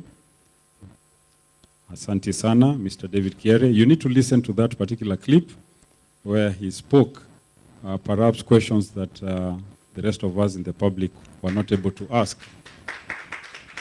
But we appreciate him leading the Road Safety Association, really committed to saving Kenyan lives. All right, I think that was the very last segment. We still have 2 more tokens. Please, I'll now do something special that was probably not in the program, but we need to extend our collaborations and partnership. The National Police Service is represented in this auditorium, and there are 2 gentlemen in full uniform who've taken time from their duties to come and be with us today. I want to invite you to the front so that we can also appreciate you with our tokens, and to encourage you to keep implementing and enforcing the regulations so that we can save Kenyan lives. Please come to the stage so that we can appreciate you. And maybe a quick introduction so that we know who you are in terms of your names. Thank you. Good morning. My name is Inspector Maingi Muteti from Traffic Nairobi area, in charge of statistics for crashes within the city. Thank you.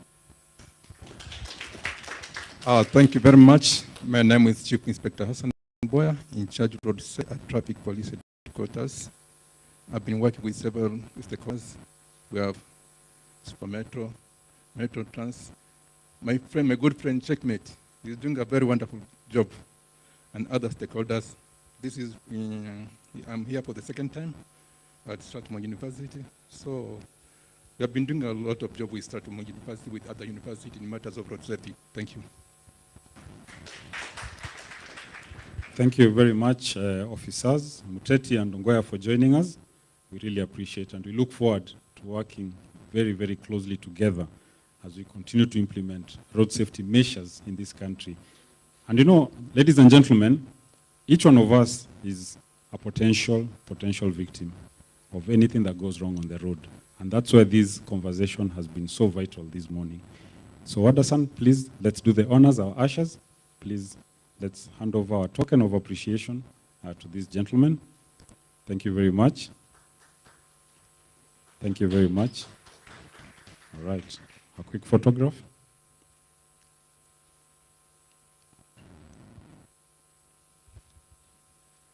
All right, thank you. You may take your seats, please, as I invite Charles Bodo. Wadasan, please take your seat, and thank you very much for your support. I wish to invite the MC, Mr. Charles Bodo, to come back on stage for the closing session and closing protocols. Thank you. Have a wonderful afternoon. Asante sana, Bwana Duncan. A round of applause for Duncan. Sorry, Bwana MC. I think there's one item, if you can allow me, that skipped me, and with much apologies. I wish to invite to the stage, and I think this will come from Dr. Fred Osike, to gift our speaker who set the stage for us very, very strongly. And this is Dr. Duncan Kibogong. Duncan, my namesake. It would be a misadventure on my side if I was to leave out my namesake, who really set the context from the NTSA side. Please, let's appreciate Dr. Duncan Kibogong. He's been our partner of many years. We've walked the journey, and we look forward to walking this journey together. So thank you very much.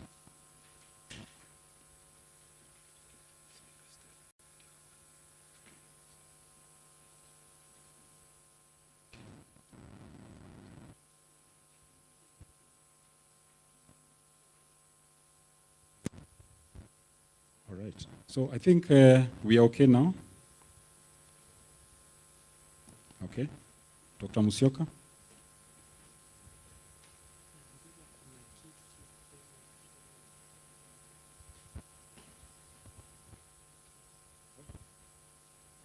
Okay.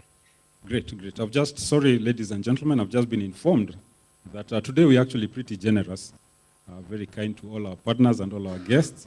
So there are additional giftings that are actually ready. And I'll invite perhaps Shadrach to pick the gifting on behalf of Kellen, who is Eileen Karaoke, who is the Associate Dean at the Strathmore Business School. And maybe this will be presented by Dr. Fred Wasike, because he's also an alumni of the CEO program, global program, here at Strathmore Business School. So thank you very much. And ladies and gentlemen, asanteni for your patience as we wrap up this very special segment. All right? Okay. Yeah, sure. Asante sana. I've also been requested to invite yet another special member of this event who's really helped to lead the way and guide us along. And this is, of course, and sometimes we MCs sometimes are usually forgotten. But today we're remembering our MC, Mr. Charles Bodo. Please welcome and receive your gifting from the organizers of this event. But MC, thank you very much for ably leading this seminar. And we really appreciate it. Asante sana. I think you may take your seat, Dr. Wasike, and I'll invite now Charles to come back here to the podium so that he can give us the closing protocols. Thank you. Asanteni sana. Do have a nice afternoon. For that gift, another round of applause. A very special round of applause for Duncan. This has been an interesting conversation, and we ended up going beyond the time that we had set aside, and yet there were more questions, there were more suggestions, more comments that were in the audience and online as well. We'd like to appreciate each and every one of you for showing up today, each and every one of you for commenting and contributing in different ways. I would like to, in a special way, acknowledge the presence of our partners, simply because safer roads are not just the responsibility of the government alone.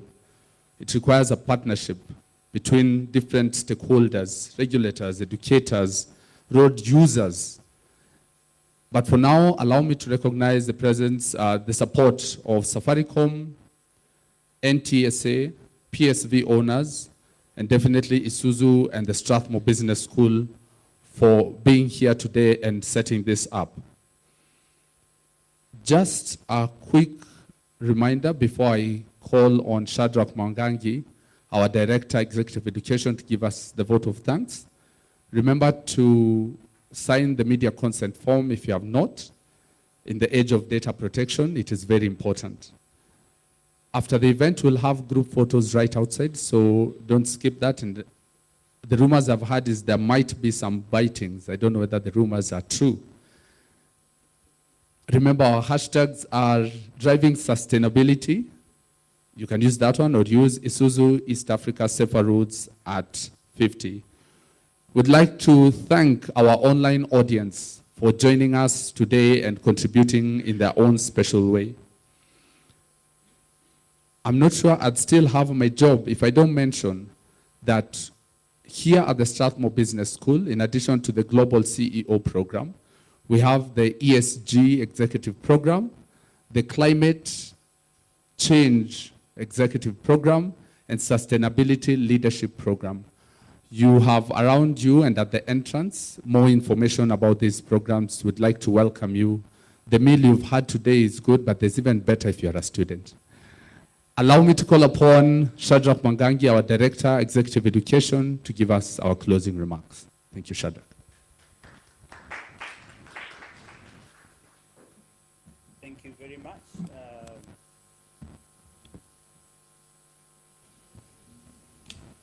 Charles, all protocols observed. Ladies and gentlemen, good afternoon. I'll say something, but one of the things we've done with Marianne is conspired. Given the research that has gone into this work, we'd wanted Prof. Kokwaro to be the one to say jambo and thank you.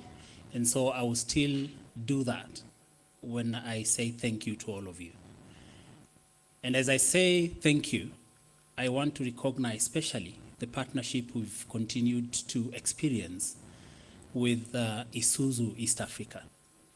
One of the things, and our Associate Dean must have shared, is that our vision is to spearhead Africa's transformation. To do that, we work closely with partners who have the same mindset, who believe that we can have a better society. We work with experts, and Dr. Mungai has been our faculty supporting us on this conversation around ESG. And all the partners present, thank you, because it's only through this collaboration that we will create the kind of a society that we require. The continent has a lot of potential. How we unlock that potential is by you being here, is by us taking the mandate on our hands to say that this is our call, all of us, because when we do that, we transform the society. So thank you for being here. Thank you for your contribution. And at this point, allow me to have Prof. Kokwaro just say final remarks so that we can call it a day. Asante sana.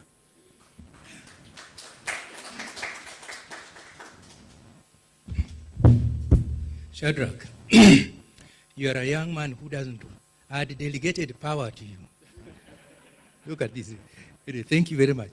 So mine, someone asked me, and we were asked, when we come here, 2030, moderator, I want to tell you what you will see. Allow me just to use the health lenses. Health is a country's greatest wealth. Did you know that? Health is a country's greatest wealth. It promotes workforce productivity. It improves school attendance. It encourages investment. One of the main promoters of health should be good roads, so that we can take our product to the market, so that we can take our children to school. As of now, health is the greatest impediment to the creation of wealth, based on the statistics he gave us. So let's all join me in committing ourselves that when we come back in 2030, the roads will be a promoter of good health and national productivity. If we can do that, we are good. With those few remarks, let me again thank you all for really taking time for a neglected but very important aspect of this. We don't take it for granted for our officers to leave their session to come. For you people, it's not the numbers, it's the commitment. And I can see in all of us the faces. Let's be remembered as a group of, 50 Kenyans who in 2026 turned our fate regarding road safety. Thank you very much for your commitment. May God bless you, and can we continue walking this same road together. With those few remarks, I declare this meeting adjourned, not closed, adjourned, until we meet very soon. Thank you very much. Have a great afternoon, ladies and gentlemen. Remember, we have our group photo right outside at the atrium.